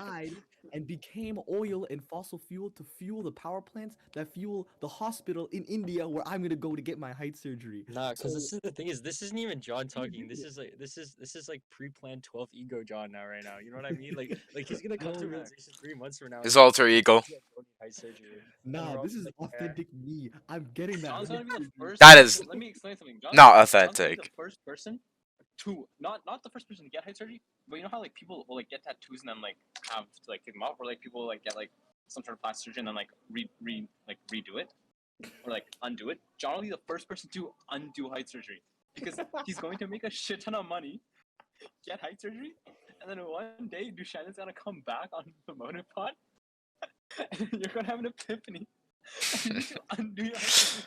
And Dushan's gonna Fuck, bro. I sounds just like gotta cut off meaningful all shit, my right? limbs. And John's gonna be like, bro, you literally just made me realize that the reason I got side surgery is because I was deeply insecure. And then I'm gonna be like, yo, by the way though, if you do actually go and get that height surgery undone, you should definitely make a YouTube video about that because that's definitely gonna be interesting content which nobody has seen before. You definitely Dushan's philosophy. And then Hadi's gonna say, I don't need the height surgery. I was already 6'3". True. Oh my True. god, bro. It's Yo, an endless boy. loop. It just happens over and over and over again. It's bro, it's a Tai Chi too, man. It's samsara, bro. It's a cycle. Alright, Never ending cycle of me getting taller and Are you- shorter. Sarah? I said samsara. John, how will you feel if your children are short? Real shit though. They If your die. boys are short. They're gonna be short, bro. What the fuck? My girl's like 5'3", Oh, that's man. tough. She's like 5. Dude, it's Bro, over for them. No, they're get, gonna be taller give than me- me though, because I'm the tallest in my lineage. My dad is 5'5". My mom is like 4'9". So You can yo, I no, got you the can genetic incubate them. lottery, Just bro. like, All yeah, I the was gonna Filipinos say. in my lineage are shorter than me. I'm actually the tallest one to ever come through. Like, it's insane. If you ask me, like that's embarrassing. I wouldn't broadcast that information. That's so embarrassing. Like if you're the tallest in your lineage, I would not be spreading Bro, that have you ever around. met the fucking Filipinos, bro? I'm They're like cutting that giants, out. man. I'm Wait, cutting that out. censor it, bro. Censor the height. Correct it to like 8'3", bro. I'm the tallest in my lineage. Bro, 'cause that's gonna be the number when When I you get say my height Jacobs, surgery, bro. Oh my you say god. Jacobs 173, you should censor it to be like, and I'm 296. Yes, bro. Yes, bro. 296 centimeters. Yo, listen, Andrew. This is why I got my passports to Sri Yo, Lanka, because I'm gonna go where them surgeries are legal. Gonna go in the back rooms in the veterinarian shop, and they're gonna make my legs longer. That's just how it works, bro. you do Money you, bro. works. You do you. I Just will. I will. you It do is you. me. There's Dude, there's wouldn't that plenty of be short wait, women out that'd here, be the alright? most Chad thing. Imagine you pull up, like somebody was bullying you back in the day about your height. You pull up, you're 8'3". What are they gonna It's do? most beta thing, bro. What are you talking about? They're gonna What they're are gonna bully you you talking more. about? You're gonna be They're gonna like, be like, oh, you actually took What? this okay, far? cool, bro. Fucking shit. Dude, my dick is gonna be at your head height. I could just shove my balls in your mouth. That's what you won't be expecting. That's what you won't be ready for. This is You're not not a having a real good person time. What the talking. hell? Like, Listen, then I'll take it. Then you can get the Oh, surgery. oh dude, shit. Right? I know you change your height for me, baby. Don't worry. You're so cute, bro. Oh my gosh. Oh my Listen, god. why is it? Let me say something though. This is sexist. Why is it on the man? Why is it on the short man to get the height surgery? Why can't the tall woman get the fucking Anti-height like surgery. Like anti-height reverse height surgery? Exactly. surgery. That's what I'm saying. Bro, tall bitches are fire. What are you talking about? This guy, you're tripping. Your girl's like 5'4", bro. Yeah, she's my wife, but like, yo, like genetic Oh, lottery. you're I saying your told side you. hose. No, I'm saying the breeders, okay? Your Because once we side hose are start 6 foot genetically, plus. once we start genetically breeding, we're gonna go to the Amazon. We're gonna go to these African tribes where they have like I was huntress. literally about to say. I was literally about to say that we finally have one podcast where we don't need to do any edits. I was literally about to say that. And this guy goes on Bro, about what do the you mean? We don't fucking need to edit this, man. genetic, the, the genetic advancements available in the Yo, have you fucking seen Congo. Jamaicans? Have you seen how they run? that's so fucked. I have no. It's all good. All right, listen. Yo, me fear Now, gangsta. Me here's the pull deal. up to the Let homeland. me explain something. Okay, now I That's really have good. to We edit need this to out. cut that out. Now we have to Now I cut really. that out. Now We have to cut that out. look, let me explain something, okay? When you have 100 children, it doesn't matter because it's like it doesn't matter who wins the genetic lottery because the point is that one will supersede. You know what I'm saying? The others they can die off. Bro, I already have children, bro. Like, we already have one right here. You, my son. And you're clearly not the top lottery, so I don't know what's going on. I need a new kid. I don't know. But when I look around, I don't see the walls of a basement. Yeah, Yeah, because you're you right. No, you're came really to Jeffrey's succeeding. You're in the house, walls of a bro. McDonald's. Like, Yeah, he's moving up in the Bro world, got bro. kicked out just to move to the Kettlemans. Real shit, bro. Real shit. Bro, you could see the progress, bro, from that's from a up. Jeffrey's basement to Jeffrey's McDonald's to Jeffrey's Kettleman's. Then it's gonna be Jeffrey's bedroom. What's next? What's next? Hey, Yo, anyways, personally, I wouldn't take that, but I also have no rebuttal, so I'm gonna take it. yo, you know what? What we haven't talked about is my goals for next week, guys. So let's get on that. Here goes another and a half hours. Nah, my goal for next week, um, I'm gonna make, I'm gonna make a. Actually, I don't even know what I'm trying to do with my thing, my social media Convert. page, my brand, whatever. But I want to do an interview with a professor in the coming few weeks. So I want to set that up. I want to like record an interview because I had one, but he didn't want to be recorded. But that was super valuable. So I want to do more of that. I think that's super cool. So I want to get that in motion this week. Um, I want to. Okay, so actually, in my conversation with you, Andrew, earlier this week when we talked about how like data acquisition and like that pivot, um, that is kind like that. I will have to do that, but it made me realize that I was like I got too focused on what I wanted the product to look like in the end. Um, so this week I want to go back to actually like fixing the algorithm and actually making it work. So I'm gonna be focused on building that MVP. I have all the school that I need to do, but that takes like 10 minutes.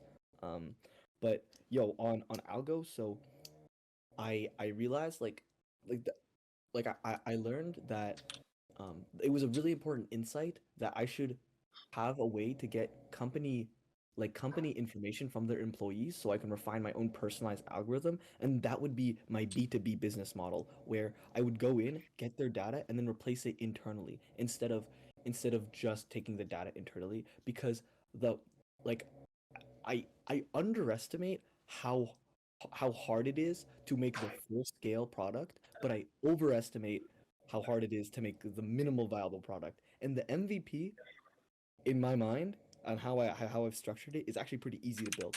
So I'm thinking that I just build data acquisition forums, and literally there I could start going to companies like genuinely. I realized that I don't need to go through any seed round funding, whatever. I literally just have to build the MVP, and I can go test it in real time on other companies. And I could do it in probably like some offices. I could do it even in school. I could do gradings, but like I have so much opportunity here, and I didn't realize I had, and I only realized it literally the second after we did our call, because I kept thinking about it. I was like, okay, like why? What actually substance does this pivot even have?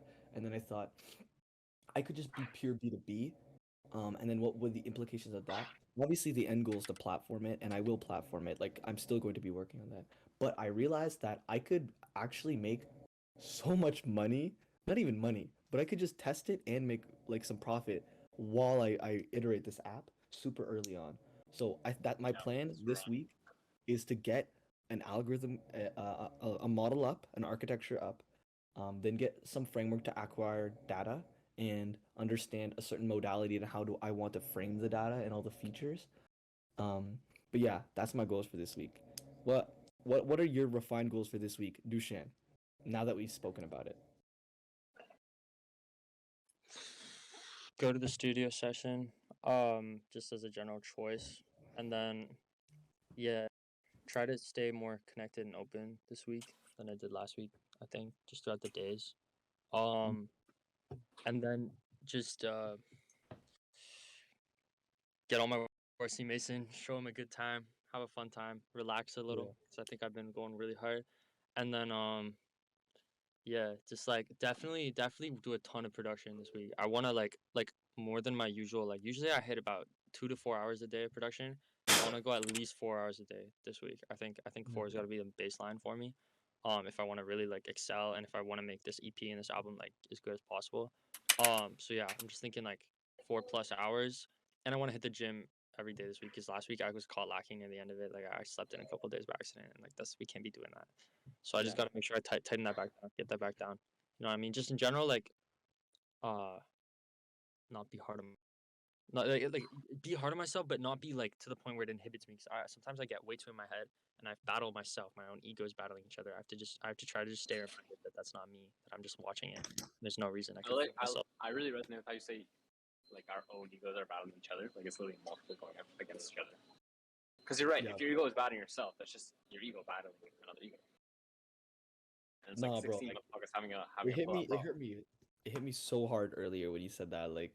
Like I've been going through that so much. I didn't speak on it, but like I've been going through that so much lately. As like I'm trying to reject the past habits that I have, and in doing so, I feel like I'm battling myself, but it's kind of wrong to do that. Because I'm just beating the shit out of myself internally. And I think because of that, that's the only reason why I haven't been sleeping. Because I think, oh, I'm not doing enough, so I work until the like late nights, and I That's just just sleep going until that way on Tao. Like against Tao. That's just going the other way on Tao. That's not better than being the Netflix fuck. You're just you're going right. where the hairless work too hard to even accomplish You're anything. right. You're right. Dude was burnt out his whole life and can actually get anywhere. The Like thing is, though, I kind of liked it. I don't know why. I just because kind it's of liked also an addiction, bro. Just like doing it. nothing and being addicted to Netflix, being addicted to chasing comfort is an addiction. Like chasing discomfort is also an addiction. Tao, like order and chaos is somewhere in between. Have a Mm, balance. Have a yeah. balance. Yo, I was Every gonna motherfucker say, ever says balance, the word balance just has lost its meaning because like people don't know what the fuck they're talking about. And clearly, are not balanced in life. Will be like, bro, you just gotta balance everything. You just go like 12 hours that week and like do absolutely nothing. And it's like that word has lost its fucking meaning. I don't say that anymore. I say yeah. Wait, I actually just got exposed. I'm gonna censor it Damn, out. Hadi. I'm You're gonna gonna say censor that? it out so it doesn't look like First it. time, first time. Yo, when you I see did Mason, bro, tell him some my good faith, bro, because he's been getting me. I've been meaning to call him, bro. Because bro, he's gotten me. I only wanted to talk to him after I got the full internship.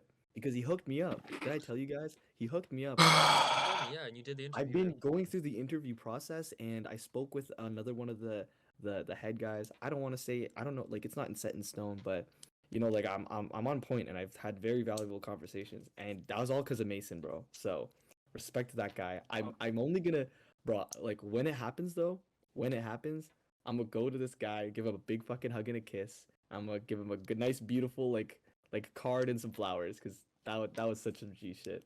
Honestly, But bro. Honestly, no. You'll show him a good Trust me. time. Yeah, I will. I'll show him a great time, and I'll extend that for you. Just know that like he he truly like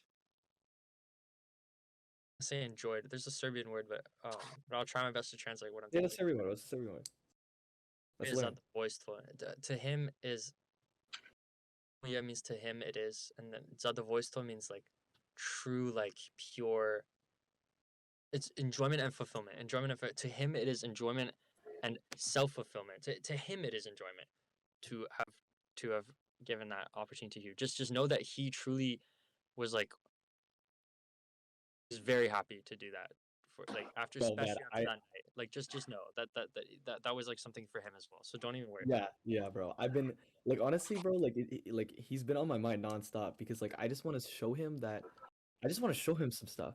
Like thinking of like he asked me to have a conversation about AI with him. And like when I thought about it, I was like, what the fuck would I even say? Like I had no idea what I would say because I had no idea how to like actually teach. But then literally last night, maybe it was like 2 in the morning, I was speaking to somebody and I thought about Mason again. And I was like, what would I say to him? And I just said everything that I thought I would say to him to Ryan. It was different Ryan. Ryan saying, um, but like in that I was like, Ryan Zhang? Do you remember him? like there's so many Ryans, bro. Like Oh yeah, there's so many rides. There's so many. dude, But Ryan Zhao anyways, is yeah, friends bro. with a guy named uh Brian Lau. With a guy named Brian Lau now. Ryan Zhao and Brian Lau are best friends, and apparently they're the How's same ass Brian fucking Sapp? dude. How's he doing? Oh, I know who Oh you're talking no, about, not bro. Lau. Sorry, Brian Liu is friends. Yeah, because his name's Ryan too. I'm fucking tripping. I knew the name's Ryan. Yeah, no, it's Ryan Liu. Brian Liu is friends with Ryan too. That's the thing. That's fucking crazy. Ryan Liu and Brian Liu, bro. That's actually wild. Yes, bro. Yes. Yo, I see them together often, bro. Just Oh my giving me a god. migraine already. Oh, Anyways, bro, Hadi, yeah. what's your Sorry. goals for this week? For next All right, week? Ooh. John, This go ahead. week, that is this week. This is a tough question because now I have so much time to do what? What Edit the can I podcast. do? Well, edit the podcast, yes, but Make clips. in reality, Make clips. Yo, Andrew, me and Raghav are still working on the clip generator. make the clip AI already. Come on, We're trying, bro. We're make it. trying. That's your goal. That's your I goal. have to. I think I have to like change up. I can't use Cohere API anymore. I'm gonna have to use my own. I'm gonna have to make my own model, but I think I can. So I'm gonna try to do that after I make It's gonna be algo. a while. It's gonna be a while. It's gonna be I'm not wild gonna because lie. I'm focusing on algo. But once I It's get the gonna be. It's capital, gonna be a maybe I'll learning. start up a Going new to be a startup. learning experience. It's going to be a learning experience, Exactly, exactly. right? Listen, We I'm know. just We all know what a learning experience means. of No course output. A lot of meta, failure. A lot of pain. meta. No, no, So, no. What a learning is, it's machine learning experience, and I'm gonna make some big bucks through it. Anyways, so what's your goals, Hadi? All right. Well, there isn't much I have on my plate this week, but maybe what I could do is Bro, there's always more work yeah, to be done. it's always something. There's Maybe always I could try and get ahead and finish a lab for one of my classes, but yeah, there could be that. And this week I could maybe start hitting the gym now that I have free time, and I've been wanting to, and Where are you gonna go? What gym? probably Carlton. Oh yeah, he's top G, bro. Anyways, Then maybe it's a good question. Maybe finish up. Oh yeah, this is a big one. I wanna do my business. I wanna do my resume. I want to build up my resume so I ooh, can use it for later on. I recently like a week or two ago I went to a required workshop, but I still wanted to go either way. It was about building a business resume, and it literally just went through all the like format basically to build a resume they wanted, or like the format that was put in that slideshow. And yeah, I just basically kind of want to work on that. Want to like perfect it, kind of. Yeah, get like get some practice with creating resumes, maybe creating different kinds of Hadi's ideas. gonna get another job. That's right. Yeah, and plus, since I'm in co-op, I'm probably gonna need it for when I go for co-op, and right. He's gonna apply to These the job. jobs will never pay you more than we'll pay you. Remember that. He's gonna shop around, and then he'll find that they're not as good as what we offer This is here. what happens, bro. This is what happens when men cheat. You know, you come back. You come back. You come back. See, Hadi, Yo, what- you saying top G during like Hadi's thing made me realize that the craziest duo, because John and I have been I'm thinking about like glad you funny realized duos that, would, like Andrew. totally Bro, only you would notice. collage during the podcast. Like John and I want to like bring on like two people who like totally like collide with each other. And, Yeah, we. like for example, and yo, Dusan and Andrew Tate would be the funniest shit. Oh my god. That would be insane. 24-hour stream would actually be achievable. I think 24-hour charity stream, Dusan versus Andrew Tate. You know what I think You'd be would like, happen though? I "Oh, think Andrew yes, that's Tate the and full question." Dushan will end up converging and they'll just agree End on up everything. converging, bro. Andrew will be like, I respect you. I respect you for what you stand for. He's gonna be like, you're top, you're G, Dushan. You might as well just shave your head. That's what's gonna happen. Bro, by the end of it, Dusan says that dude, they'll converge. They'll actually converge. That's Fucking insane, bro. we meld into like one human being, bro. Hadi, what are your plans, like family wise, like friends wise, like what you gotta take a break too, bro. Yeah. Me and my friends are going out on Tuesday for Mandarins. We're just gonna eat dinner there. Looking pretty excited to that. We haven't hung properly in about a week or two, so. Um, and yeah, I hope like other than that, I just kind of like hope to like, like just talk to them like almost every day. And Is it You just know. me or did we lose Dushan? we lost Dushan. He was Dushan? abducted by the Matrix. They knew he was too powerful. And for family, well, today, as some of you may forget, because it's not really a holiday anymore to us. It's just the break. It's family day. It's family day, so I have to figure out a way to spend time with my family. Otherwise, they will be questioning my dedication to balance. Or no, not that, not dedication. That's a bad word. To the lineage. They'll be questioning my yeah, the lineage. Yeah, 100%. Yeah, Fine. but Yo, interesting you say lineage on a because real. tomorrow I'm going to prosper the lineage with my girlfriend. We're celebrating Valentine's Day tomorrow because we had midterms all last week. So On tomorrow Family is Day. Yeah, Going family, where? bro. I mean, I guess it is family because it's your What about wife, as you claim. Lineage. What Me and Cal are hanging out tomorrow to celebrate Valentine's Day. I'm prospering the lineage Not related tomorrow. to lineage. You're Probably tonight. Probably tonight. I'm gonna establish the lineage, but. Mhm. That's Mhm. Yeah. Is that a way right now? Yo, anyways, yo, Andrew, do you got any revised goals? Do you have anything you plan to do this week? I plan to see you and the boys this week, and I plan to give you your gift. That I was supposed You to give you plan on to- Christmas. I was supposed to You give plan you to apply our lineage as well. Yeah, let's see each Bro, other this week. We've been practicing the lineage all the time, Andrew. Don't worry. For some I've had reason, I many don't of know your what it is. leads. I don't know what it is about the biology of it, but it just never works. But Yeah, it just doesn't fit in the right hole. It seems like it's not. It doesn't really Ah. fit. Yeah, I mean, I getting- talked about my goals earlier, but except for that, be nice to my family, take it all in before I have to leave. And yeah, be very professional in every moment because I realize that as my life gets increasingly recorded, obviously, and like as I talk about, like it'll come to like converge where like every second of my life is being recorded almost, and it's like, and it means that like my grandchildren will like watch it back. So it's like, let's say like my great grandson like will watch me on this podcast, and whichever posture I have, that's the posture that he might take on for himself. Just because if he looks for like guidance in life, he'll just look at the videos. And I think that's something for like all of us to think about. Like this has never been the case. Like for me, I have to look to like YouTube or whatever, but it's like I know full well that my grandpa was low key a G, but it's like there's just like not really much recordings of it, right? Whereas like all of our lives are being recorded, so it's like all of our children will just look back on it and see that, and that's probably where they'll take guidance from in terms of what identity they should take on in their actions. So I mean, increasingly trained to be like professional in every moment. Facts. Facts. Yeah. Facts. I never even thought about it like that. That's fucking insightful. That's sick. Yeah, it just occurred to me, but it's important. Yeah, I'm gonna think about that too this week. Damn.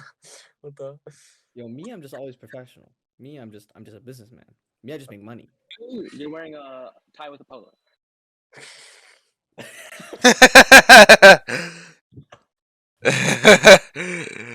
So the way you said that was so fucking funny, bro. I am, and you know what? I stand by it. You know why? Because I got the shirt for free. Bro, the fact that Brown was about to defend himself, but he just gave up. He was like, "Yeah, I am low key." Like, he's like, Bro, it's because I was wearing this underneath my sweater. You know, you just it's. No, you got me there though. I have no rebuttal for that, bro. You got me good there. I can't lie. Your biologically engineered children will. They're gonna be following you on that. It's like what we talked about, man. We just learn from past mistakes. Evolution occurs, man. Information is created, bro. More order. More order. That's just how we roll, bro. That's just how we roll. Well, Anyways, The fucking battle between my children, your children, and Dusan's children, it's gonna be ridiculous, bro. That motherfucker, that shit might be deadly low key, bro. Like somebody might die. here's how the fight would happen, okay? I'm athletically superior to all of you because I'm top G. I'm top G. Look at Dushan. Okay, Dushan, you may be taller, but your kids are just gonna be floating in the air meditating, okay? So they're not gonna be doing no fighting, okay? no My fighting. my lineage is gonna be fighting. Hattie's They're lineage is gonna gonna be be on the guitar. They're gonna be ferocious. playing guitar the whole time. Yeah, real shit. My Yeah, lineage is just gonna be roasting. bro, yeah. Hattie's Ironically. lineage would be beating the shit out of all of us, man. You don't understand. You know, we did like a wrestling match in fucking high school, and I beat everybody except for Hattie. Do you remember that, Hattie? I Yeah, literally beat that leg wrestle thing. everybody in our gym class lost to me and Hattie, and then I lost to Hattie. He was the victor. He was top G. So I think Hattie is going to win all these fights. damn. It was genetically superior. That's oh fuck me. Dusan's like I would beat that. Cause, yo, let's be real. These linkups that occur with like Hadi in them would never fucking occur ever. Like this is the funniest shit this is going on. Like Dude, the kind of shit, bro. You should like have like that's Justin bro, Trudeau. I love it because then we can bring Hattie into the top. Like we could just take him under our wing, man. Yo, because watch, listen, Hattie, when we bring on Pierre Polyev, you're gonna have the best conversations with these top Gs, bro. Like he's gonna talk to Justin Trudeau and he's gonna be like, so like, why are you a bitch? And I'm just gonna be like, damn, Hattie, you're right. No, but the thing is, I would say like no, why are you bitch? But Hadi's gonna say it like in a pretty deep way. He's gonna be like, no, but seriously, why are you bitch? Yeah, like what do you? No, that's the plan. Actually, yo, that'd be so great to have. Hadi, what would you say to Andrew Tate? Good question. Why are you top G? You talking about top G, bro? Mm. Who No, made what you would top say is, G? why do You're more of a you think kind of guy. you're top G? Why don't you recognize me as top G? Hadi. Top Yeah. H. Yeah. Bitch. Damn. Shit. No, But you know what? Dusan's always gonna be giving out that top. That's for sure. Top to me. Wow. I'll give you that top D, bro. What the? Oh I was my thinking the same thing. Guys, we might as well just all get we stop beating around the bush. Let's get naked, guys. Come on, let's Doesn't count because the All In podcast does have that clip where David Sachs says we should all just get in one big room and have an orgy. Or no, Chamath said that. Sorry, David Sachs did this. see these are the semantics that my employees do for me, Dushan. This is this is what I have to fight over. I own Motive. I own all of it. No, you didn't. No, you don't. I came up with the Yeah, I own branding, the the Twitch. name. I can't. Here we go again. This same argument that happens every podcast. Here we There's go. no GitHub. There's no GitHub. Oh boy. I registered. All right, GitHub guys. So in I think that's gonna be the end of motive for today. So thanks for coming to motive pod. Uh, we've been live for 4 hours and 23 minutes. Thank you, Chef, for coming up to the stream. And yep, What do you know? it's been a pleasure to have you on, Dusan. We wish you in your best endeavors to continue doing well You don't understand. with your life at school and most importantly Boston. I'd love to be in Boston. Guests come on here. Must feel expensive to live there. And Yeah. yeah. You You have a good night, Duchenne. Do what you like. Maybe go to sleep. Wake up the next day. Do stuff like that. All right. Good night, Duchenne. You have one AI post. You have one AI Guys, post. thanks for having me on the podcast. Bye, Duchenne. All the money right